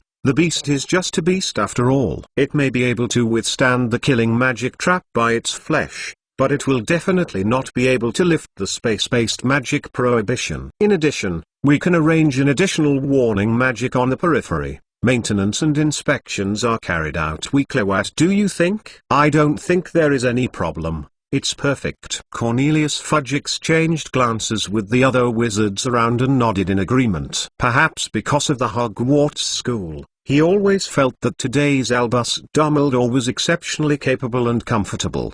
Whether it was dealing with people at the table or the meticulous logical lines of controlling the overall situation in the office. Although before that, every time Fudge talked with Dumbledore, the old wizard always controlled the initiative of the topic. But at that time it was more like a proud academic professor than it is now like a seasoned politician. Cornelius Fudge frowned slightly and looked at Dumbledore in front of him. Still the kind of gentleness as always, and the subconsciously awe-inspiring feeling of deterrence. Whether it was speech or action, it was indeed the real Albus Dumbledore. How can anyone in this world dare to pretend to be Albus Dumbledore? And this is Hogwarts. Connolly, what are you thinking? Isn't this smooth communication exactly what you expected? Connolly Fudge thought to himself, shook his head dumbfounded, and dispelled the faint thoughts that had just emerged in his mind, and looked at Dumbledore with a relaxed look of lying down on his face. Professor Dumbledore, just follow your plan. Regarding spells and prohibitions, the Ministry of Magic will cooperate as much as possible. As for the Rubeus Hagrid thing you mentioned at the beginning, just confirm after reading the relevant information about the secret room. I think the Wisingama court will soon revoke the ruling issued against him. Very well, then let's take a break and start the next agenda. Dumbledore nodded happily and snapped his fingers lightly. In the next moment, plates of rich and exquisite desserts appeared in front of everyone at the Ministry of Magic. Caramel brulee, lightning puffs, chocolate mousse, tiramisu, strawberry pancake, creamy sponge, scones, Eton Max, a kind of fruit ice cream, sponge pudding with maple syrup, apple pie. Click here to view the picture. I have to say that in order to allow the visiting officials of the Ministry of Magic to have a better experience, and to stay in the principal's office for a longer period of time, Elena took a lot of effort this time and launched at least 7 in one breath. 8 types of desserts that did not exist in Hogwarts kitchens before. And the final result is unquestionable. Faced with at least a dozen classic European desserts exuding attractive aromas and colors, the wizards who had just eaten breakfast for less than an hour swallowed unanimously. Swallow. You know, hunger is an instinct for survival. It will only make people think of ways to find food as soon as possible to gain energy. However, gluttony is a kind of spiritual, or deep desire in the soul.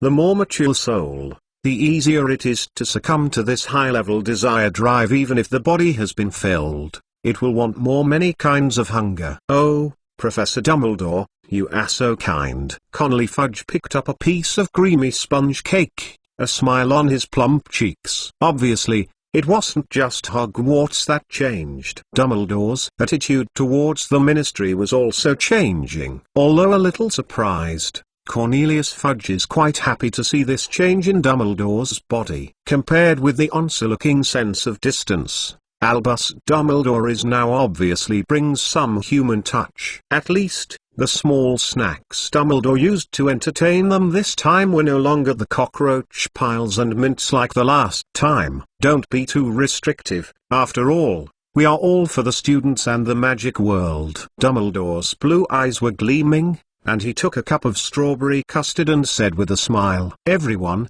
hurry up and have a taste." This batch of snacks was specially made by Hogwarts Kitchen in order to entertain you. Even if you can't eat it for a while, don't feel sorry for it when you leave school. The kitchen will pay for it. An extra batch will be cooked according to the list you made at the end. "To be honest, I suddenly envy," said. "Well," Cedric Diggory, "you must know Dumbledore." Amos Diggory picked up a piece of apple pie, took a careful bite, and watched the sticky and sweet jam flowing out of the golden and crisp case. His tone was full of emotion. "When we were in school, there were no such delicious desserts. These children are so happy now. Yes, I even want to apply to teach at Hogwarts. Compared to this, Professor Dumbledore, can I let my house elf come to Hogwarts for further study? Otherwise, I suspect that after I get home, it may be difficult to get used to the original meals." Of course there is no problem,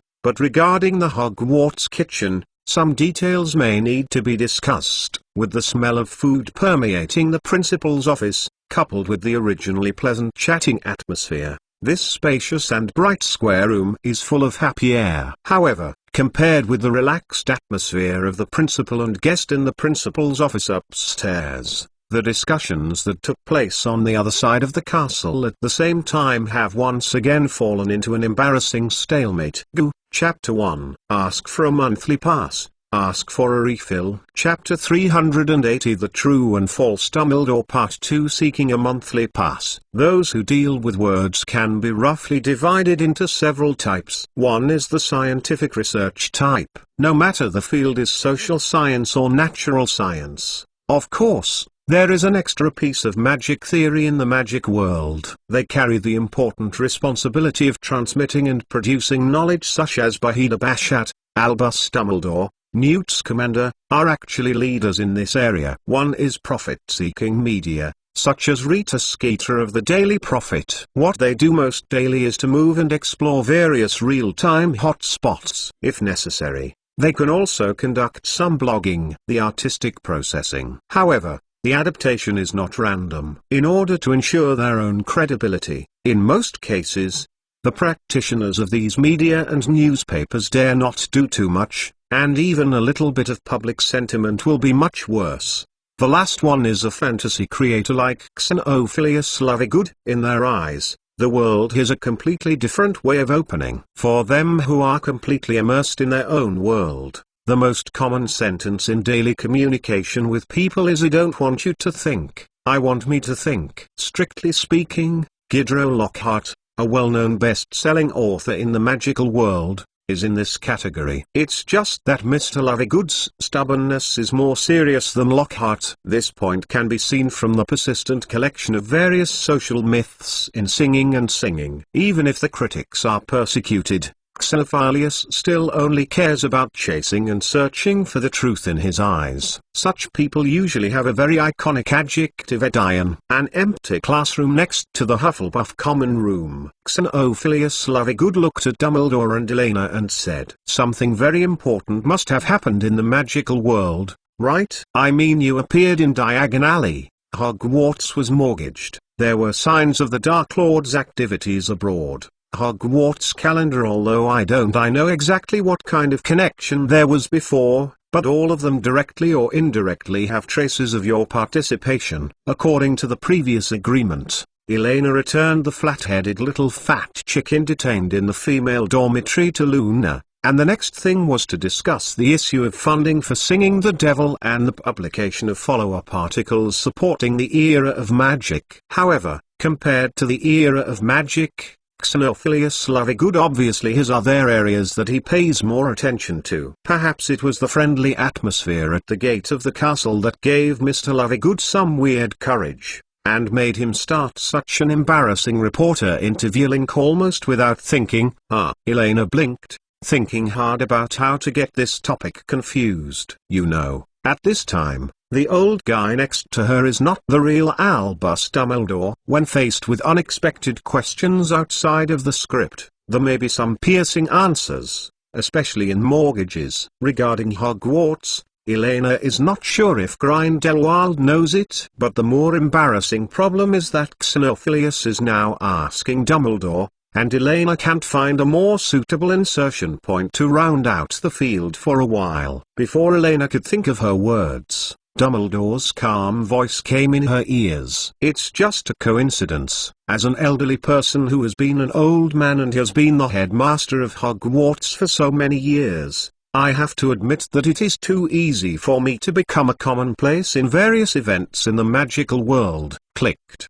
Dumbledore smiled politely and said softly, shaking his head, "If you have paid attention to the Daily Prophet last week, you should have known that the Ministry of Magic has already dispelled the rumors, whether it is domestic or foreign. So let's continue to discuss the matter of the era of magic, right?" Elena raised her eyebrows and looked at her side unexpectedly. This old potato is quite skilled in dealing with it. It is indeed the devil who stirred the whole world back then. I never believed the report of the Daily Prophet, which was full of foul lies and flattery. Xenophilius Lovegood frowned in disgust, and said very clearly, with a stubborn expression on his face, "Of course, this kind of huge and complicated plan should be kept secret as much as possible, and it is reasonable for you to deny it. But I just want to remind you, Professor Dumbledore, one thing. You must be careful of those fairies who pretend to surrender to you. I know that they also have a very terrifying army. They are very likely to tame a group of giant harassment flies, and they may counterattack the magic world at any time. It is not easy to convince a mere visionary. The most important thing is that Mr. Lovegood, who has a peculiar brain circuit, has indeed accurately guessed the truth of some facts to a certain extent this time. Eeldorf, there may be a lot of brain supplements in details and causality. Goblin, the army, harassing the horsefly. Dumbledore raised his eyebrows, a touch of confusion appeared on his face. Ahem, I can't hide it from you, Mr. Lovegood. At this moment, Elena gave a light cough, and a thoughtful look flashed through the lake blue eyes. However, Professor Dumbledore has already considered this point. Although the harassing horsefly cannot be detected with the naked eye, only a simple modified spell can be used to prevent them from floating in along the ears and messing up people's minds. Oh, I know it, I know it. Xenophilius Lovegood's eyes lit up instantly, nodded quickly, and said excitedly, of course, as one of the smartest wizards in the world, Professor Dumbledore must be aware of these annoying and dangerous little things. Perhaps you can learn about the anti-demon glasses I am developing recently. Huh? Wait, Mr. Lovegood. Dumbledore frowned, his eyes hovering back and forth on the faces of Elena and Xenophilius, and the doubts in his eyes grew more and more. What have these two people been talking about since just now? However, before the old wizard could finish speaking, he suddenly felt his little hand grabbing his cuff and pulling it to the side. Excuse me, Mr. Lovegood, there are some things I may need to discuss with Professor Dumbledore. Elena smiled shyly, then whispered to Dumbledore's side in a low voice, Grandpa, come here, our plan may change temporarily. I suddenly have a better one. Thoughts? Huh? Okay.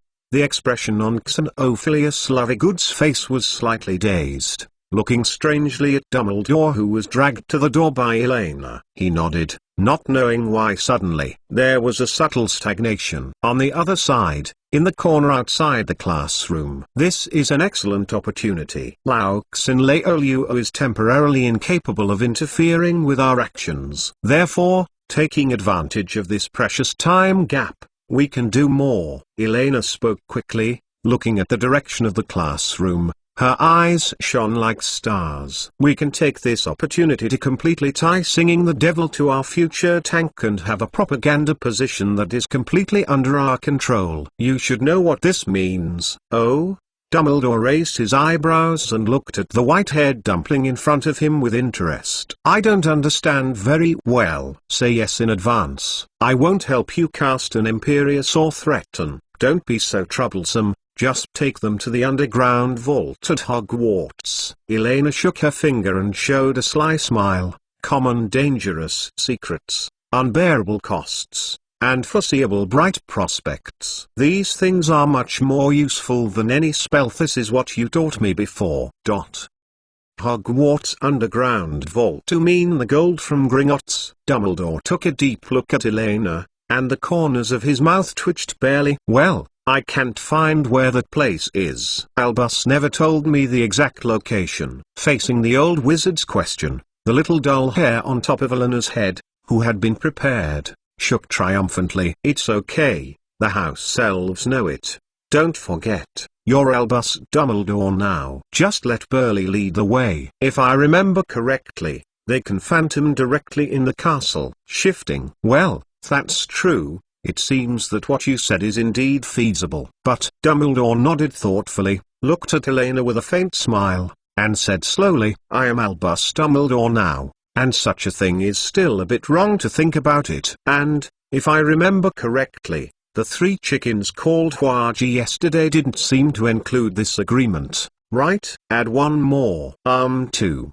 Don't forget, you promised me something when you were in the castle of Numungard. Elena curled her lips and said without hesitation. Sure enough, she knew that this old guy would take the opportunity to raise the price, but she didn't have the time to bargain with the old Demon King at this time, and she wanted to lock in the buy and get own deal in one fell swoop. Numungard, I don't remember what I owe you. Dumbledore squinted his eyes and shook his head unmoved. You know, in exchange, I have also taught you at least a dozen kinds of magic, and some magical abilities that are absolutely impossible to learn in school, such as your extraordinary power enhancement. A dozen kinds? Strengthening magic? Elena's eyes widened in disbelief. She gave an exaggerated cry, and looked at the shameless old potato in front of her with a heart-wrenching look, even though it was a basic operation that belonged to the Demon Lord to ask for money back. But this kind of direct shame is still a bit too much,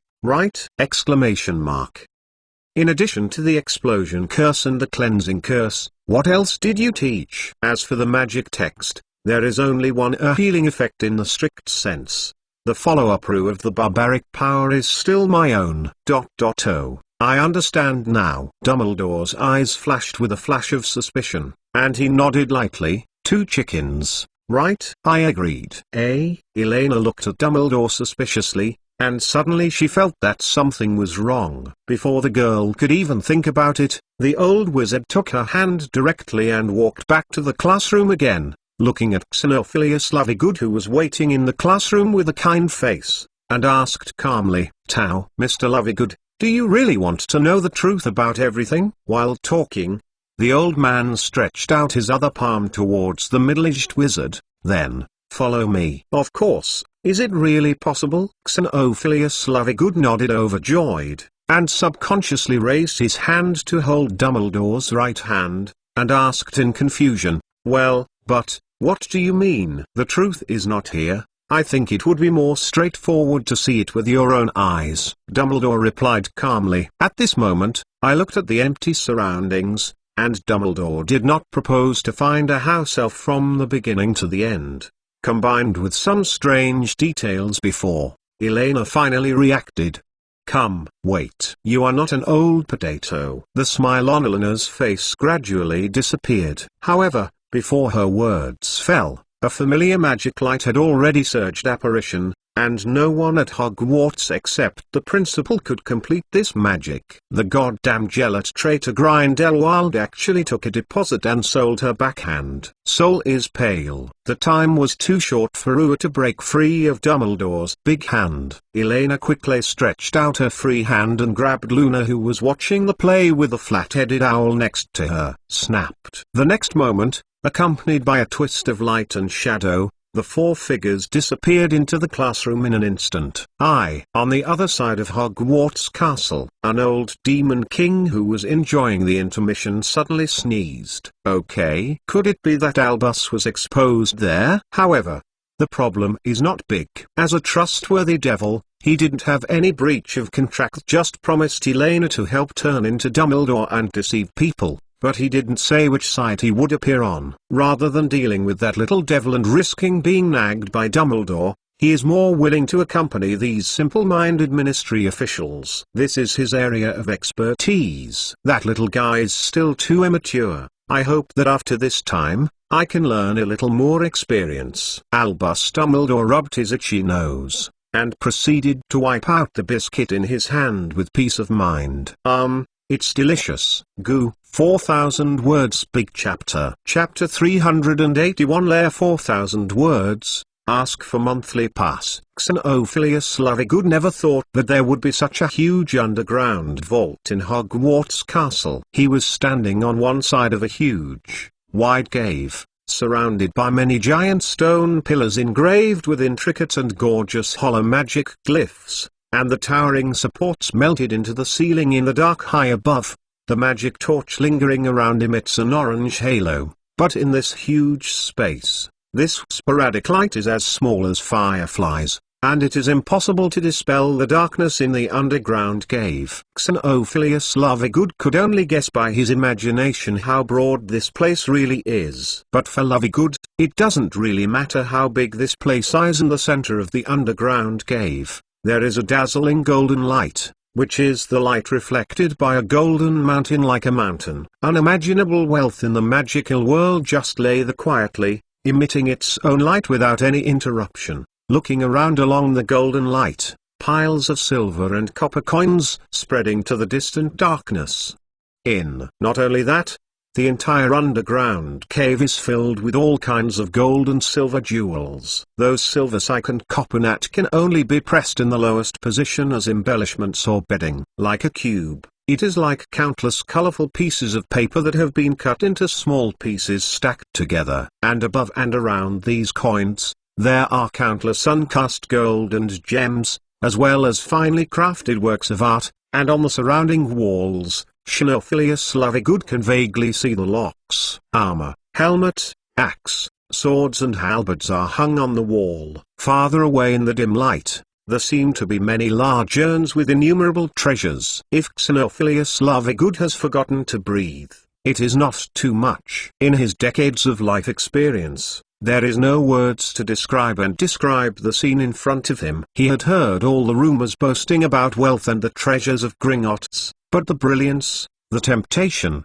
the gold and silver jewels of this wealthy country, completely surpassed his imagination. Is this all the treasures of Gringotts? As if sluggish for a century, Xenophilius rolled his throat and said hoarsely, in the face of such a shocking scene, apart from his previous speculation in the contradictory, in his opinion, there is no other reason that can be explained. Hogwarts, or Albus Dumbledore, the patron saint of the magical world, had already secretly controlled the entire Gringotts. Gringotts? No, this belongs to Hogwarts. Dumbledore smiled and shook his head, explaining unhurriedly. While the old man answered the question, his eyes remained mainly on the white-haired dumpling with an unpredictable expression on the side. Sometimes, he had already pulled out the wand, his fingers lightly on the raised scabs on the elderberry wand stroked. Although Grindelwald is not as good at understanding magic texts as Grindelwald, Dumbledore is also one of the wizards at the pinnacle of this world, and only a few hints are enough to make him want to understand Elena's reliance. Explosive spells that exceed conventional effects and the effects that inspire the second sequence of magic text her strengthen their own power to a certain extent. Wild and uncontrollable wild power. What an enviable talent. If Dumbledore's guess is correct, the Milky Rue is probably the spell that inspires the magic of the magic text. However, Dumbledore's vision of the Rageous Ball that Dumbledore had anticipated did not appear. For Elena, now that she understands that she was put together by Louturnip and Loutardoo, especially after her few cards had been set out by Laux in Louturnip, the most sensible way is to take it silently. Write it down in a small notebook. The future will be long. These two old guys will soon understand the fate of offending a chef. The most important thing now is to first eat the wing meat that is almost delivered to the mouth. After all, since Dumbledore personally took the people to the underground vault, it means that from the perspective of the old wizard, he also recognized Elena's idea to pull the contradictory into the group. Of course, that may be part of the reason. It also comes from the precise brain replenishment results of Xenophilius Lovegood. Mr. Lovegood, what appears to you now is the huge wealth that Hogwarts acquired after being mortgaged to Gringotts. As you might guess, yes, Everything is under the control of Professor Dumbledore. Compared to Mr. Lovegood, who was in a sluggish state on the side, Elena, who had seen Jinshan once before, was undoubtedly much calmer, and explained to the wizard next to her. Just as she was talking, the girl glanced over the Jinshan in front of her, and a deep confusion still appeared on her face. But how come there are so many more? In her impression, the transaction for Gringotts did not involve other equivalents except currency, so the gems, gold, crafts, and even armors and weapons filled in this underground cave. Grindelwald, sure enough, I just knew it was like this. At this moment, Xenophilius Lovegood opened his eyes wide with excitement, picked up a well-made handicraft not far away, and carefully looked at the familiar triangular eye symbol imprinted on it. Since the fall of Gellert Grindelwald, in addition to the saints who disappeared overnight, Grindelwald's huge wealth accumulated when Grindelwald swept through most of the magical world also disappeared with the castle of Numungard. In everyone's sight unexpectedly,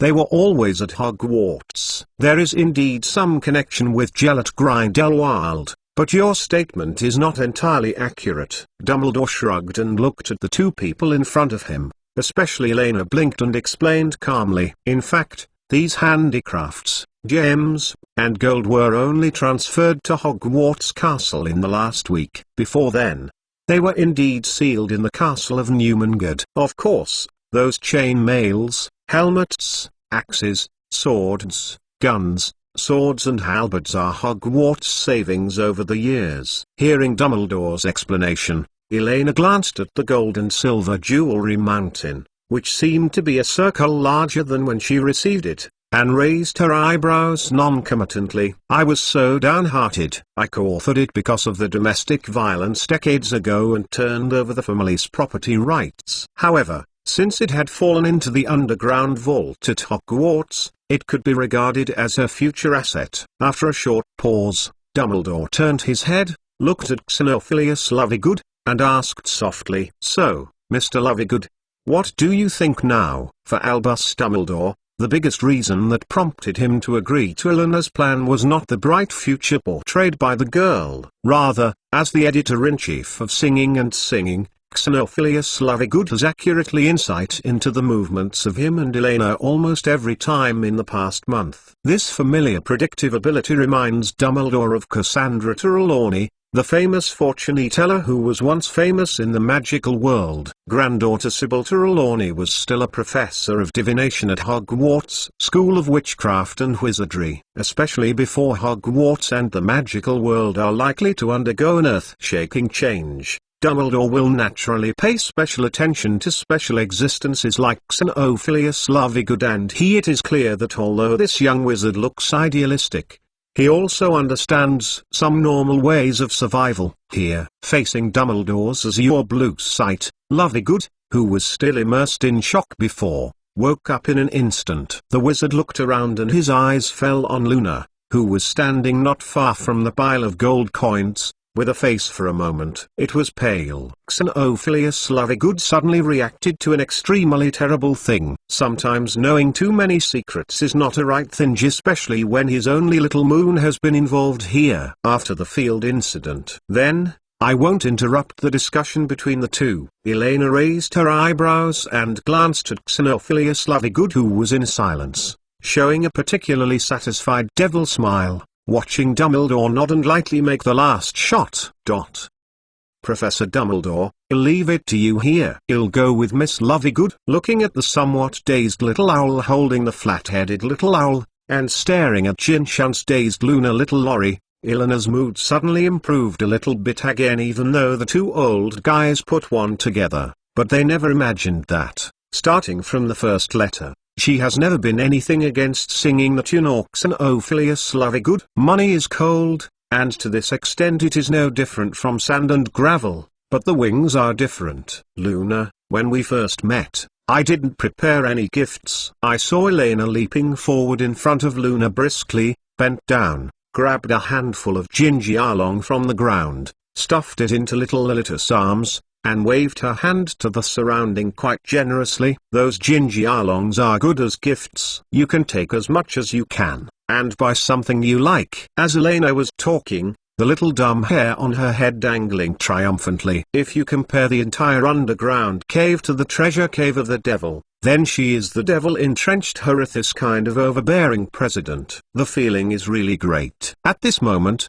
Luna's erratic voice came from her ear, but Luna hesitated for a while, looking at the enthusiastic girl of the same age in front of her, holding her little fat chicken. She shrank back a little timidly. I just want to find the real horned snorer. Can these gingy along buy a horned snorer, eh? The smile on Elena's face freezes. It seems something is wrong, or abashed it would do. Luna hesitated, looking at Elena with silver-grey eyes, and said with a serious face, "It is said that the Minister of Magic Cornelius Fudge kept one. Arab, what's the matter?" Elena blinked, repeating Luna's words with some effort. "It's not a ruba, it's mgabula/kilter." Luna Lovegood shook her head and corrected Elena's pronunciation, her tone gradually becoming less scared than before. "This is specially raised by Mr. Fudge to fight against the Heliopa troops of the Gringotts fairies. If you have followed the previous issues of Singing and Singing before, you must have heard of the creatures that are full of fire. They dashed across the ground and can burn everything in front of them to perfection. This." Elena's mouth couldn't help but twitched, looking at Luna Lorry in front of her. She suddenly felt a sense of weakness. She even began to think about whether or not to take this opportunity to let Grindelwald tie Cornelius Fudge down, and then feed a dozen Veritaserum in front of Luna to smash some unrealistic rumors. Since Dumbledore is really on her side, it must be the old black potato who is dealing with the Ministry of Magic upstairs at this time. However, according to the current situation, the odds of Grindelwald selling her easily seem to be higher. So, if you want to attack Luna Little Angel, you still have to find a way by yourself. After Elena pondered for a moment, her eyes suddenly brightened. "Sorry, I don't understand all of these very well. Can you tell me more?" While talking, Elena skillfully took Luna's small hand, found a comfortable pile of gold coins and sat down. Her blue eyes gleamed bright and confident, and she said in a seductive tone, "In exchange, I can tell you so many stories about wonderful and cute magical creatures that you have never heard before, such as Pikachu, Ibrahimovic, Wonder Frog Seed. Isn't it about storytelling? If it's a serious discussion of the magical animals that exist in the magical world, Elena may not necessarily be better than Luna Lovegood, who has been obsessed with magical animals since she was a child who has lived in the magic world since childhood. However, if only discussing some fictional magical creatures, the illustrated book in her mind is enough to write at least a dozen books of fantastic beasts, you know. Even after talking about Pokemon, you can also talk about Agumon, Blue-Eyed White Dragon, Tasting Dog, Storm Spirit, Hydralisk, Tam-Gu. Today is still a 4,000 word chapter. Great. Ask for a monthly pass, ask for a chapter, yeah. By the way, the progress bar forgot to update 1326. Chapter 382 Choice Seeking Monthly Pass. In this world, whether it is non-magic or magical, most people are a humble little person. However, when people look back at history and trace the source of those shocking events, they are always surprised to find that it is precisely because of the choices of some small people that inadvertently control the fate of the entire world. There is no doubt that Xenophilius Lovegood is such a magical existence. You know, therefore, the fatal betrayal of the editor-in-chief of the controversy in the original book almost destroyed the last help of the British magical world if it weren't for the rescue of the house elf Dobby. The Harry Potter trio. It may not be too late to have any play, and it was directly confessed to the hands of Voldemort and the Death Eaters. No matter what Dumbledore had back, it was useless. Since losing Luna's mother, Pandora, in that accident a year ago, Luna has become the only remaining meaning of Xenophilius Lovegood in this world. To be precise, for Xenophilius, Luna is his whole world. As long as he can protect his daughter, let alone betray Harry Potter to Death Eaters and Voldemort, even if it is a deal with the devil, it is estimated that he will not hesitate to sign his name. And now, Xenophilius Lovegood's lips trembled, and he looked helplessly at Luna not far away. The little silver-haired devil with the alias Ack was holding his little moon's hand at this time, whispering in a low voice, although I can't hear what the two are talking about, judging by the bright curious look in Luna's eyes. The dialogue between the two little girls is quite harmonious. It's not surprising that the other is just a letter. There is a danger that he will be able to play around, trying to coax the pure-minded little Luna is too simple. More importantly, from the dialogue between Dumbledore and Elena, Xenophilius can clearly feel the strange atmosphere between the old and the young, and there are many hidden behind the scenes. The words spoken. The little witch named Elena Caslana is definitely not an ordinary first-year student, and even in Xenophilius's guess, she is very likely to be the legendary Albus Dumbledore, the successor chosen in the future. If inferred according to this logic, the fighting power of this little witch at this time will definitely not be lower than that of an ordinary wizard. In other words, Luna has become a hostage of the opponent without knowing it. Then, Mr. Lovegood. At this moment, Dumbledore's voice came from Xenophilius Lovegood's ears. Dumbledore smiled gently, the same kindness that he had at the graduation party more than 10 years ago. Now your curiosity should be satisfied. In fact, I'm very curious about how the comics in front of Hogwarts Castle were drawn in. The Devil the Gringotts Fairy should not reveal the details of this, right? What the title seems to be. How long can the mighty Dumbledore cover up the truth? Dumbledore's clear blue eyes showed a trace of obvious confusion, and he looked at the wizard in front of him with interest. Comics. The cartoon in front of Hogwarts Castle filled with ginger. And then the goblins bowed to Dumbledore! Xenophilius looked around the mountain like Gingy Arlong, swallowed, and his voice was a little dry. No one told me, it was all my own guesses. But it's almost the same as the scene at the time. Xenophilius opened his mouth and tried to speak, but no voice came out. In the huge underground cave, there were only two small Lolai talking quietly not far away for a while, and the slight rustling sound made when the clothes rubbed back and forth his body began to tremble. Recently, I've studied the contrary carefully, Dumbledore said softly. It's not just this incident, but the change in Salzburg. Even a few months later, in the financial war we planned to carry out, you made almost accurate judgments and analyses. These coincidences are too much, right? Facing Dumbledore's gaze, Xenophilius was completely stunned. The meaning expressed in these words was too obvious. It was obvious that he was very lucky to accidentally break all Dumbledore's secret plans. For a while, those reports that once appeared quickly in the wizard's mind,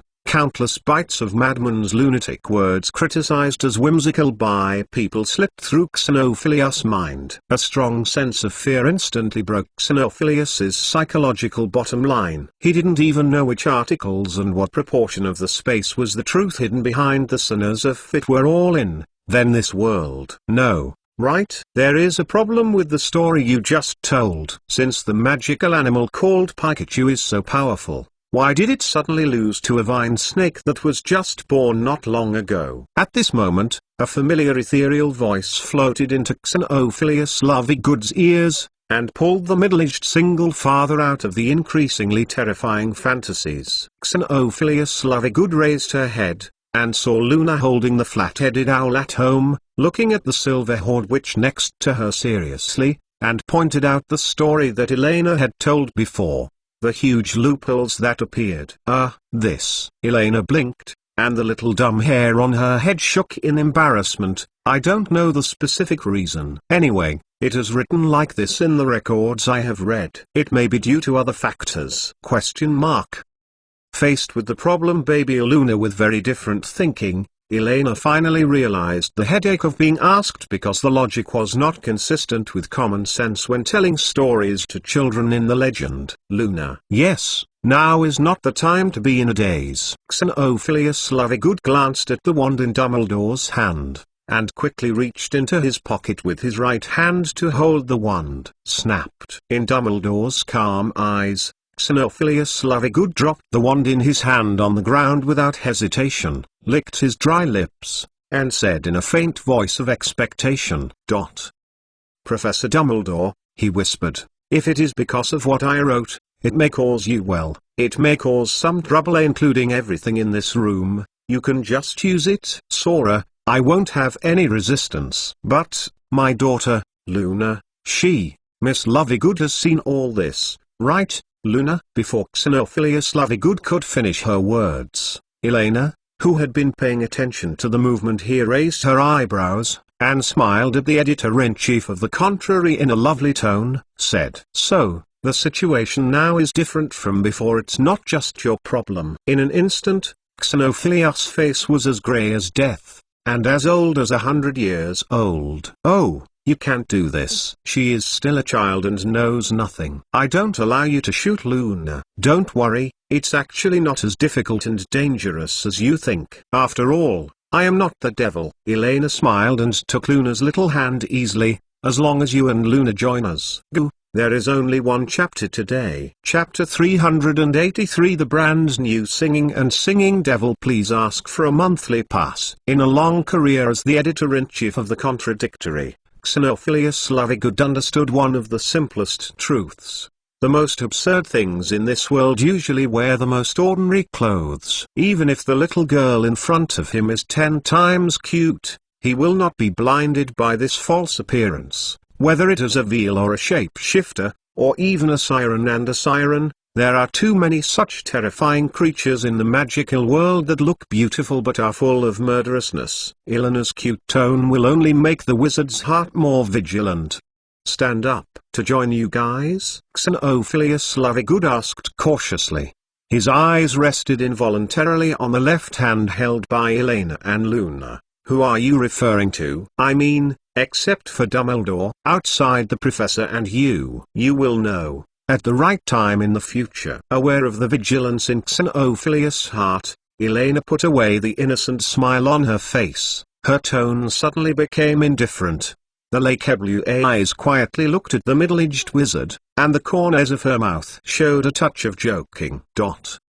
"After all, after today, you should probably understand that knowing too many secrets is sometimes not a good thing. In other words, are you ready to look directly at the truth again?" "No." Xenophilius looked around the scene, swallowed, and gradually a kind of fear developed in his heart. "No, I just mentioned it casually, but I'm just an editor of a niche publication. Maybe I can't do too much for you, maybe." "Don't worry. It's not a difficult thing. It's just that adding some fixed pages and expanding the sales range is a good thing for the future development of Singing the Devil. At least the most direct benefit is that next Hogwarts will inject capital into this publication." Elena glanced at Dumbledore, who was standing next to him and watching silently, and she immediately began to control the direction of the whole topic. After all, whether it is investment in public opinion positions or future strategic planning, these are not Albus Dumbledore's strong points. To be precise, due to the population size, the construction of the entire magical world is quite blank in this respect. Therefore, Elena, who has experienced countless self-media and social baptisms during the information explosion in the future, is almost 99% sure that Singing can become a top-level publication in the magical world. As for the amount of capital to be injected for the first time, let me be a little conservative. Elena calculated thoughtfully and waved her hand happily. "Well, temporarily set aside 20,000 Jinjialong as the startup capital. Be sure to seize the market as soon as possible. 20,000 gold gallons! Xenophilius Lovegood's knees weakened and he almost fell to the ground covered with gold coins. "You must know that the profit of a copy of Singing Away is only 2 copper nats. 10,000 gold gallons need to sell at least a few million copies of Singing Away to make it back." According to Elena, this it seems to have been a little conservative! In fact, I think it might be a little bit tight. Glancing at the stupefied middle-aged wizard and Dumbledore who wanted to say nothing, Elena raised her eyebrows, crooked her finger and explained it in front of everyone in an orderly manner. "First of all, 3,000 of them will be used for printing costs, to ensure that more than 100,000 copies can be printed in the first month. and then $7,000 will be used to pay for advertising and benefits. Dispatch of Singing and Singing will be attached to all mainstream publications and mailed to every Wizards family. In accordance with Elena's predetermined strategy, the first few issues of Singing Against the Tune will be completely free. At the same time, the names of all contributors and sole sponsors will be published, as well as detailed subscription methods in the future. The most huge expense is to open up as many channels as possible to the rest of the magic world, in the form of semi-compulsive and semi-profit exchange. Use Singing Devil as a gift, as far as possible, to cover the magic world as soon as possible. The vast majority of families under the triple offensive of Gingy Arlong, the Ministry of Magic, and Dumbledore's Give Me a Face, with the exception of a few leading publications, most people will probably make the right choice. Buy one get one free. But all mankind's favorite business. Elena paused for a moment and continued. Next, open up an area for essays and submissions, and use the remaining 10,000 gold gallons to pay and reward those high-quality submissions. People who contribute to Singing and Singing will never ask for anything in return. We are. Xenophilius Lovegood retorted subconsciously, with pride and stubbornness on his face. For love and ideals. You are so naive. Elena curled her lips and said unceremoniously, Sorry, Mr. Lovegood, not everyone can live on a simple dream. Even you. Not only the magazine itself, but the writer also needs to grow a little bit by taking the manuscript fee. To sing a bad tone. If you want to grow up healthily, you must have a group of loyal content producers. But I think Xenophilius Love's old German was a little weaker. Trying to defend, that is a whole 10,000 gold gallons, all used for soliciting contributions and rewards. Is it too exaggerated anyway? I don't want you to think. I want me to think. Maybe I need to remind you again that this money is invested by Hogwarts, not at your discretion. Elena shook her hand, interrupted Xenophilius' voice, and said in a tone that couldn't hold her beak. What's more, judging from the current situation, the business model of Singing and Singing is indeed too bad. It is definitely not a healthy situation to rely solely on the contribution of white prostitutes and self-produced articles to support a publication. Once it comes to the economic field, Elena unconsciously enters the inhumane state of affairs in her previous life. Her positioning of Singing a Devil is not just a simple voice. According to the experience of later generations, in today's magical world where the self-media and entertainment industries are extremely scarce and irregular, what is really precious is never simple payment. Income traffic and people's hearts are the most important in the future. Not to mention, if possible, Elena even intends to use the springboard of Singing and Singing in the future to gradually penetrate into the non-magical world. For example, to publish an extra edition for non-magical users. Finally, the content of the current Singing a Devil is still a bit boring, and it is not so closely related to real life. In addition to caring about news and anecdotes, I think there is still a huge vacancy in the magical world. And the section I want to add is to seize this position in advance. This will also be one of our main directions in the future. Elena paused again, licked her lips, and said with glowing eyes, Gourmet section, or cooking, teaching and displays section. As for the material, I am honored to invite your family to enjoy today's lunch at Hogwarts. Trust me, you will soon discover the beauty of food. The pictures and photos of the magic world will move.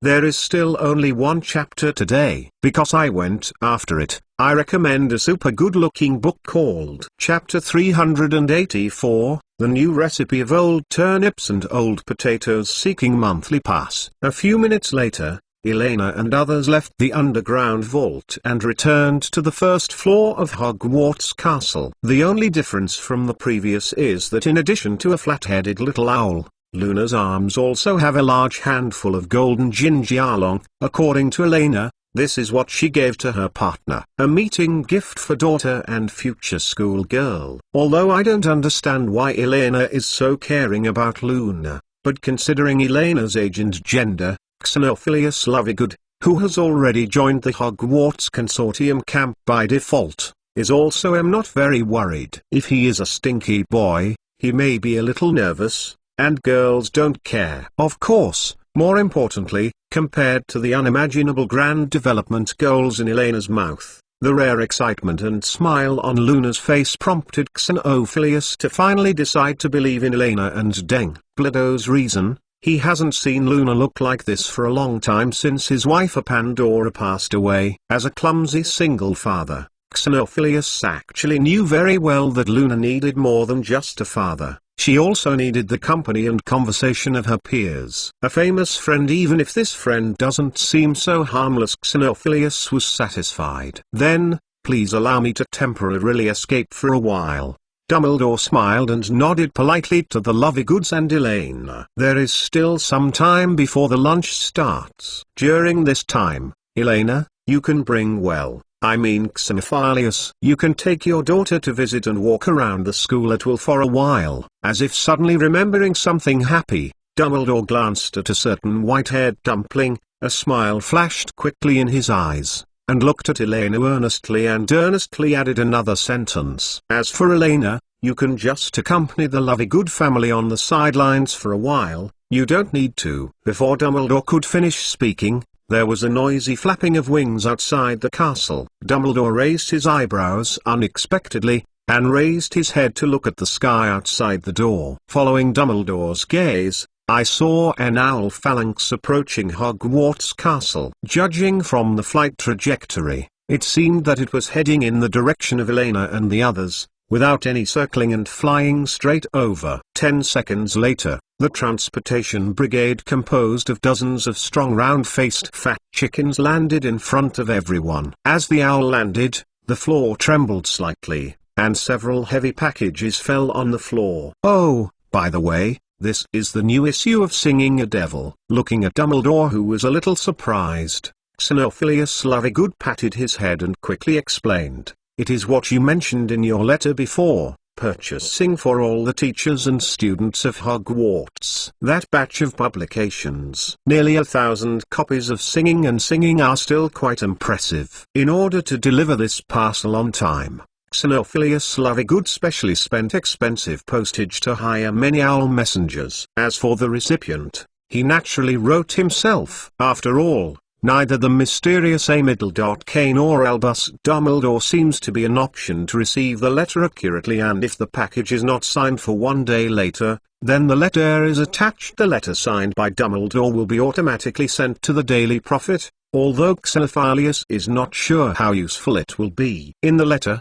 Dumbledore raised his eyebrows, glanced at Elena beside him, and nodded non-committal. "I see." In short, Miss Castellana will take care of this matter. We will see you in the Hogwarts auditorium for a while. If no surprises, then the Minister of Magic, Cornelius Fudge, and others will appear in the auditorium. After speaking, Dumbledore smiled apologetically, and immediately disappeared in front of the three of them. There is no doubt that Gellert Grindelwald is much better at dealing with ministry officials than Dumbledore, and based on Dumbledore's understanding of Grindelwald, in this situation, Grindelwald would not take the initiative to make any inappropriate remarks or make any excessive behavior in front of the young people of the Ministry of Magic. But even so, the basic worry still exists. Therefore, after confirming that the dust had settled on Elena's side and there should be no more unexpected situations, Dumbledore naturally wanted to go back to the other side and learn about the progress and status of the discussions in the principal's office. "Are these all this issue of Singing and Singing?" Elena easily removed a corner of a package, took a look at the magazine pattern that was exposed on the most surface, and asked Xenophilius Lovegood behind her. "Yes. According to the previous communication, here is a total of 1,000 copies. It's enough. Just put these in the corner of the auditorium for now, and he'll take care of it." Elena thought for a while, walked to the empty dining table in the auditorium, knocked on the table with her knuckles, burly, heaped the magazine at the door. "I hope to appear in front of every student's dinner plate during lunch," and turned to the page about the Hogwarts calendar. Hogwarts Castle has a variety of magical passages. In these days, as the kitchen chef, Elena already knows the instructions issued through the auditorium table, which can be directly transmitted to the Hogwarts kitchen directly below. This is why the teachers and students of the school and the people of the Ministry of Magic can summon exactly the food they want directly in the Hogwarts auditorium with just a single menu, a bit similar to a microphone, but not the original sound. The delivery is done by magic. According to the explanations of the house elves, how to accurately recognize the accent and calibration even involves the castle magic and the elves' contract magic. Burley.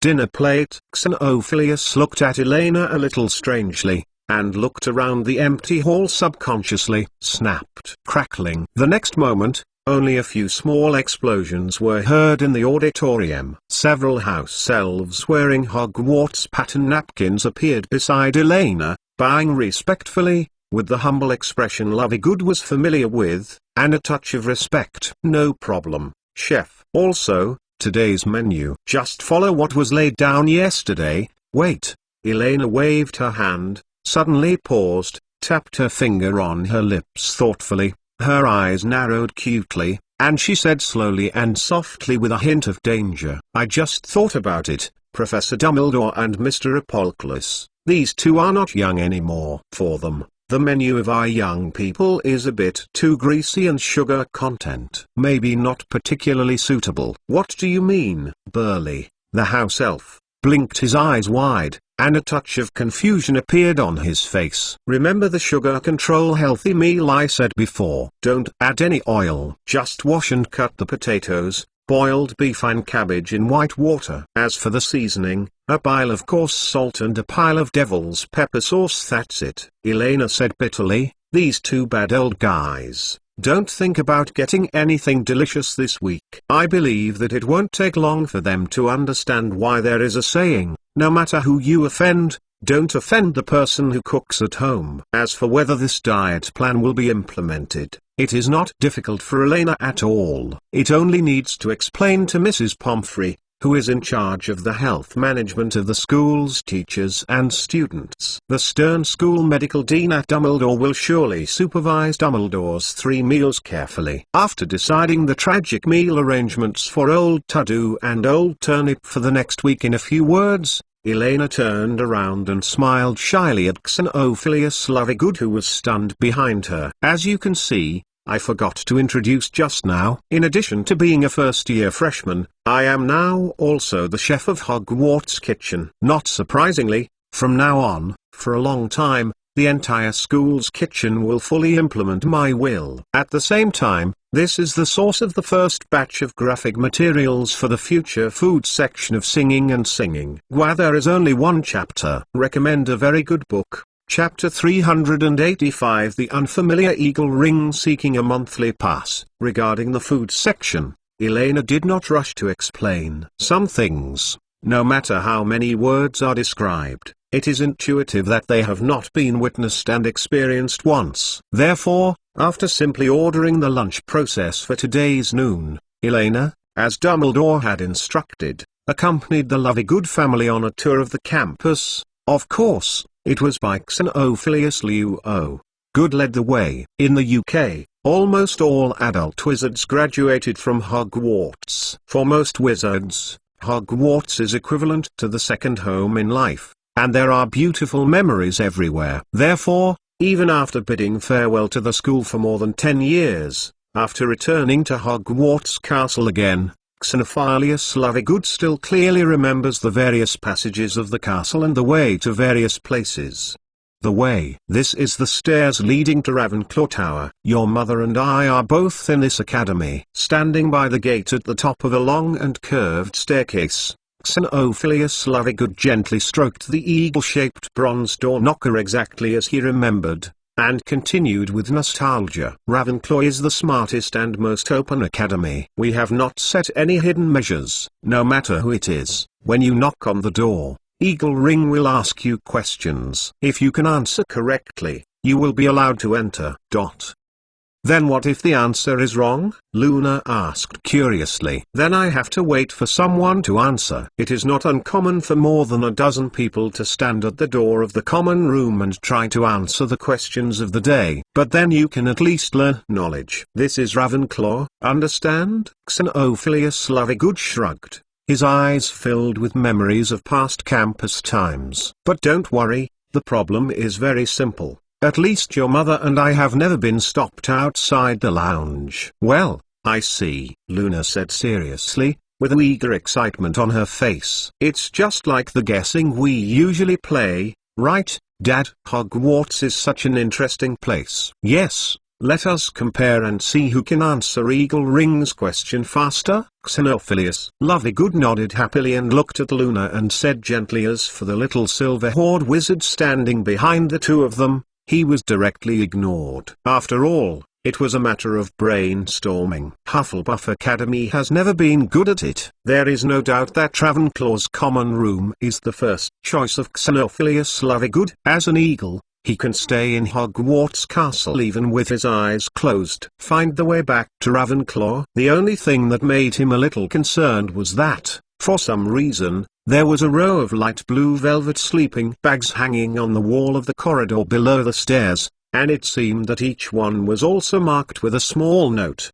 New play for the kids at Ravenclaw College? Xenophilius Lovegood shook his head in confusion, while looking away, raised his hand and knocked on the old smooth wooden door in front of him, as if he was still in school more than 10 years ago. Go to school like that? The eagle's beak opened immediately, but there was no chirping, but a gentle, musical voice said, there are a certain number of three-headed dogs and phoenixes in a room at the same time. There are 46 heads from the top and 70 feet from the bottom. How many three-headed dogs and how many are there in the room? Only a phoenix?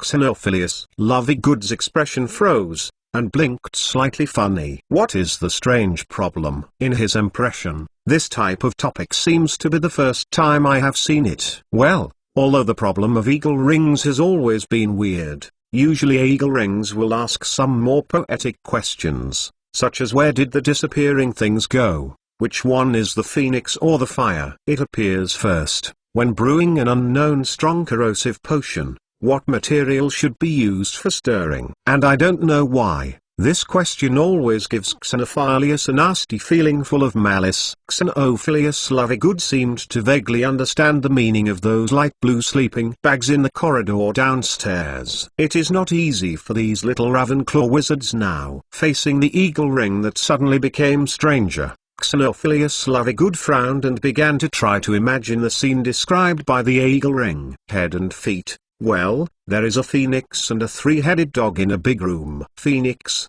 three-headed dog, 46 heads. At the same time, Luna repeated Eagle Ring's question in a low voice, and started to think seriously while holding her finger. Before Lovegood and his daughter could sort out their clues, Elena's voice came from the two of them. 13 phoenixes and 11 three-headed dogs.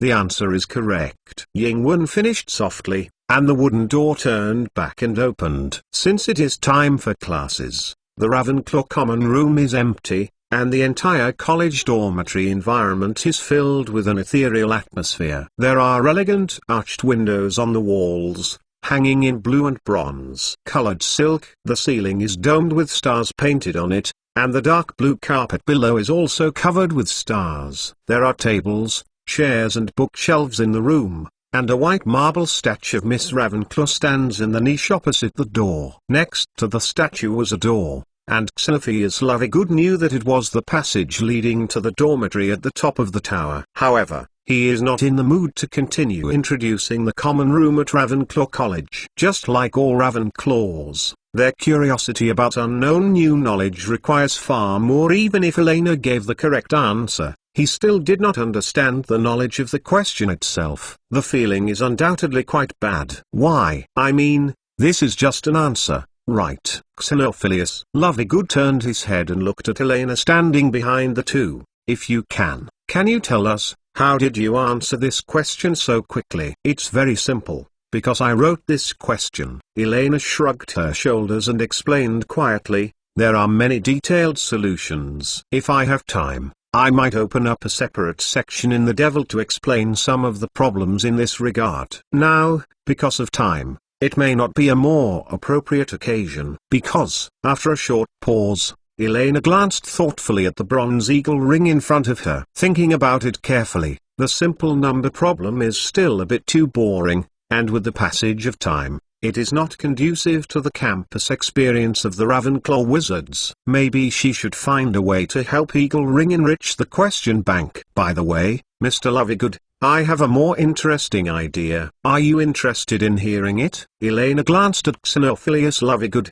whose face was full of curiosity, and the corners of her mouth rose slightly. She suddenly realized a problem. She wanted to attack the Lovegood family. The update of the question bank of the Bronze Eagle Ring was undoubtedly the thing that made them feel the most fulfilling and interested. In fact, many mathematical problems can actually be transformed into some more interesting stories. For example, there used to be a barber. Chapter 1. Ask for a monthly pass. Ask for chapters. Chapter 386. The same topic. Seeking monthly pass. The most famous motto of Ravenclaw College is, extraordinary wisdom is the greatest wealth of mankind. Whether it is the Eagle Ring, the students, or even the style and environment of the college, they all show their desire for knowledge, as well as the unfettered and unconstrained wisdom and ideas like the sky. However, in addition to this, Elena happened to hear another sentence: mathematics is the most brilliant jewel in the crown of human wisdom. Throughout the long history of human civilization,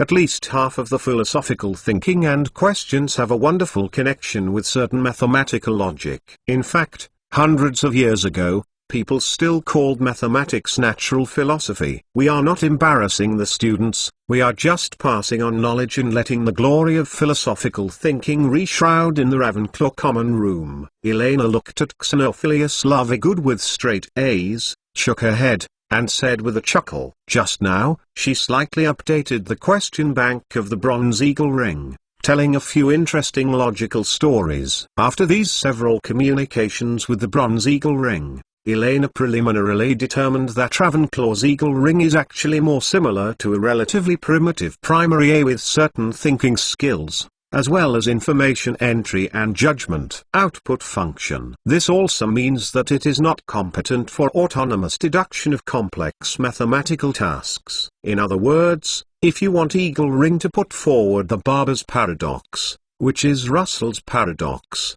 first she needs to help Eagle Ring complete at least one standard answer to this question. For example, fully elaborate Gödel's incompleteness theorem in order for the Bronze Eagle Ring to add the barber paradox to the question bank in the built-in logic. Of course, if she really did that, the students of Ravenclaw College might not even think about going back to the dormitory to sleep this year. So after a little consideration, Elena chose to start instilling in some more basic places. After all, the mathematics foundation of most of the little wizards at Hogwarts may not reach the average level of European primary school graduates. I still don't understand. Is there really a village in this world that can only tell lies and truth? Xenophilius Lovegood rubbed his forehead, thinking hard about one of the classic examples that Elena had just updated: the Bronze Eagle Ring standing at the fork in the road. The two who were in charge of guiding the way only asked one question: what should I ask if I have the opportunity? Of course it exists. Elena nodded without hesitation.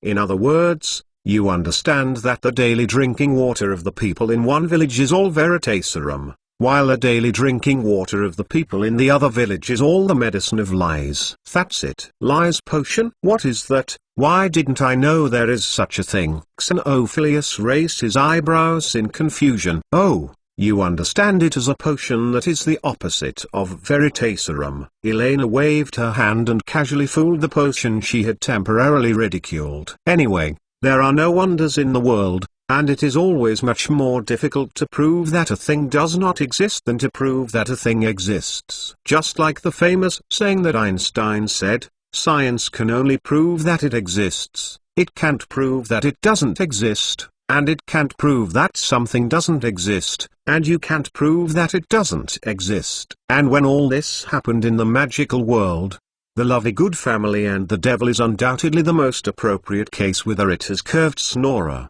harassing horsefly, or what is moon frog, giant with octopus tentacles, the same reason. Click. While Xenophilius Lovegood continued to work hard to retrieve information about the lies potion in his mind, he could only hear a soft door closing sound in front of him, and a sentence from the crack of the door. Words floating out. Luna, come, and I will show you Ravenclaw's lounge. Huh? Wait. Xenophilius Lovegood raised his head in a daze, and looked left and right. I don't know when Elena has pulled his precious little moon through the open egg-laying door, into the Ravenclaw common room, and she closed the door again! Fortunately, if Xenophilius Lovegood remembers correctly, although the Eagle Ring of Ravenclaw College will have some headaches from time to time, it will not change too much in the same day. Subtopic. At least within such a short period of time, the same problem should remain. Without thinking about it, Xenophilius Lovegood hurriedly knocked on the bronze eagle ring. He couldn't worry about his daughter being alone in the same room with an unknown little wizard, even if the other party was just a 1.2 meter Xiaoluo. Li is the same. And just as he remembered, he saw the bronze eagle ring open his mouth and said again in a gentle voice, "There are a certain number of three-headed dogs and phoenixes in a room at the same time, counting from above.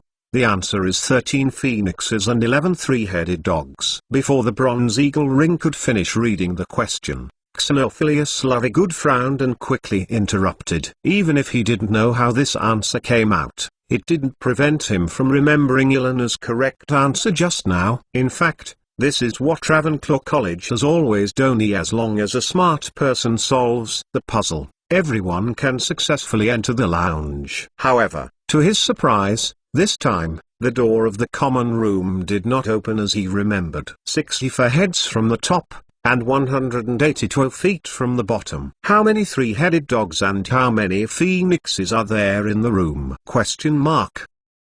The expression on Xenophilius Lovegood's face froze again. Although at first glance, it seemed to be the same problem as before, but after thinking about it carefully, there seems to be something wrong with this situation right now. Then, as if to respond to the confusion in Xenophilius' heart, I saw that the bronze eagle ring that had accompanied the middle-aged wizard for 7 full years of campus time opened his mouth again, and continued to add with that gentle, musical voice, "Sorry, wrong answer?" Xenophilius Lovegood's originally protruding eyes widened a bit, and his gaze subconsciously traversed the row of light blue velvet sleeping bags hanging on the wall of the corridor below. A very bad one. Suddenly his suspicion appeared in his mind. If this question is indeed regarded as the same subject by Eagle Ring, then, sure enough, the next moment, I only heard the same gentleness in the mouth of the bronze eagle's ring, but it repeated like a demon whispering. There are a certain number of three-headed dogs and phoenixes in a room at the same time. From above there are 125 heads. There is only one chapter today, because I'm going to DA. Chapter 387 Shu Wang Happy Mid-Autumn Festival. Father. Inside the Ravenclaw common room, Luna Lovegood turned her head and glanced at the closed door behind her, then looked at Elena, who was holding her hand. "Wait, my dad hasn't come in yet." "It doesn't matter. Didn't Mr. Lovegood say it? He has never been blocked by the Eagle Ring problem. If we take the initiative to open the door at this time, it will be distrust of your father." Elena showed a sly smile. "Luna, don't you believe in your father's wisdom?" Ever since they met, Elena has been trying to find a chance to avoid Xenophilius and Dumbledore and be alone with Luna Laurie. Compared to the suspicious and worldview adult wizard, still a child, the little wizards are undoubtedly more malleable, which Elena has been verified by Hermione, Hannah and others. A person's power is ultimately limited. Even if it is as strong as Grindelwald, Dumbledore, and Voldemort, he still needs to form his own team to expand his influence and voice, and ultimately achieve his goals. After experiencing the shameful joint betrayal of Old Turnip and Old Tudder this morning, Elena has become more and more aware of how important it is to have a small team of her own. However, for Elena, Her choice of the core team in the future is actually much easier than the predecessors, relying on the triple advantages of rebirth plus crossing plus opening. She actually only needs precision. You can easily gather a group of excellent 3 generations of Demon King's team by completing the good impression strategy one by one. Elena knew from beginning to end that she was not a talented think tank. As her influence in this world gradually expands, those familiar advantages in her mind for the original plot and the future direction of the world will gradually disappear and dissipate. At this time, Hermione and Luna's winged think tank became extremely important. As a great man said, education should start from the baby. Under her deliberate guidance, Hermione Calculator Granger has gradually started to get on the right track. So Luna Dice Mother Lovegood had to start training too. If Hermione Granger believes in facts and logic, then Luna takes intuition and origin as the basis for knowing everything. To be precise, the two girls who are equally calm and determined almost represent human wisdom. 2 directions. Elena is very curious. If the worldview and education Luna received from the beginning were a larger world than in the original book, then this little angel, who is full of all kinds of fantastic ideas, will grow up. How far is it? Of course, before everything starts, we must first determine the family status. Luna, you just said that you are 10 years old, right? What month is your birthday? Elena took Luna to visit Ravenclaw's common room while chatting casually. February 13th. Well, although I am also 10 years old, my birthday is September 25th, so you have to call my sister. Elena turned her head and looked at Luna's little Lolita with erratic eyes, and said seriously, "Okay, Sister Elena." Luna nodded her head seemingly, and replied softly and obediently. While talking, the girl raised her head and looked at their Ravenclaw common room curiously, like a chick just out of the nest. Standing outside the door, it's not very real. After entering Ravenclaw's lounge, you can experience the dreamlike colors in this round room. The smooth wooden floor depicts various cute creatures, and the dark blue carpet is decorated with star patterns. Above is a deep violet dome like the night sky, with the moonlight pattern emitting soft light to illuminate, and the other parts are slowly drifting on the dome with stars arranged according to constellations. Taking a leisurely stroll, the round lounge is surrounded by huge sofas. There is a small round table in the middle of the sofa. In the middle of the small table, there are some weird and interesting magical instruments, such as the dangling celestial sphere diagram, or a music box with strange noises and fog, and several magic quill pens that seem to be sleeping. The entire lounge, except for the dome, a few doors and huge French bay windows, does not have any traces of the wall. Where the wall should be, there are huge bookshelves and cabinets that lead directly to the roof, and books are placed. The colorful books just vividly form the mosaic pattern of a bronze eagle flying above the blue sky. And a cornflower blue curtain hangs from the French bay window, on which is painted a huge Ravenclaw eagle. What a beautiful room. Is this the Ravenclaw college that father and mother would mention from time to time when they were young? Luna Lovegood's silver grey eyes gleamed, and her mind was captured by this wonderful common room almost instantly. She couldn't wait to grow up quickly and come to this magic castle. Bingo! Noting the look and yearning in the eyes of little Luna next to her, Elena's mouth curled, and she suddenly thought of a great idea. Luna, do you want to come to Hogwarts early? I have a way. Is it really possible? Suddenly being poked by Elena at the center of the matter, Luna was taken aback for a moment, and then quickly showed a hesitant look. After a few seconds of hesitation, she shook her head slowly, but, I still want to spend more time with Dad at home. 1 year, I will also go to Hogwarts to study next year anyway, and I am not in a hurry for these few months. Well, unexpectedly, Luna is so sensible. It seems that pure material temptation may not work. Eyes, this is the little Luna angel in her impression. There was one more plan. Elena's eyes rolled, and her eyes lit up again. That's true. But according to the previous plan for the future of singing, the volume of information and length of this publication will increase at least about 4 or 5 times. If it is still only your father,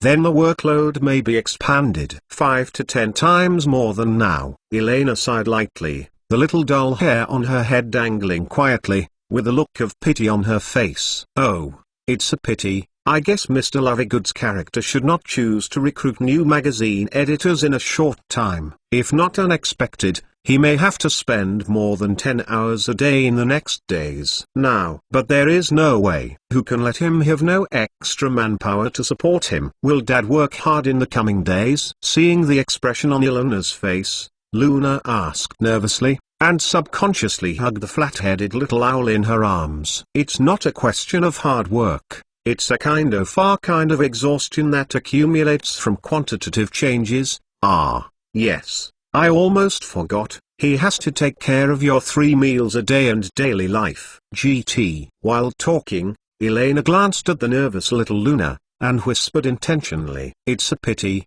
If someone can stand up, even if it's just sharing some of the most basic tasks, I think Mr. Lovegood will be able to relax more than half. At least get a good sleep every day. But the problem is not big. After all, we are all wizards. Drinking some rejuvenating potions occasionally, and then cruelly casting a few spells on ourselves, we will always be able to persevere. Hearing the scene described by Elena, the look on Luna Lovegood's face became more disturbed. Sister Elena, can I help? A little wing said anxiously. Unconsciously, the topic has gradually been firmly controlled by Elena in her hands. Xenophilius Lovegood's worries are not wrong. Compared to the innocent Luna, Elena's black-hearted maggot is really terrifying, especially when she can still grasp it very clearly. When living the character of the target person. In a few words, Elena is like a cunning spider, weaving a complex and huge hunting web.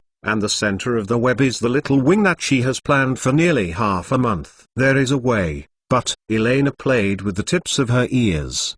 The corners of her mouth were slightly raised, and she said slowly, although my idea can help your father lighten the burden, I think Mr. Lovegood's mind may not allow you to do this. Moreover, your age is too young and you may not be able to do the writing work.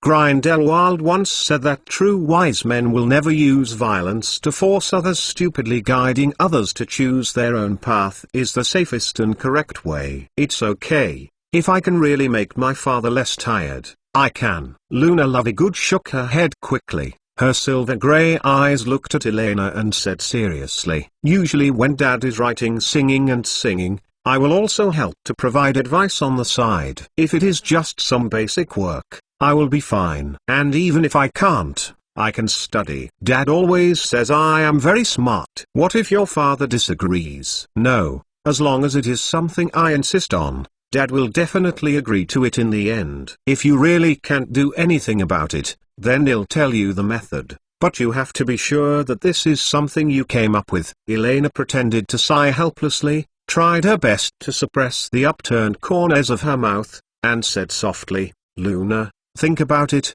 if there is one among Hogwarts in singing a contrary. Today is a 3,000-word chapter. Happy Mid-Autumn Festival, Fat Chicken. Wah. Add bookmarks for easy reading. Chapter 388 Terrible Speculation. Large chapter asks for monthly pass. At the same time, outside the Ravenclaw common room. 35 phoenixes, 17 three-headed dogs. Wrong answer. 29 phoenixes, 23 three-headed dogs. The answer is wrong, in an empty room. Oh, no. Seeing that the Eagle Ring's title number began to reset again, Xenophilius Lovegood pulled his hair painfully, leaned his forehead heavily against the hard wooden door, and let out a helpless groan. Undoubtedly, more than 10 years have passed. Hogwarts Castle has changed a lot in the quiet. Especially the way of entering the Ravenclaw common room has become the same as that of Xenophilius' memory. Looks completely different. After dozens of attempts,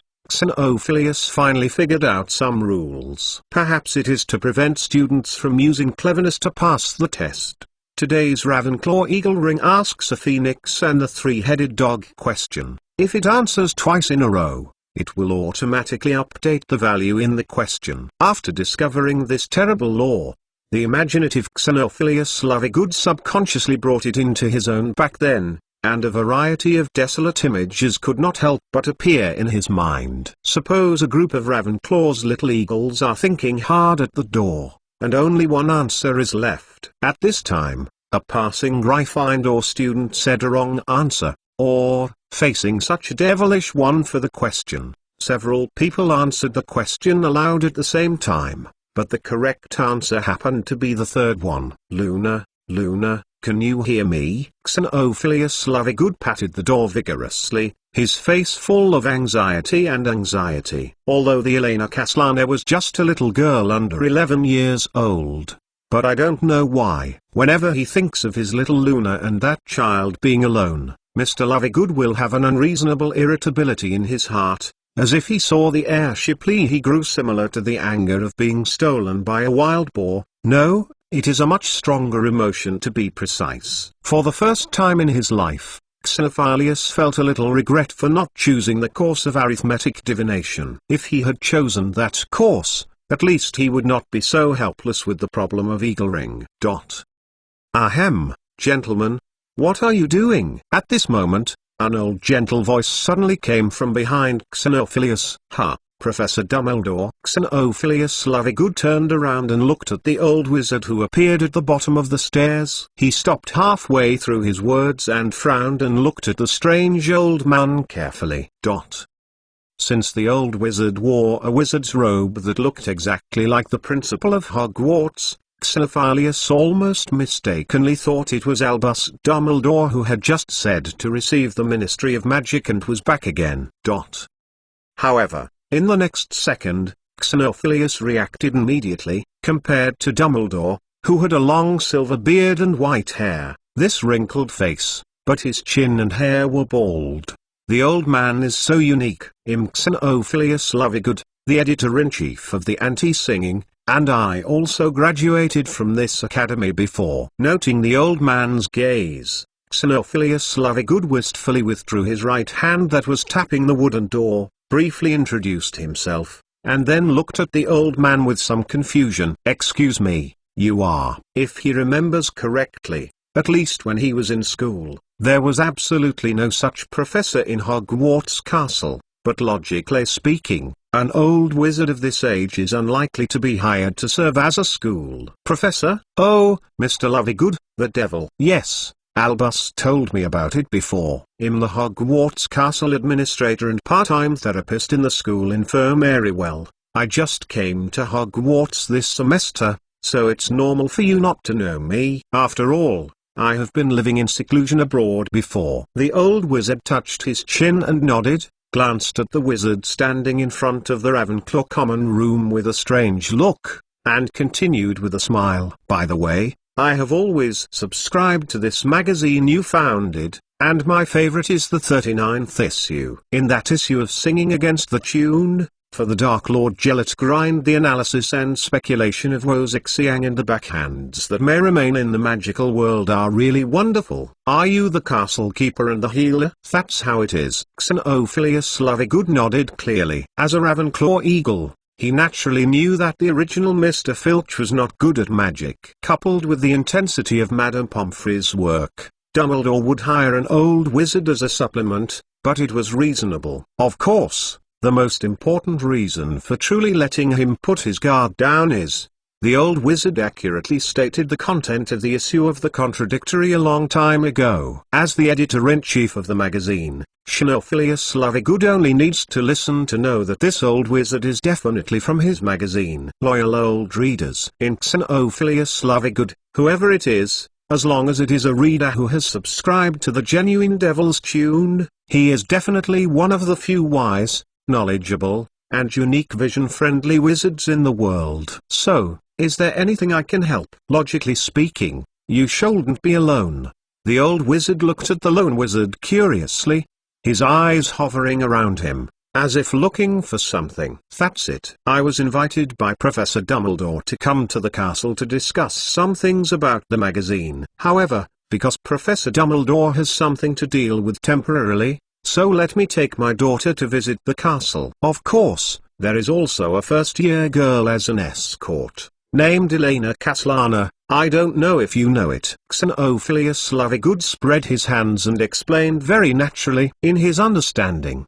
The old wizard should be looking for Dumbledore. Elena Caslana. Of course you know. This is not a free little guy. Grindelwald raised his eyebrows, and his eyes continued to wander around vigilantly, for fear that a white-haired dumpling would suddenly pop out from a corner and hit his chest with a milky ruler. After all, he and Albus just joined forces to tease the little girl, and no one knows if the child will take the opportunity to retaliate. However, I only saw you alone. As for your daughter and Miss Caslana, although half an hour has passed, they should still be in the lounge if no accident occurs. Xenophilius Lovegood pointed down to the cold and ruthless wooden door in front of him, with a touch of helplessness and embarrassment on his face, looking at the old wizard in front of him with a look of expectation. Unfortunately, the current topic of Eagle Ring is too difficult. I have never been able to enter. If I can. Oh, I see, it's very simple. Grindelwald nodded with a smile, walked slowly to Xenophilius and knocked on the door lightly, before Ying Huan spoke again to finish reading the question. The old wizard cleared his throat and read clearly. Open the door. Then, the wooden door that had troubled Xenophilius Lovegood for almost half an hour, open it gently without any hindrance, as if there had never been a magic door. The expression on Xenophilius Lovegood's face was just stunned. That's it! However, soon, the old man solved his doubts in the next moment. Don't forget, I'm the castle administrator. The old wizard blinked happily, and the wrinkles on his face seemed to be a little bit more. Not many work privileges. Hogwarts is a magical castle. There is no doubt that with the help of Dumbledore, it is not difficult for Grindelwald to sign a formal employment agreement. You should know that the employment contract of Hogwarts faculty and staff is actually equivalent to a kind of management authority to some extent. It turned out to be so. I'll just say why Mr. Filch can come and go freely in the common room every time. Xenophilius Lovegood nodded suddenly, and did not continue to delve into this issue. He walked quickly into the common room and looked around the room quickly. Soon the wizard saw two little Lili lying on the sofa not far away, reading a book close together. The two seemed to be immersed in the world of knowledge, and did not notice that the door had been opened. Okay, thank you, sir. Mr. Xenophilius Lovegood breathed a sigh of relief for no reason, and walked quickly toward his daughter, while expressing gratitude to the old wizard beside him, but he suddenly got stuck. Speaking of it, he was too anxious just now. He hadn't had time to ask the old wizard's name. Xenophilius Lovegood stopped, turned to look at the old wizard behind him, and asked politely, by the way, I'm sorry. I was anxious and forgot to ask just now. What do you call it? Otto Apocalypse. Oh, it turned out to be Mr. Apocalypse. Thank you so much this time. Xenophilius nodded carelessly, and continued to follow the old wizard's words, and suddenly his voice stopped again. And many more. Apocalypse! That one is the same as Doriso Apocalypse. Apocalypse! The seemingly strange things that have happened in the magical world this month, and the strange details he has seen at Hogwarts since today, and the shadows that Dumbledore seemed to be hiding in his previous words. Countless fragments, pictures, and fields flashed through Xenophilius Lovegood's mind. Eventually, it gradually converged into an extremely terrifying guess, a terrible fact that Xenophilius dare not admit. Today is another 3,000 words chapter. Dear fat chickens, remember to give Elena Caslana a refill. Oh, it's almost birthday. Add bookmarks for easy reading. Chapter 389. The precious things fly away. Mr. Lovegood. A moment later, in the hallway of Hogwarts Castle. You seem nervous. Grindelwald glanced at Xenophilius Lovegood with stiff hands and feet, and said softly meaningfully, with a silly teasing smile on his face, and quietly exchanged with Elena next to him a look. Then of course, I got another big eye roll. Although Elena has arranged a nutritious breakfast for old Tudu and old Carrot for the next week, This does not mean that she will give a good face to a certain old demon who betrayed her companions. Without directly doing it, it is already considered Luna's face on it. You know, since I have mastered the omnipotent magic to treat bruises, in Elena's opinion, occasionally failing to break a few ribs, in fact, it is nothing more than a light pinch. The difference is only the amount of magic consumed in essence, and there is no big difference between the normal granddaughter and the grandfather in the non-magical world. After all, this is the magic world, and it is understandable that the fault tolerance and destructive power are slightly larger. Yeah, oh no, I mean is the Xenophilius glanced back at the Deathly Hallows pendant on Elena's chest, tried to squeeze a relaxed smile, licked her dry lips, and said in a jerky voice, "Perhaps it's been too long to return to Hogwarts, so it's inevitable to get a little excited." "I don't think so." "It looks like you guessed something." Grindelwald grinned, raised his eyebrows rather badly, and said softly, "It's okay. If curious, you can just ask me. I'm happy to answer questions for young people." "Right. In fact, as the first-generation Dark Lord, he only needs to understand some of the most basic things from Dumbledore." After passing through, Grindelwald easily understood Elena's thoughts. To be precise, this kind of thinking was still what he taught. For this little girl, regarding the transaction of the beckoning chicken, it was that the white-haired dumpling was not cautious and could not blame others. However, considering the long-term future, Grindelwald still intends to help Elena from other aspects, a little bit to ease the current tense grand-grandson relationship, and in his opinion, Xenophilius Lovegood and the Devil are undoubtedly the most suitable gifts. Do not. A touch of fear appeared on Xenophilius Lovegood's face, and he took a step back subconsciously. "No, thank you. Please, I don't want to know any secrets." Just an hour ago, Xenophilius had naively thought that there would be no worse news in this world than accidentally breaking through the Hogwarts secret treasure. After all, in this world what is more intimidating than Albus Dumbledore? Now he finally understood. For example, a living first-generation Dark Lord and a Demon Lord's castle. And what makes Xenophilius most desperate is that his world, Luna Lovegood, is about half a meter behind him, unsuspectingly holding hands with the suspected next Dark Lord, happy, chatting heartily. That won't work. Don't you already know this? You should understand what that sign means. Grindelwald shook his head. The magic wand in his hand was turning back and forth at his fingertips, and he randomly swiped in the air. At the next moment, Xenophilius Lovegood could vaguely feel that an invisible magic curtain wall appeared around the four people, wrapping them just right, so that the sound could not be heard. "I am already an old guy buried in the past. The new era has no place for me.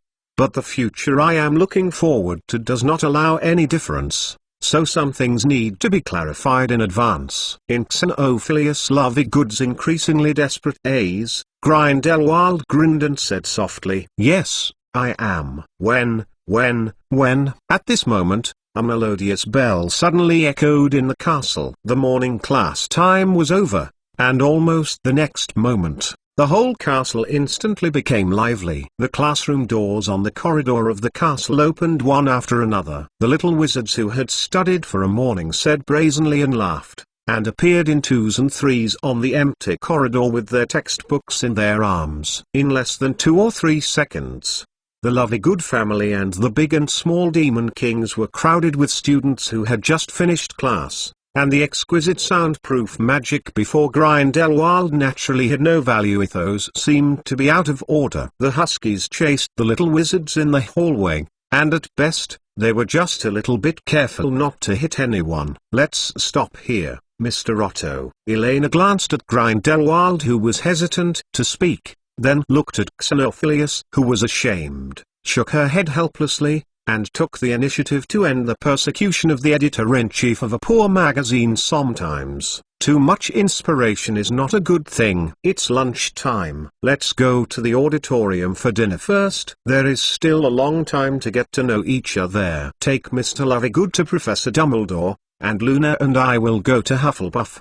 The odd-long table is just fine. Undoubtedly, as the editor-in-chief of the magazine Dancing, Xenophilius Lovegood is more suitable to be arranged at the Ministry of Magic's table. After all, if it is not unexpected, some specific publicity calibers and manuscript adjustments in the afternoon, it also requires the three parties to coordinate and communicate. Of course, the most important reason is that the current situation is not stable. Only by temporarily separating Luna and Xenophilius can Xenophilius Lovegood not lose his wits and suddenly expose himself in front of the Ministry of Magic. Even according to Elena's estimation, the odds are very low, but it still exists after all. In Xenophilius Lovegood's view, this kind of temporary separation is actually what he hopes for. Thank you. Then Luna will ask you first. Xenophilius Lovegood looked at Elena, nodded, showing a grateful smile. Compared to staying with him,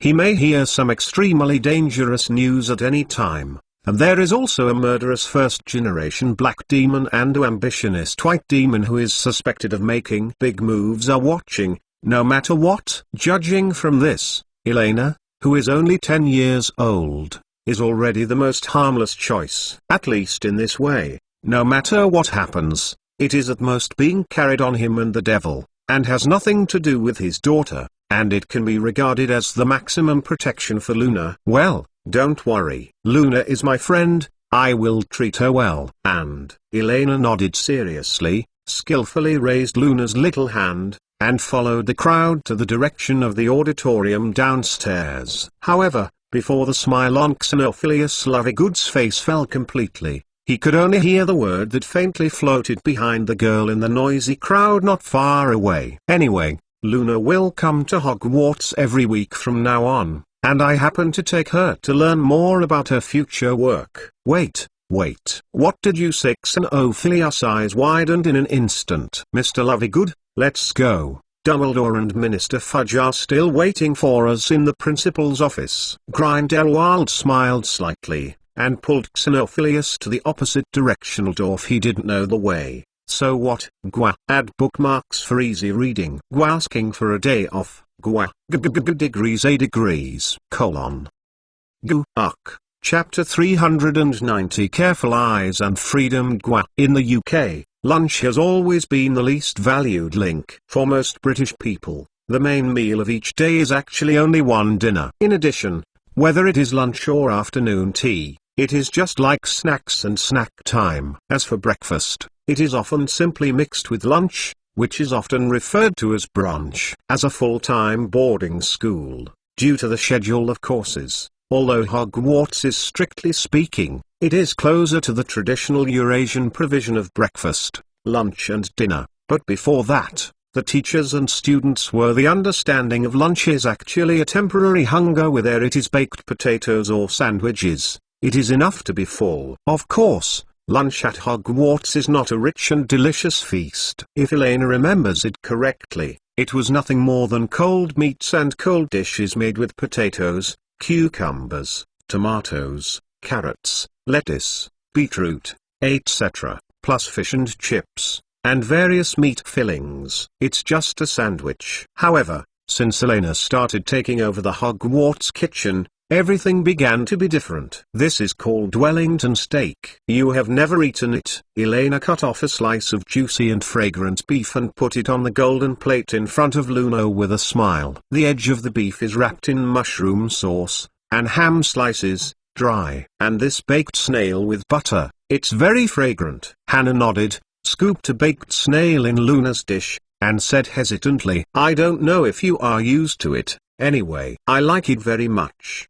Try this pan-fried cod. Although I make it occasionally at home, I still think Hogwarts is the best. On the other side, Hermione simply handed a small dish directly to Luna. By the way, Luna, do you want a salad? I brought you some Caesar salad. As the two authors of the article published in this issue of Singing and Singing, after learning the identity of Luna Lovegood, the three girls quickly became familiar with each other. After all, in the past during the week, Luna was responsible for the main reply work. After a brief introduction, the girls didn't even have to think about the opening remarks. and they chatted together very harmoniously. Seeing such a harmonious and friendly scene of the wings, Elena was naturally very happy. The only thing that makes her a little dissatisfied is the dining table at Hufflepuff Academy is really over-enthusiastic. After learning that Luna will join Hogwarts next year, not only Hermione and the others,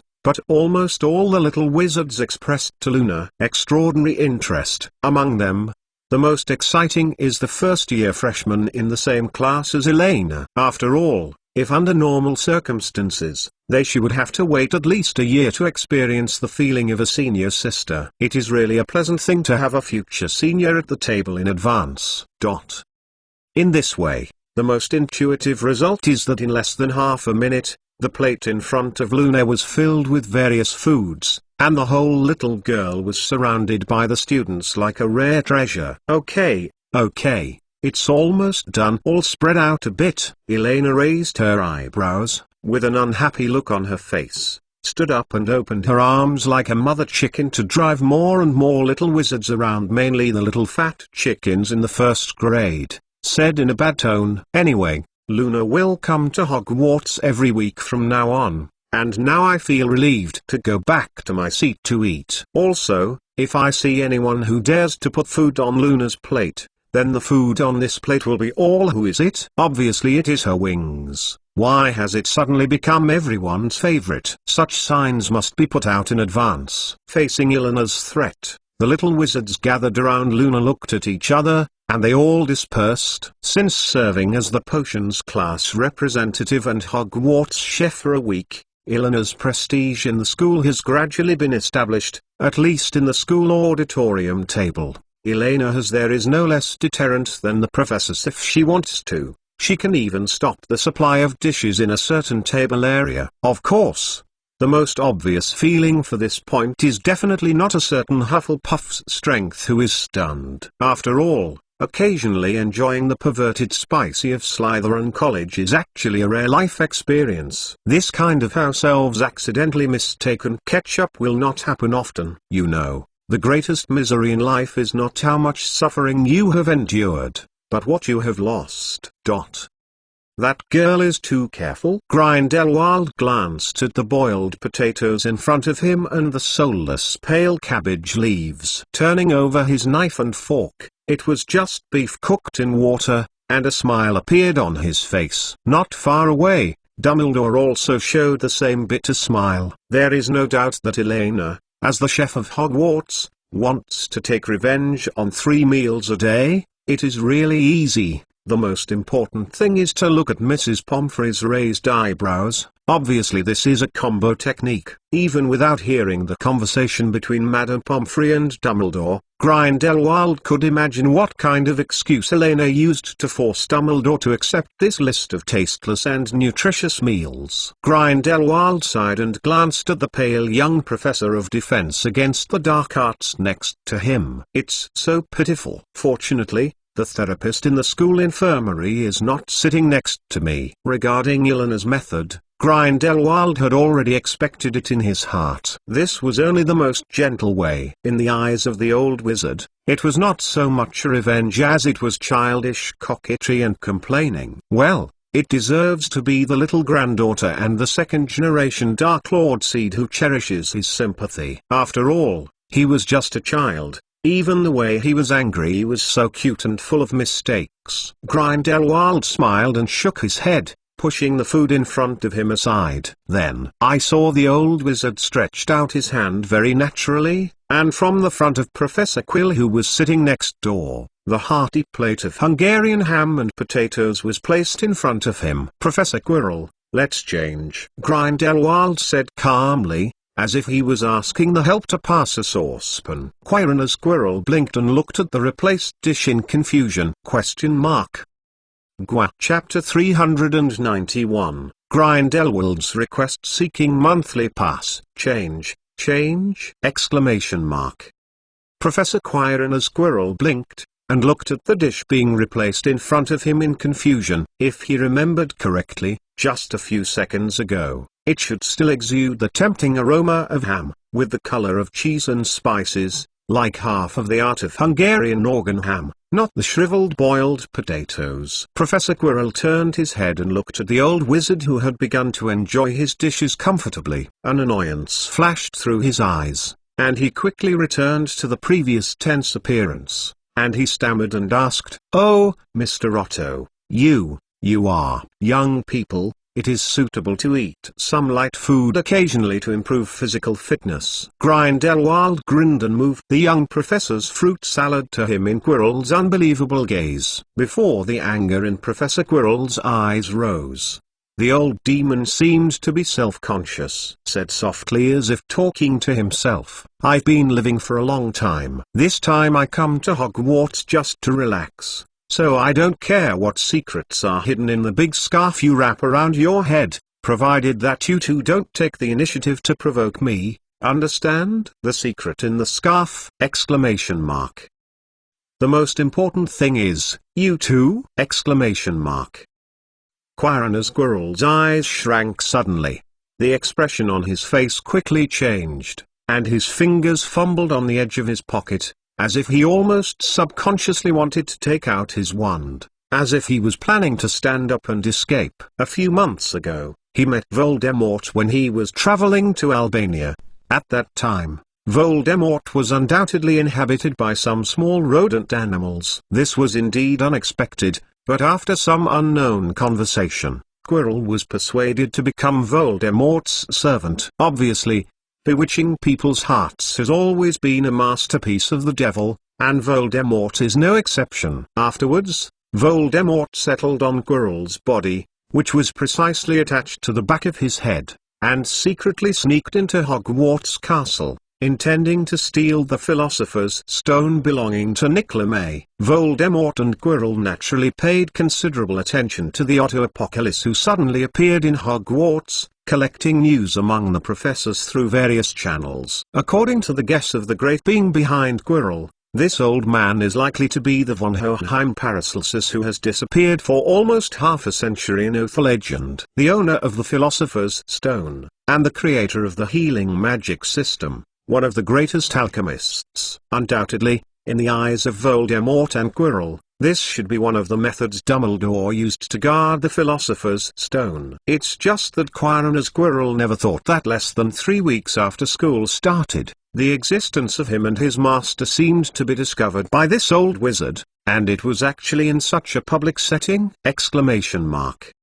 You know, not only Dumbledore and the rest of Hogwarts professors, sitting across from the faculty seat at this moment, but also close to half of the core magic power of the British Ministry of Magic. If he were torn apart and beaten up under such circumstances, even if Voldemort was resurrected, he would not be confident that he would be able to retreat. Look, I'm right. Young man, just can't hold his breath. Grindelwald picked up a potato and stuffed it into Quirrell's hand, intentionally or unintentionally blocking the wizard's finger from the wand. Take it easy. In the long life, the thing I fear most is trouble. Your little secrets are not as attractive to me as this delicious meal. But this does not mean that my old bones you can't move the wand anymore. You should understand what I mean, right? What do you mean? Quirrell stared at the folds on the old man's face, without the slightest smile on his face. Since guessing the identity of this man,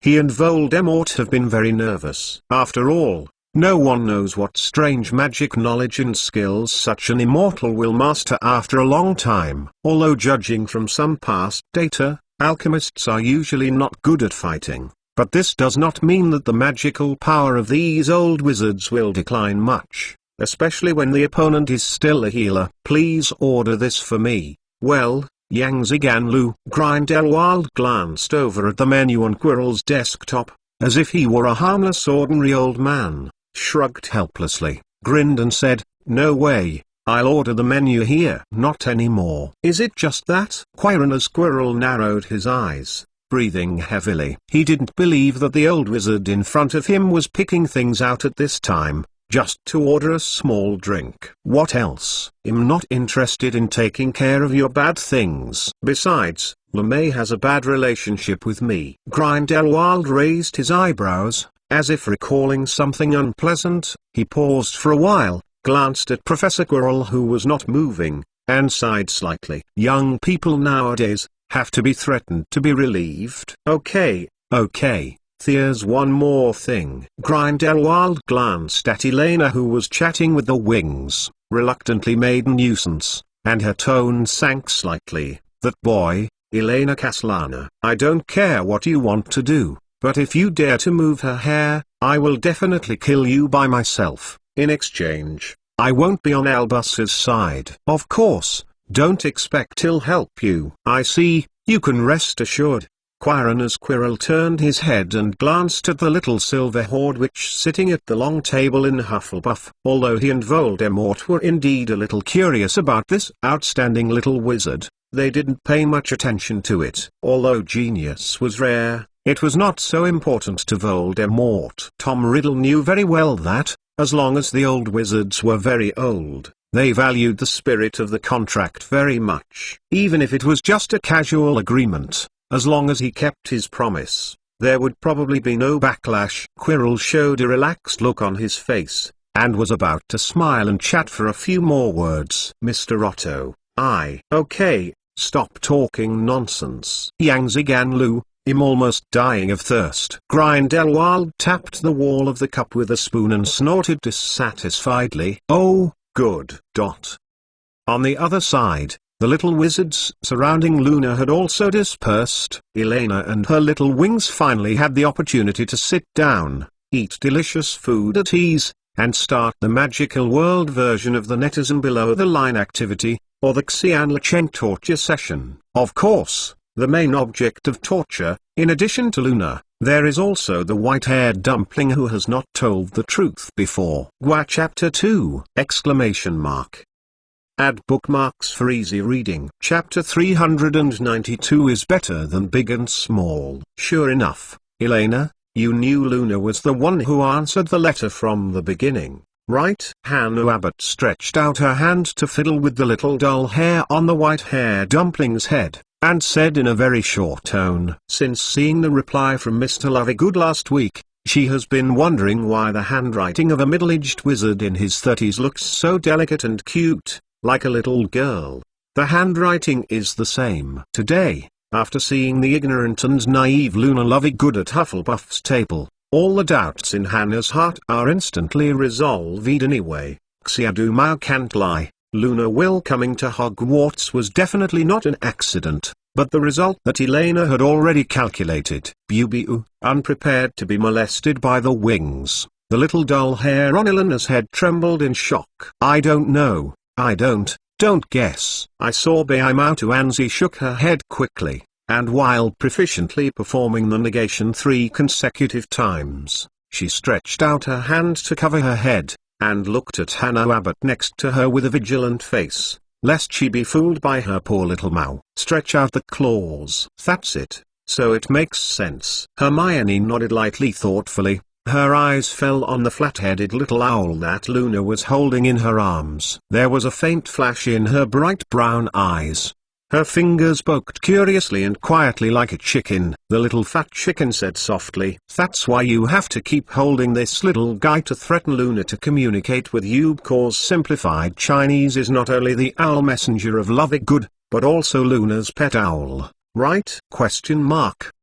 Simplified Chinese seized. My pet? What else are you talking about?" Hearing that the topic fell on her, Luna, who was trying to eliminate the food on the plate, raised her head and blinked in confusion. The food at Hogwarts was so delicious, she had to admit that compared to her father's poor cooking skills, the quality of the 3 meals at school was beyond her imagination. She finally understood why when it comes to Hogwarts, Dad misses it so much. Anyone will never forget it, right? Hannah spread her hands and explained casually. That's the name of this little owl. Elena found a small carrot engraved on its neck, with the letters C, H, S written on it, so it was simply called Chinese Simplified. It's called Crumple-Horned Snorkack. Crumple-Horned Snorkack. It's not in Simplified Chinese. Luna put down the knife and fork in her hand, held the flat-headed little owl in her arms, and seriously corrected. The name comes from a very rare gentle magical animal. Sister Elena also knows this kind of creature. When we were in the letter before, I saw that she and her father briefly discussed this issue. Elena's sister? Hannah repeated curiously, a strange expression in her eyes. If she remembers correctly, today should also be the first time Elena and Luna have met. How can it be less than half a day that they have already begun to be regarded as sisters, and this child is too sincere? Yes, my birthday is February 13th, and Sister Elena's birthday is September 25th. Luna nodded, recalling Elena's explanation, turned her head to look at Hannah and continued. Sister Elena told me in the morning that at Hogwarts School of Witchcraft and Wizardry, the upper grades are definitely older than the lower grades. In the same grade, the birthday number of those who have a bigger birthday is bigger. Is that so? Hannah tilted her head for a moment and nodded seemingly. Thinking about it carefully, Hermione's birthday is also in September, and her own birthday is in July, and Hermione is indeed older than her, so there should be nothing wrong with it. After all, she only just need to pay attention to the results. And unless it is a pure absolute value comparison, it is similar to the question of age and how many days the difference is. For Hannah and Luna, who grew up in the magical world, they are no less than the British in the non-magic world. The difficulty of understanding the change problem in the store. In a sense, this may be one of the reasons why Europe generally does not emphasize the size of brothers and sisters too much. When describing them, sister and brother are usually used together to refer to them. Hannah thought about it for a while, and quickly grasped Elena's summary, and immediately learned it and put it into practice. Well, I was born in July, and you were in February, therefore, you should also call my sister Sister Hannah. Luna nodded with a faint smile, and shouted obediently. Compared to a certain silver-haired witch who is somewhat dangerous, Luna's instinct tells her clearly that the girl in front of her named Hannah Abbott is obviously much more reliable and doesn't have too many complicated thoughts. Hannah, you idiot. Of course it's not like that. How could it be bigger than anyone else's number? Seeing the two silly people in front of her, Hermione twitched her mouth and sighed helplessly. You're an idiot. Such a simple method is so complicated and troublesome to say. Hannah raised her eyebrows, stared at Hermione Granger dissatisfied, and couldn't help asking back. Then you say, my birthday on July 5th, and your birthday on September 19th. Who is the older one of us? Of course I am older, but Hermione replied without hesitation. However, before she could finish her words, Hannah waved her hand, and made a conclusive summary in an affirmative tone that couldn't be beaked. It's rare to understand a certain truth before Hermione. Hannah was very happy. That's not enough. It shows that Elena is right. It's not like that. Listen to me to explain. Then who is older between you and Harry? Of course I am also older, and this is also because. Okay, you just aren't convinced that Elena has summed up a simpler method. It's just better than the size. Why is it so complicated? Glancing at Hannah with a triumphant smile on his face, and Luna, who kept nodding her head in agreement, Hermione Granger opened her mouth, who was spitting out 10,000 in her heart, and finally turned into a helpless voice. Sigh. Oh, forget it. It's up to you what you think. It's better than the size. In short, in Hermione's complex sigh, Elena seemed to have heard the familiar one in her previous life. Sichuanese, Mandarin duck pot is the Mandarin duck pot. Mongolian, let's eat vegetables. Northeastern, take a cup and drink it. People from Jiangsu, the national volume is the national volume. Chapter 393 Dumbledore, I am too difficult. Library. At this moment, Hermione Granger heard a strange sound coming from her side. I turned my head and saw that it was a certain culprit. I saw the white-haired dumpling biting his sleeve hard at the corner of his mouth. He was squeezing a smile desperately. His eyes narrowed with joy, and he smiled all over his body. Trembling. If Elena remembers correctly, even in the original book, facing the quirky and open-minded Luna Lovegood, Hermione rarely asks for a bargain. Not to mention, she is now facing two purely intuitive players. Obviously, It was so interesting for Elena to see Hermione, who had no choice but to compromise. Elena Kaslana. Hermione raised her eyebrows. She naturally knew what this guy was laughing at. Want to be the eldest sister? Well, in that case, don't blame her for not thinking about the plastic friendship between her girlfriends. By the way, speaking of which, I just know that Elena's birthday is September 25th. Hermione suddenly paused when she said that, and glanced at a certain white-haired dumpling who was watching the excitement. I remember, some people seemed to have said before that they were only 11 years old this year. Although I don't know how you got the notice, but with that said, our first-year eldest sister is only now. Ahem, this topic ends here. Elena was anxious, picked up a grilled sausage and stuffed it into Hermione's mouth, and stuffed the girl's words directly in her throat. She coughed and said quickly to Hannah and Hermione on her face. Speaking of it, we will have to wait a while to discuss things about the new version of the contrary. Although we have spoken to Luna a little bit before, we only said a general direction. Not surprisingly, the four of us will be in the future. Both will be responsible for one or two content sections of this magazine. In other words, one of the editors-in-chief, responsible for the content section. Editor-in-chief? Don't we just submit articles? Hannah didn't react, and Hermione's eyes on the side showed the same surprised expression. For them, running a publication, even if it's just the most inferior entertainment weekly in the magic world, is a very exciting leap. At least until then, no first-year student has been able to do it. Of course, we will continue to write manuscripts about the history of magic, but in our spare time, we will also be responsible for reviewing and arranging some of the contents of the new version of Singing Devil. As for the reason, Elena shrugged and snorted towards the faculty seat with ease. Simply put, Hogwarts decided to inject capital into singing and singing, so this publication is now half a school publication. Of course, the content of this publication will naturally need to be updated and iterated. From a distance, Mr. Lovegoods seemed to be discussing something friendly with the Minister of Magic. Well, although Cornelius Fudge's awkward but polite smile might not be so pleasant. After all, few people are facing "Are you really a goblin killer?" How does the Ministry of Magic plan to deal with the counterattack of the Black Palish group? Whether to consider introducing a batch of V from Bulgaria to solve the proportion of singles in the magical world, and you can keep calm when you have strange problems. However,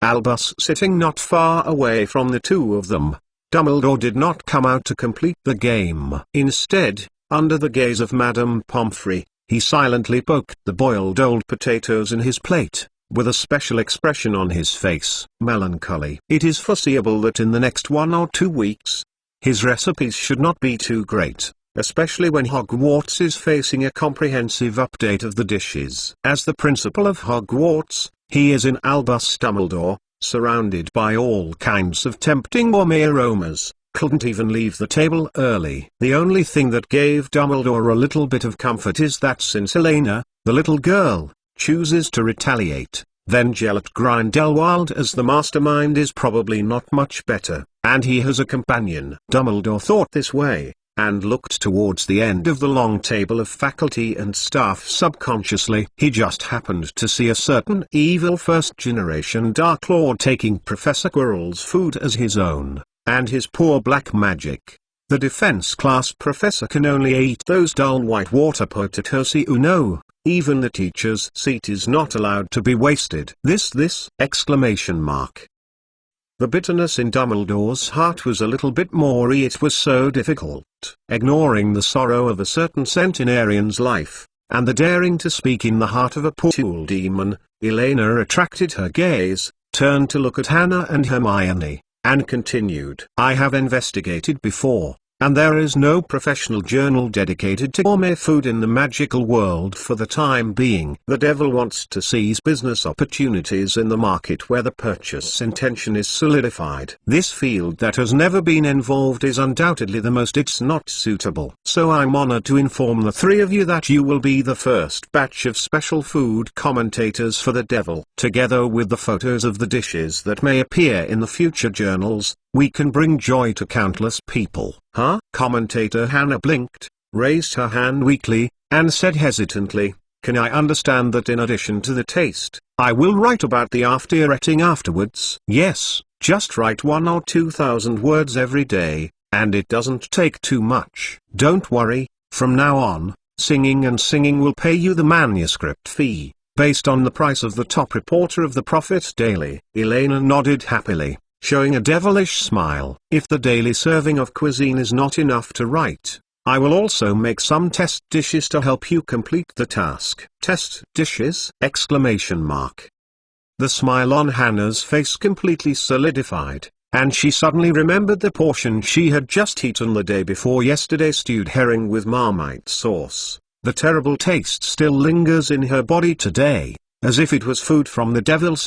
At the same time, the expression on Hermione's face, who was trying to chew the sausage, was dull. The two little wings looked at each other blankly, as if they were silently exchanging something. "As for you, Luna," Elena turned her head to look at Luna Lovegood, "as we discussed before, you will serve as the Hogwarts Commissioner of the Devil and be responsible for the control, the general tone of the magazine, as well as a series of work such as photo shooting, news interviews, after-sales service, sales and Q&A. As for the beds, don't worry, you can choose from the 4 common rooms in the 4 colleges." Grumbling, "The cutest fat chickens in the world, remember to refill Elena." Chapter 394 Fragile Alliance. As early as half an hour ago, when the two were still in the Ravenclaw common room, Elena had communicated with Luna in advance. For a long time in the future, Luna Wings Reserve Low, the main content of Lovegoods' work is to shoot and write the newly opened version of the Hogwarts Guide to Gourmet on the Contradictory. In addition, Luna is also responsible for the distribution and sales of Bad Singing at Hogwarts every week. This includes the distribution of publications at breakfast every day and the promotion in the common rooms of various colleges in the evening. Of course, there are interviews on the dining experience of teachers and students, as well as taboos and taste evaluation procedures for various dishes. Therefore, compared with the other two little witches, Luna, who is the youngest and has the closest relationship with the Contradictory, appeared to be the most calm after hearing Elena's arrangement, except that she continued to concentrate on eating. Besides, there is no expression of surprise or surprise. There is no doubt that compared to her father Xenophilius, Luna is not a little bit stronger. At the same time, the most intuitive proof is that even if she was caught off guard and surrounded by the enthusiastic Hufflepuff wizards, Luna Lovegood didn't mean to be panicked and afraid. Even she still had the thoughts of passing her condiments to the other side. The seniors and elder sisters recommended Singing and Singing, and the silver-grey eyes are shining with curiosity that is hard to refuse. If it hadn't been for Elena to disperse the crowd, they might have received several advance orders for the next issue of The Devil at this point. Mr. Lovegood, who has a bad appearance, will obviously always be there. Not Luna's opponent. You know, if you want to be a successful salesperson, the most important thing is not eloquence. Cuteness is the point. Elena even had some doubts. If the heavy daughter-in-law could have a whim to print Luna's photo on the cover of the magazine, maybe Singing and Singing would have become one of the best-selling publications. But, Elena paused for a while, glanced at Luna meaningfully, and the corners of her mouth raised slightly. Photography is not a simple skill. If you want to take good-looking pictures and make people full of appetite at a glance, you need to learn a lot. Not to mention, this is only part of your future job. Nothing. In the event of an accident, you may have to live in Hogwarts Castle a lot. The shooting instruments used in the magic world are mainly based on some cameras in the non-magic world for magic modification processing. Although there may be a lot of differences from the non-magic world in terms of imaging principles and recording methods, but in some basic framing, exposure, and color supplementary knowledge is mostly general. As a pioneer who has experienced the bombardment of the self-media information flow of later generations, even if Elena is not completely professional in this regard, she is already considered one of the best compared with most people in this era. At least I can teach Luna her photography skills alone, and she can barely bring her into the door of art. As we all know, a food critic who does not know how to take pictures and pictures is not a good master of toxicology. Well, there is no problem. As long as I can help, I am willing to learn. Luna quickly nodded her head and said seriously,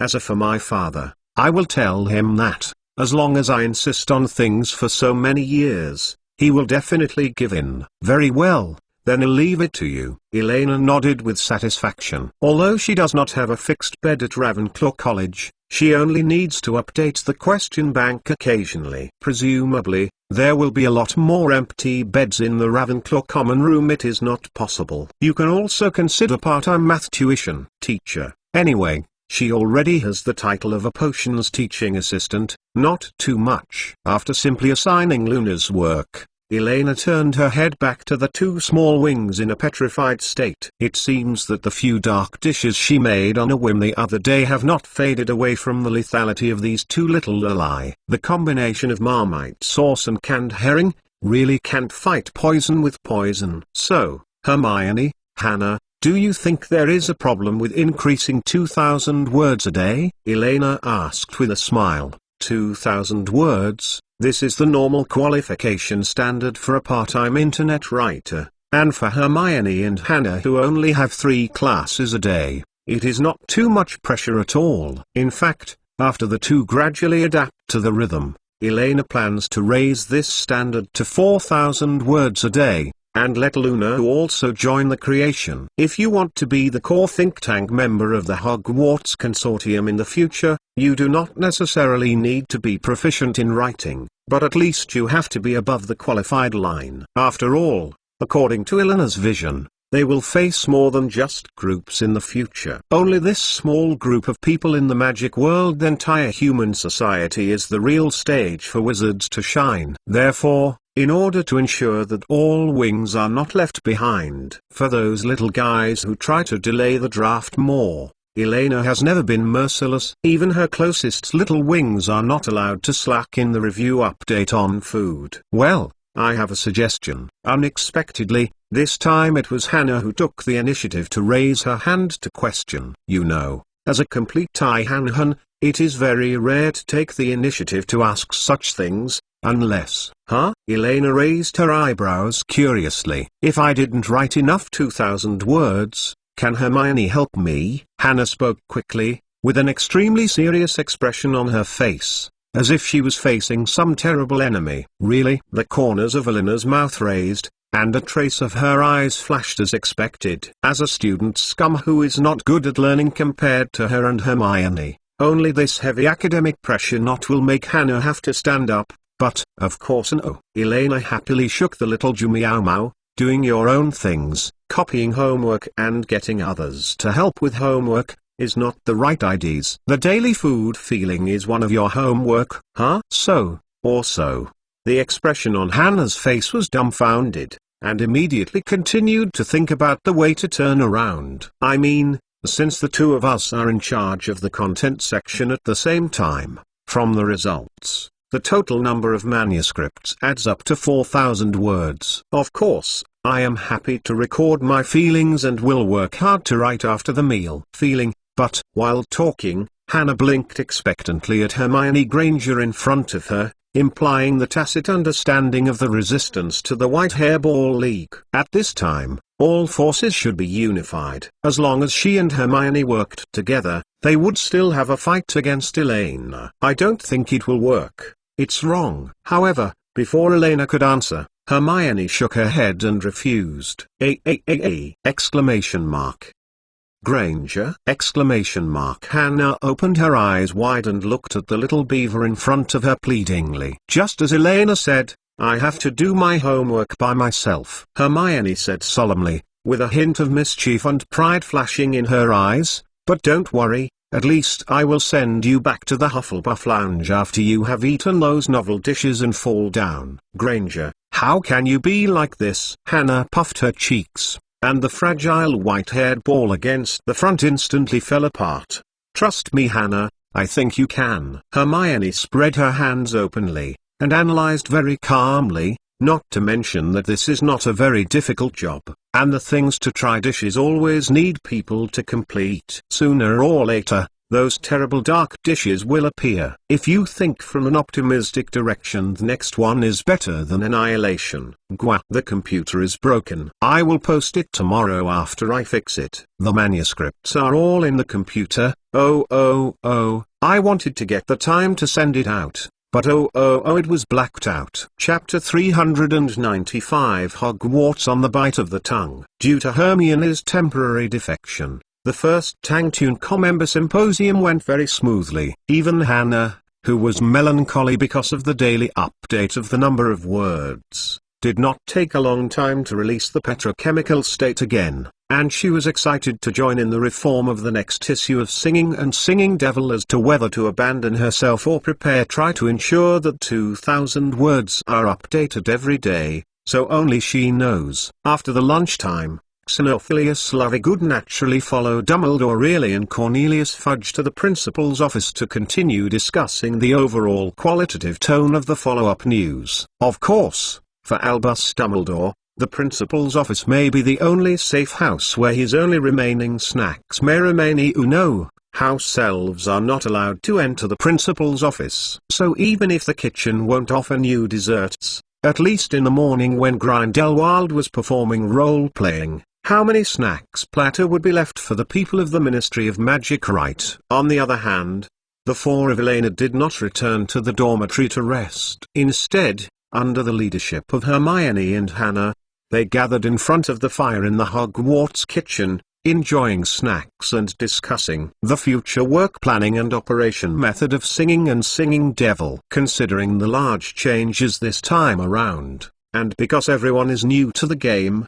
Singing and Singing is still a temporary continuation of the previous weekly model, but the thickness has become 2 to 3 times the original. At the same time, the style of painting has also changed from the previous hand-painted illustrations to the form of hand-painted plus full-color magic pictures. Based on this alone, it is estimated that only the wealthy Elena can afford it in a short time.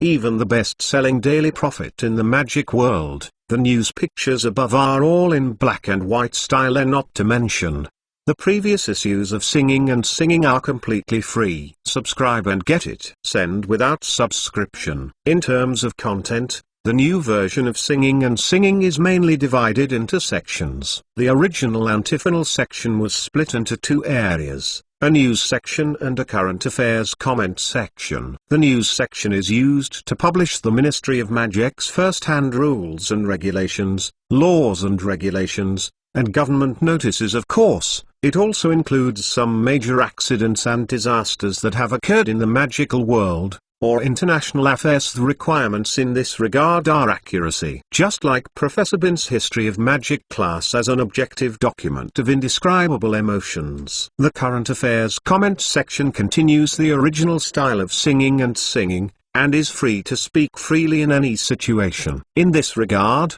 the sharpness of the writing and the quality of the writing will be used as the criteria for judging whether or not to be selected.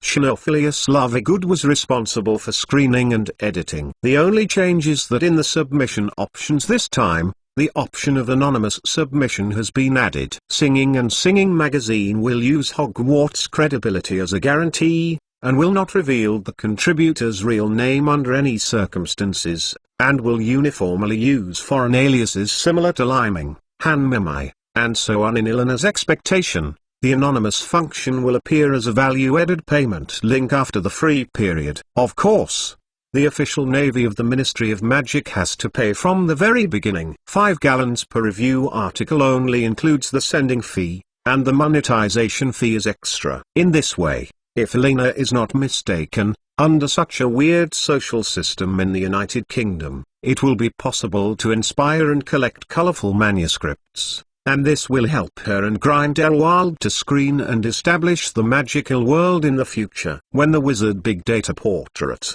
it is undoubtedly the most reliable information reserve. Of course, only relying on the cold news, and the confrontation and fighting between the antagonist and the Walk-Along Water Army are just to seize the existing mainstream news media in the magic world, such as Witcher Weekly, Daily Prophet, etc.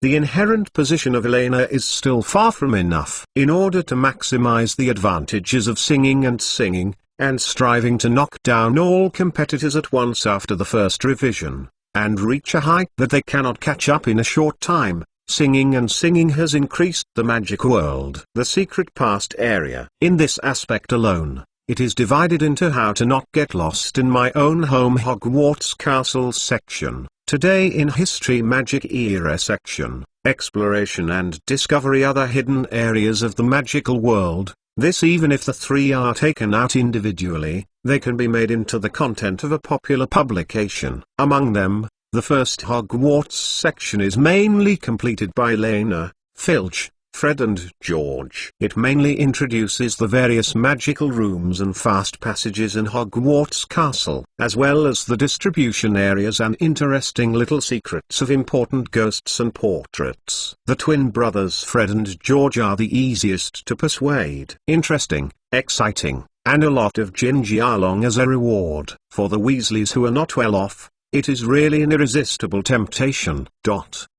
As for persuading Argus Filch, it is to choose what he likes from another aspect. Thanks to the Roaring Army a while ago, this made Hogwarts faculty and staff suddenly master a taboo skill, parents, but most of the professors have not yet figured out how to use this skill. Therefore, Elena is going to tell Filch that if he is willing to help provide and point out the distribution of places and facilities in a part of the school, as well as the situation of convenient passages, Singing will allow him to carry out a public execution every month, publish a list of students who violated disciplines at Hogwarts School of Witchcraft and Wizardry that month, including specific violations. In this way, on the one hand, considering the issue of reputation, Filch would no longer be too nervous to target the little wizards, and on the other hand, the little wizards would not dare to violate the school rules too blatantly, or they would just go home. It's just a fat beating. Of course,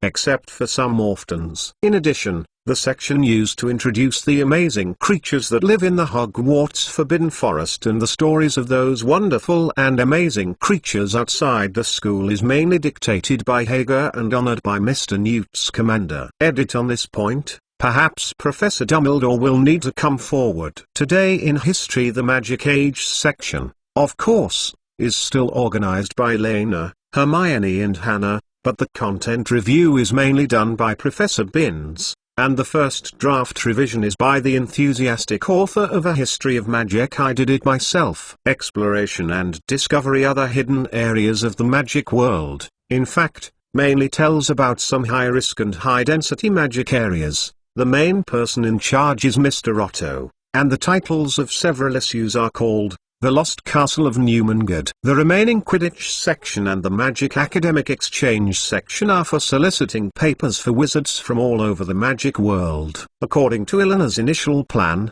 at least 1/3 of Gingy Along will be invested in this area to attract attention. The principle of buying horse bones for daughters is universal in both the East and the West. Then, with Elena's insistence, Singing a Devil also specially opened up a humble little tofu block.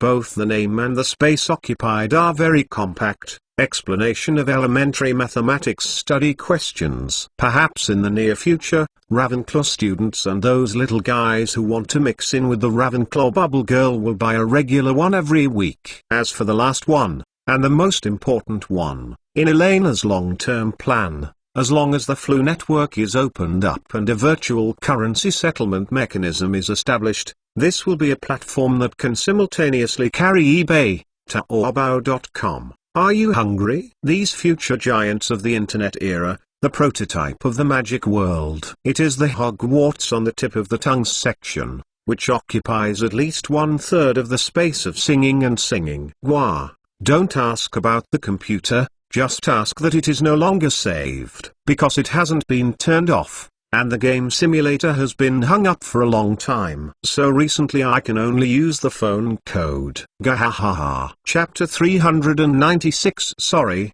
Dad. The delivery time of newspapers and periodicals in the magic world is quite regular, usually during breakfast or after dinner. This is actually very much in line with the schedule of most wizards to obtain the latest information, either having breakfast while reading the newspaper, or reading a magazine at night before going to bed to soothe the tiredness of the day. Therefore, Elena is particularly certain that as long as the wizards accidentally open the brand new The Contrary in these two time periods, I believe that those brightly colored and fragrant Hogwarts cuisines can definitely perform far beyond their previous lives. The devilish effect of all late-night food shows. Even if the magic industry change and mass production can be solved in the later stage, Elena also wants to try to make the moving pictures in the contradictory scent. I believe that in Grindelwald, Dumbledore, Professor Flitwick, etc., with the help of the Master of the Spell, this is not an unrealizable fantasy. And after the greedy worms of the entire wizarding world are mobilized,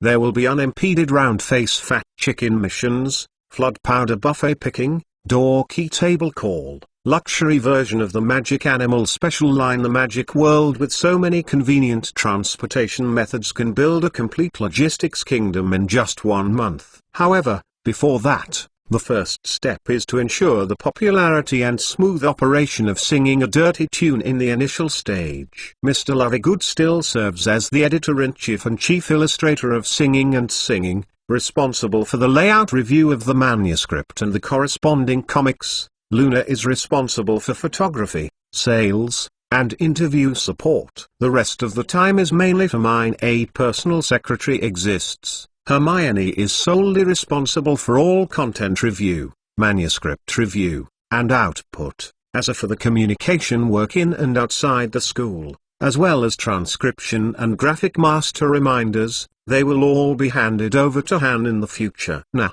you, Elena hiccuped gracefully, put down the black teacup in her hand, and softly summarized, finally, all matters related to overall planning, financial expenditures, public opinion and policy support will be under my control. In short, if all goes well, in a week, the entire magical world will open an unprecedented era. And we, then, is a pioneer who leads the change of this era. Oh my God, why is it this time? It's over. You will probably be deducted points now. Why didn't you hear the class bell at all? Relax. It's not a big problem. The Hogwarts learning experience without skipping class is incomplete. When Elena and others left the Hogwarts kitchen, they realized that it was almost 3 o'clock in the afternoon. There is no doubt that in this afternoon's defense against the dark arts class, in addition to Elena, there were 2 more little guys who skipped class. Of course,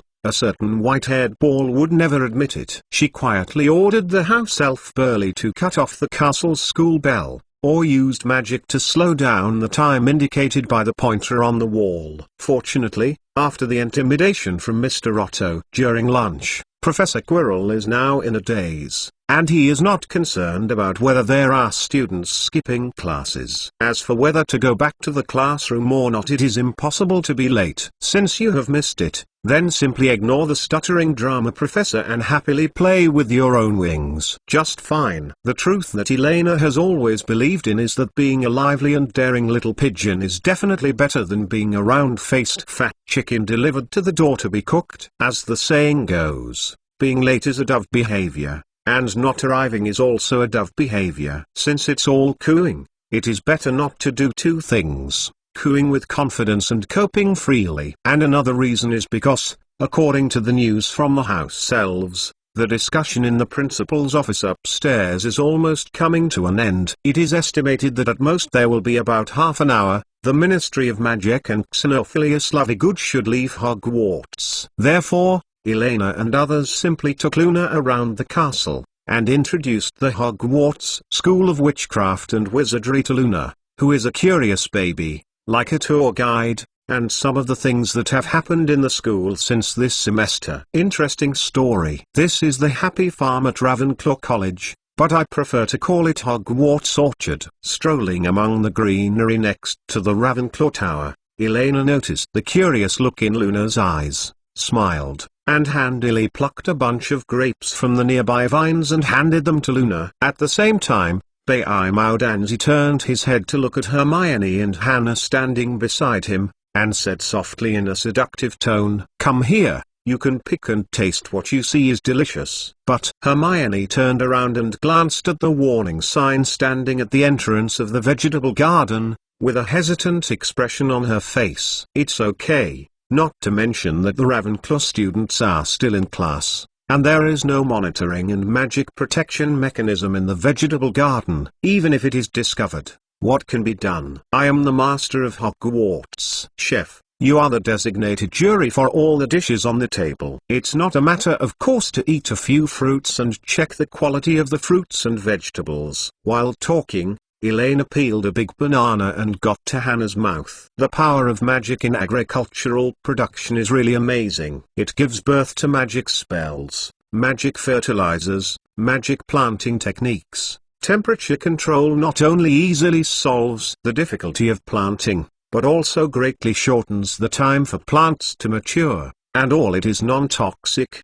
pollution-free and natural green fruits and vegetables. Looking around the green Ravenclaw garden, full of ripe fruits and delicious vegetables, Elena bit the juicy and sweet peach in her hand, and she couldn't help but think of several new ideas. However, the meal has to be eaten one bite at a time, and things have to come one by one. As long as there is such a school-wide farming atmosphere and a sufficient number of skilled farmers, whether you want to expand production capacity or introduce standardized tutorials, or even establish a campus crop bases, or even a large-scale magic plant greenhouse, all of this will be a foreseeable and beautiful future that will come naturally. Half an hour later, when the four of Elena returned to the gate of Hogwarts Castle, Professor Dumbledore, Mr. Otto and the guests who came to Hogwarts today had also left. Cornelius Fudge took the lead, but looking at the helpless look on the middle-aged wizard's face,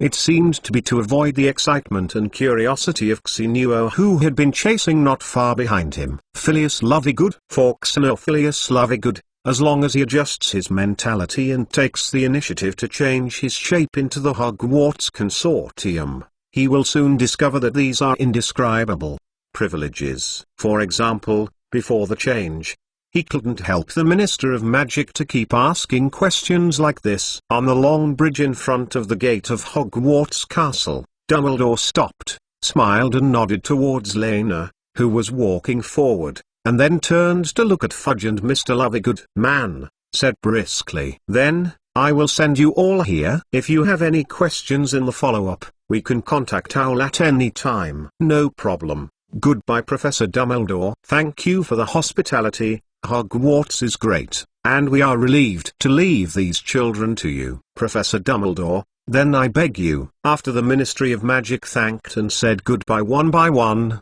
they pressed the top hats on their heads, picked up the Hogwarts specialties in their hands, and left Hogwarts with their apparitions. "But I have been busy this week, Professor Dumbledore. You have done me a hard job." Xenophilius Lovegood naturally did not intend to stay here. The man shook his head in distress, half excited and half worried, gently reaching out to his daughter not far away. "Sing Never Before has such a big change happened in singing a devil." "Luna, let's go. We should go home." However, facing the big hand extended by her father, Luna Lovegood bit her lip, and instead took a small step back. The girl's silver-grey eyes gleamed with a look of perseverance and determination, and she looked at Xenophilius Lovegood, whose face was gradually stiff, and shook her head slightly. "Sorry, Dad."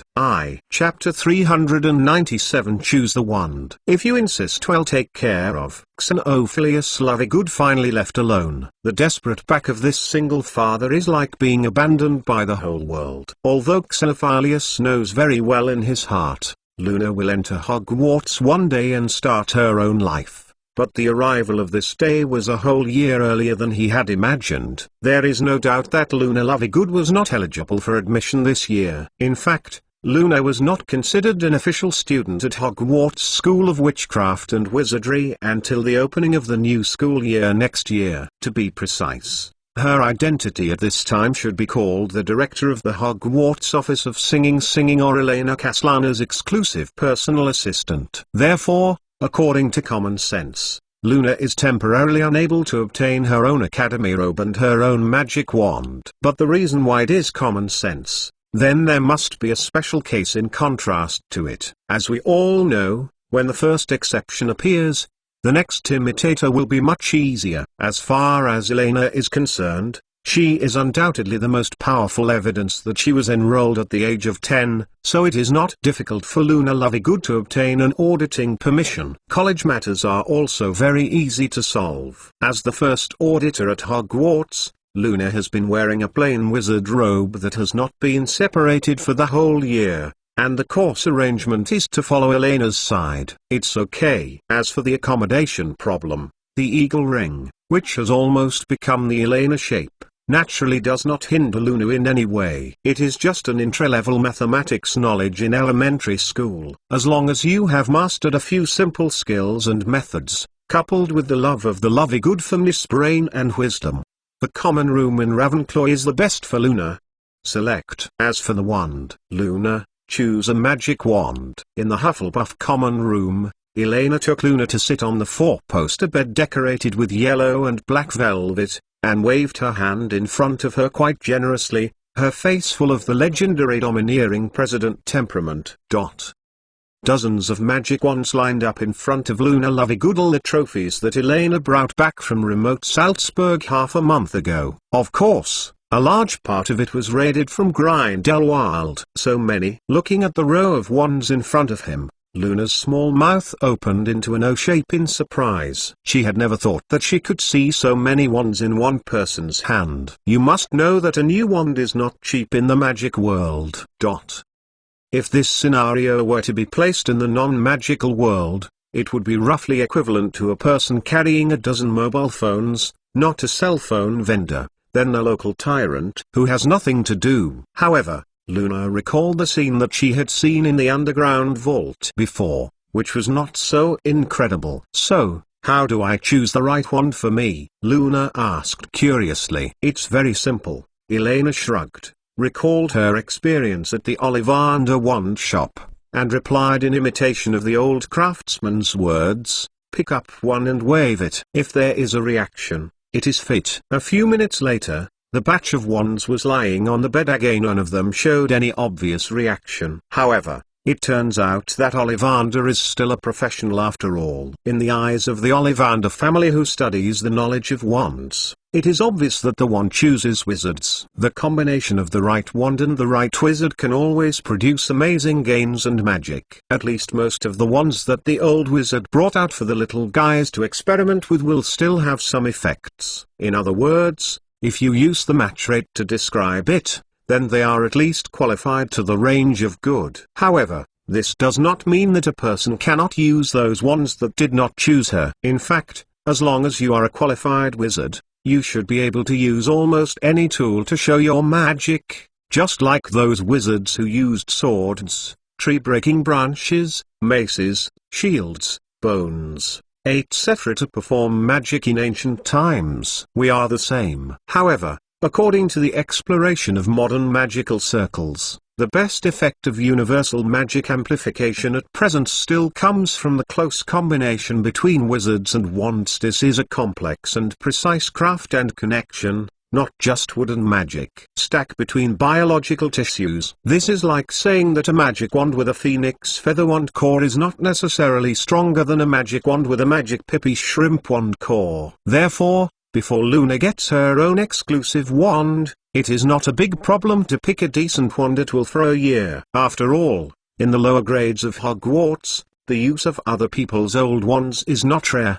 The most obvious example is Neville and Ron. One person uses his father's wand and the other uses his brother's old wand. Although the results do limit their magical power, it does not affect them. They learn magic. Elena tilted her head and thought for a while, glanced at Luna Lorry, who was a little confused, and softly comforted. The magic wand will echo the existence of the wizard. Many people even insist that the magic wand has emotions and will take the initiative to learn from the wizard, and the wizard will also learn something from the magic wand. Of course, that must be a fit. This batch of wands is estimated. It's not a good fit for you, but I'll use it for the time being. And it's not too much of a problem. Then I will choose. Luna nodded and did not hesitate for too long. She looked carefully among the wands on the bed. When she was about to pick up a pleasing pinewood wand from it, her fingers suddenly stopped in the air, pointing curiously to the two long black guys on the side of Elena's pillow. Hey, what are those two? Can they also be selected? I have to say that compared to the pile of wands covered with tiny finger marks and scratches, the two wands placed next to Elena look much more delicate, both in shape and gloss. Kind of unique feeling. Oh, you said this. This pair is mine. Well, wands. Elena followed Luna's gaze, looked down at her black walnut chopsticks, squinted her eyes happily. The little dull hair on her head jumped with pride, and continued triumphantly. My wands are different from other coquettish bastards. No one can use them except me. If you don't believe me, you can try it. As long as there is a spark, I will give it to you. You know, even a master of spells like Gellert Grindelwald can't control this pair of exclusive wands that use Elena's hair as the core of the wand. The waywardness of the mixed blood makes this wand automatically equipped with anti-theft function.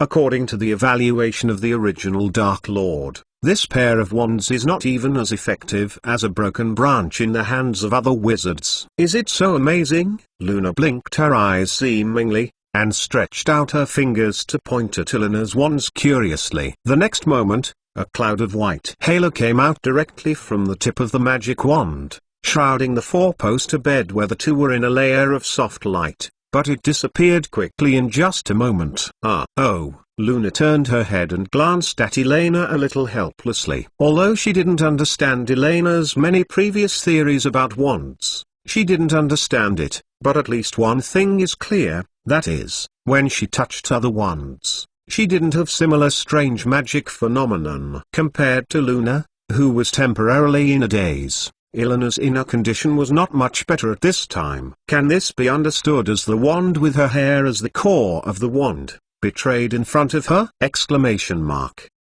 Hogwarts on the bite of the tongue has released its first credit card, which is very cute. Additional benefits are as follows. Apply for a VIP card, free 8,888 points, free 180-day free card membership, free 300 yuan free gift package, free exclusive badge, free application for the first 500 pieces of each work card. Application method: AP personal account pages starting point star exclusive card drop down to find the corresponding work card and click to apply. Don't worry if you haven't grabbed the first 500 round-faced chickens. The card making fee can be reimbursed in the V group at any time. Add bookmarks for easy reading. Chapter 398 is another day. In any case, since flag Elena has already set up in advance, even with tears in her tears, she must fulfill her promise, especially in front of Luna, who has just met Lori. Even more so, Elena's mouth twitched, and with a strong smile, she handed the rebellious wand into Luna's hand. Fortunately, she has been serving these wands with delicious food these days, but after less than a month, she turned her head and fell into Luna Lovegoods' arms. It is really nothing to raise these ungrateful black walnuts chopsticks out. Fortunately, anyway, the core of the rod is her own hair. After that, Mr. Ollivander can rebuild a few more sets of black walnut chopsticks. If you are rich and powerful, you can do whatever you want. As for this period of time, she didn't use chopsticks, but instead used a stick to poke or use a knife and fork to eat. Of course, at the price of paying a beloved magic wand, Elena is not completely unprofitable, at least this week. Luna Lori, who has not been familiar with Hogwarts, has naturally been with her. Eat and sleep together. Luna, it's getting late, let's rest early. Elena licked her lips and spoke softly, while pulling up the quilt to wrap Luna Lovegood, who was still reading beside her. She forcibly pressed it on the soft velvet mattress, and continued to speak seriously with a serious face. I will take you to a transformation class tomorrow. You know, Professor McGonagall is quite strict. If you find you yawning in class, you may turn you directly into a frog. In the early morning of the next day, in Hermione's thoughtful and suspicious eyes, I saw Elena leading Hannah and Luna from left to right, walking briskly into the Hogwarts auditorium, and sat down in his place, start waiting for the breakfast of the new day. So, starting from today, Luna, are you going to study in school too? Hermione glanced at the position of the chest on Luna's clothes. The uniform of Hufflepuff College. From the model point of view, most of them are wearing Elena's clothes. If it is Hannah Abbott, the chest is at least only 2 reserve grains will do. Good morning, Sister Hermione. Luna nodded obediently, and walked over to Hermione to sit down. The 3 of them spent some time in the Hufflepuff lounge due to trying on clothes. When they came to the auditorium, the breakfast was already served on the table, and it was still a delicious and rich European breakfast. Potato cubes that have been boiled to 7 or 8 maturity are fried in duck oil until they are fully cooked, and roughly sprinkled with finely crushed salt. This is the most authentic way to fry potato cubes. Although duck fat is a bit difficult to make, there is jinjialong, still not too difficult. The viscous and bright tomato juice paired with cooked soybeans is a simple tomato juice soybeans. The sweet and sour taste is mixed with the fragrant beans, which can wake up the body of a sleepy day while giving the little wizards a new day of vitality. The buttered scrambled eggs are spread flat on the freshly baked slices of bread, and the eggs Benedict is dotted in the center of the table like a work of art. The surface of the fried bacon, which is not roasted, is just right golden yellow. Of course, there is also the most classic Scottish breakfast tea, a mellow and sweet tea with a light floral fragrance. After adding milk,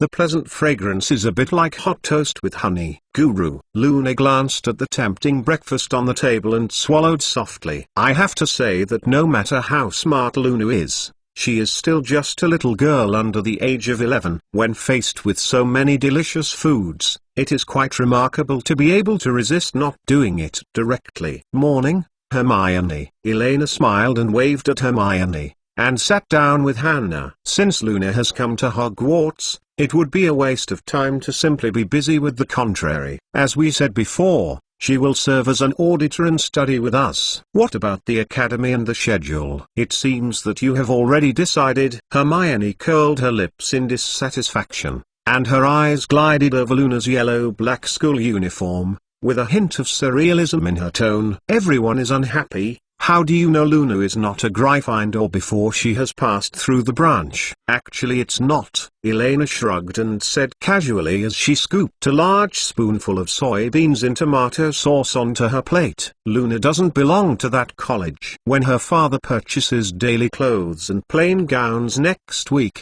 she will no longer wear Hufflepuff's uniforms when they send them in. As for the course schedule, in fact, this is exactly what I was going to say. There is one thing you may need to ask Hermione. Hogwarts' first-year magic course has started for 2 weeks. If Luna Lovegood wants to keep up with the teaching progress, she still needs to make up the get out of class. After all, the professors will not slow down the teaching progress. Take care of this transfer student. Of course, in theory, Elena can also personally tutor Luna's studies. However, Elena's schedule is too full now. The other time is okay, mainly the potions teaching assistant time every afternoon, as well as the Quidditch freshman team training 3 times a week. These 2 times, she is sure there is no way to accompany Luna. And Hannah Abbott, who was also selected for the Quidditch freshman team, naturally couldn't miss training. Therefore, in Elena's view, Hermione Granger, who has the titles of Chocobo, Human Calculator, and Miss Know-It-All, is undoubtedly the most suitable after-school teacher for Luna at school. Candidate. So, Hermione raised her eyebrows, her face was hesitant and confused. Listen to Elena, from now on, is Luna following the courses at Gryffindor College, not with you, but with me? Yes, The course arrangement is like this for the time being. Elena nodded. In addition, Elena also hopes to take this opportunity to change the terrible interpersonal relationship between Luna and Hermione in the original works of the previous life, and to familiarize these two little girls as soon as possible, learn and rely on each other. You know, neither Luna nor Hermione knows how to integrate into the group of peers like she and Hannah, too smart and keen, and they don't know how to hide their personality. So they are easily excluded and alienated. I understand. Don't worry, I will help Luna make up the magic foundation as soon as possible. After Hermione was silent for a few seconds, she nodded particularly earnestly against Luna's silver eyes. Since the first time she saw Luna yesterday, she had a feeling. It seemed that this girl had a wonderful aura that was very similar to her, but as if it was completely opposite. It was a kind. So Hermione couldn't help it, the strange feeling of wanting to be close, but also wanting to keep a distance. I have another question, Sister Elena. At this moment, Luna raised her head, glanced at the dazzling dining table, and asked curiously, "Yesterday you talked about the picture material of the Hogwarts on the bite of the tongue section, and what photography techniques. When will we start collecting and learning? And what promotion and after sales of the devil?" Well, Elena smiled slightly, and before she could finish her words, she heard a roaring noise above her head. Hundreds of owls rushed in, circled in the auditorium,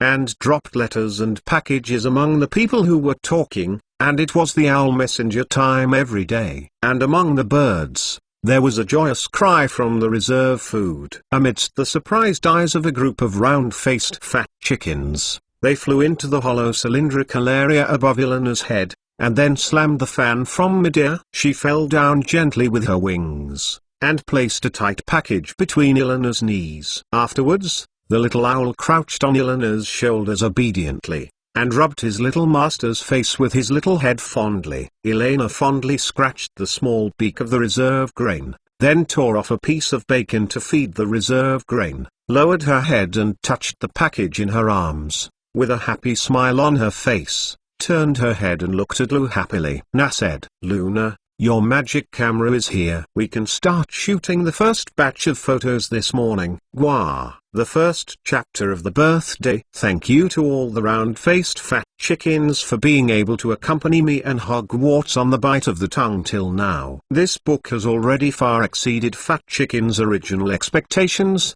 and he has never known what to say. Very grateful, very grateful. Your existence is the best gift for my lazy little fat chicken. Wish me a happy birthday. Happy birthday to Elena. Happy birthday to all the round-faced fat chickens. Fat Chicken loves you. Chapter 399. When the shooting is in progress. Magic camera. Can it be used near Hogwarts? Hermione Granger turned her head to look at the package in Elena's hand curiously. As she read Hogwarts, a school history, she knew very well that non-magical electronic instruments and equipment could not be used around Hogwarts, because the area around Hogwarts was full of strong magical magnetic fields, which would affect electrons. The equipment generates strong interference. In her impression, let alone complicated electronic devices such as cameras and TV sets, even electronic watches will experience unstable stuttering and skipped stitches in the Hogwarts range. Of course, this is Mr. Owl. He entrusted his wizard friend who lives in Germany to help purchase. As Elena said, she couldn't wait to open the package in her hand. It has to be said that compared to the old-fashioned camera used by Colin Creevey in the original work, this magic camera from Salzburg obviously looks much more upscally smooth and beautiful. Body can be built-in pop-up flash, 3 interchangeable lenses with different focal lengths. Limited by the limitations of population, region and technology, there is no complete light industry system in the magic world. Therefore, whether it is a magic radio, a magic camera, a magic bus, its original basic appearance and frame structure are mostly non-magic. The products produced in the factory are then processed by the corresponding wizards and craftsmen for a second time. If Elena admits it is not wrong, this is obviously especially modified like a camera. Not to mention in the magical world today, even in the non-magical world, It is now considered the top-level photography configuration. This is not surprising. After all, most of the elderly in Salzburg have lived in the non-magical world 10 years. Whether it is vision, financial power or magical power, it is obviously quite reassuring. And as if considering that Grindelwald, who has been isolated for too long, may not be able to fiddle with this novel device. The package even specifically includes a handwritten parchment note, which lists in detail how to use magic. Start, change the entrance of the developing potion, how to use magic to export photos. Therefore, although the package does not look big, after unpacking, all kinds of small objects, manuals and consumables in total are almost filled with most of the area in front of Elena. Even Hannah, who knows nothing about photography, etc. You can also feel the high-end atmosphere of this magic camera. Similarly, for Elena, this latest Leica magic camera from 1991, although it is not as easy to operate as those high-profile digital cameras of later generations, but at least in some basic composition and shooting methods, the difference is not that big. Hermione, move more naturally. When cutting the eggs Benedict, the knife should be steady and slow. Don't block your right hand in front of the camera. Be careful to show the slice of bacon on my side. Elena put down the camera in her hand, gestured in midair with her hands, and explained to Luna behind her. The essence of eggs Benedict is that when the golden egg liquid flows out from the incision, all the ingredients can be displayed just right on the delicate triangular section. Only in this way can it be regarded as a qualified gourmet picture. You see, the photos this time obviously failed to achieve this effect. They look quite ordinary. While talking, Elena pushed the failed egg Benedict to Hannah, showing a gentle smile. Come on, Hannah, it's your turn to eat this one.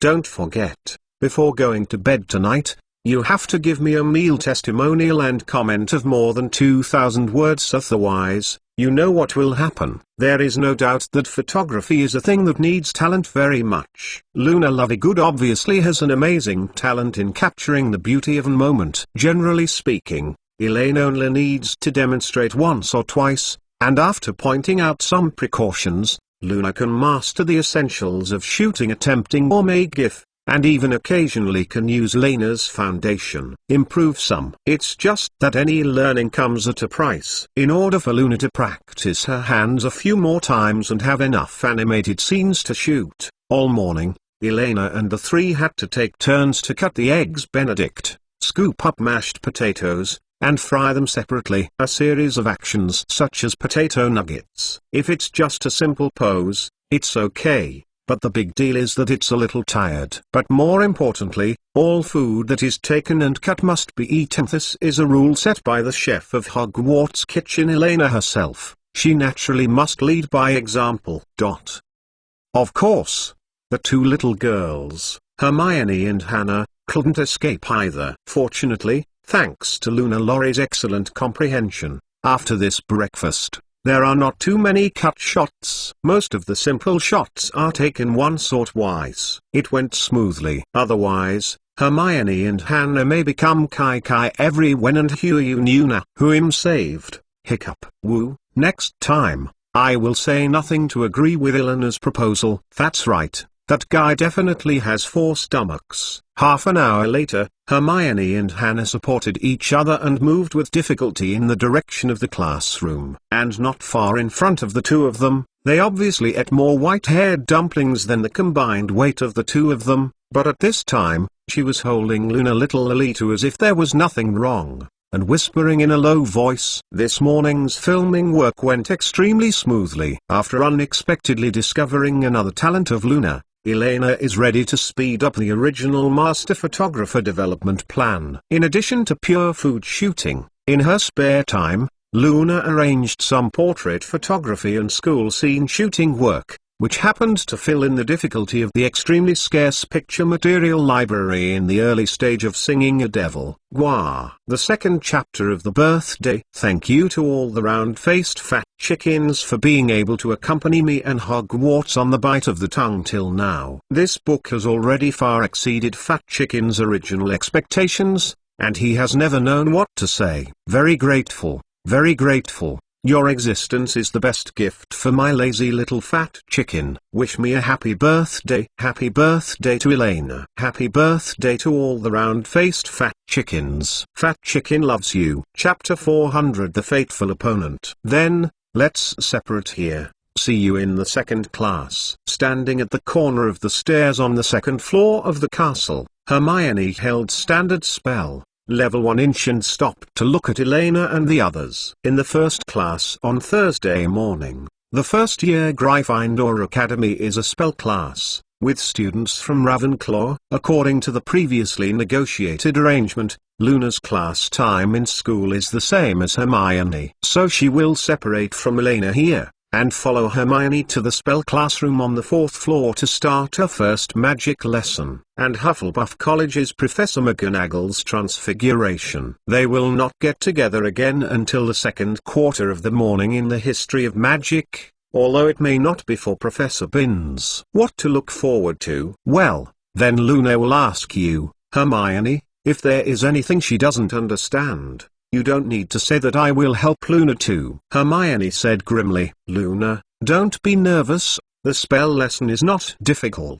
Elena blinked, turned her face to look at Luna Lorry, preparing to say a few more words. However, she didn't have time to finish her words. The crowded class at Hogwarts quickly rushed up, dragging Hermione and Luna, who were standing on the stairs, to move upstairs. Elena finally had time to wave her hand, and saw Hermione and Hannah disappear into the crowd of mixed colors. After the first meeting of the new version of the Devil yesterday afternoon, and the food photo shoot this morning, Hermione and Luna quickly got acquainted with each other and could almost be regarded as good friends. At the very least, compared to other Hogwarts first-year students, Hermione feels more relaxed and at ease when getting along with Luna. Or perhaps part of this is due to the fact that the two are almost completely different. The age of 2 years, and the sense of responsibility that needs to guide the younger students. For Luna, the experience at Hogwarts these 2 days made her extremely happy. Castles,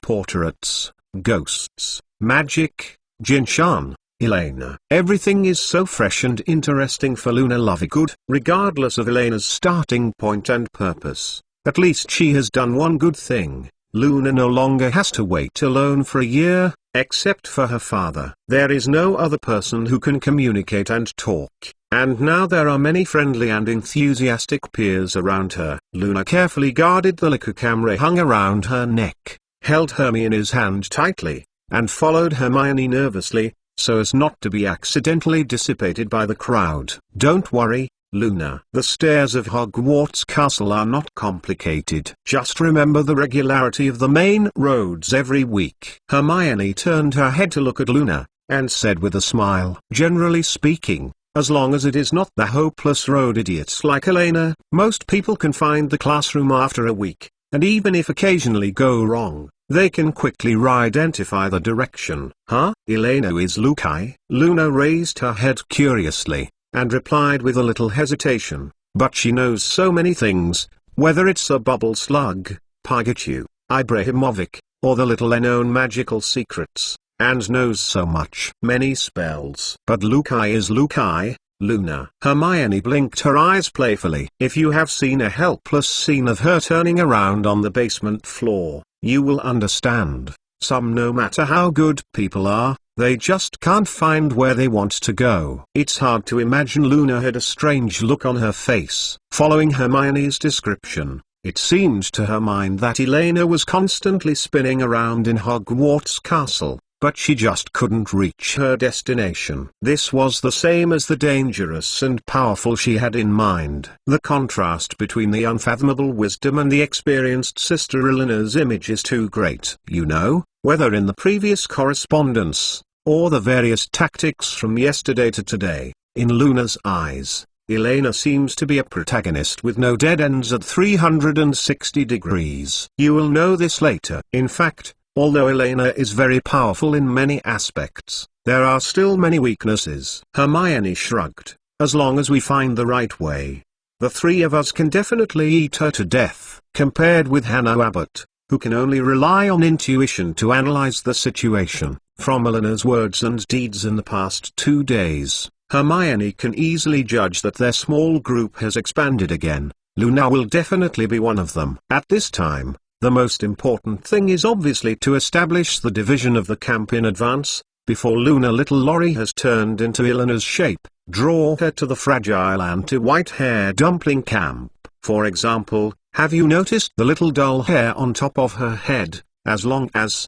What else? The other thing is that her waist is so sensitive that she can pinch it. Next, Hermione followed the topic of the unknown weakness of the third generation Dark Lord, and naturally discussed with Luna, and the relationship between the two. Little Lily, who was still alive, quickly got closer. Common enemies and mutual friends are always the easiest thing to reach a tacit understanding, and Elena takes care of both at the same time. Stopping along the way, when they arrived at the cursed classroom, most of the classmates were already seated in the classroom. Professor Flitwick stood on the pile behind the desk, holding the roster, and was about to start the roll call. When he saw Luna and Hermione walking into the classroom holding hands, there was no strange expression on their faces, but friendly. He smiled and nodded. Obviously, Dumbledore had already communicated with him in advance about the situation of this special auditor. This curse lesson was given by Gryffindor and Ravenclaw students together. This was also the first time Luna had close contact with Ravenclaw students. Compared to the energetic Gryffindor,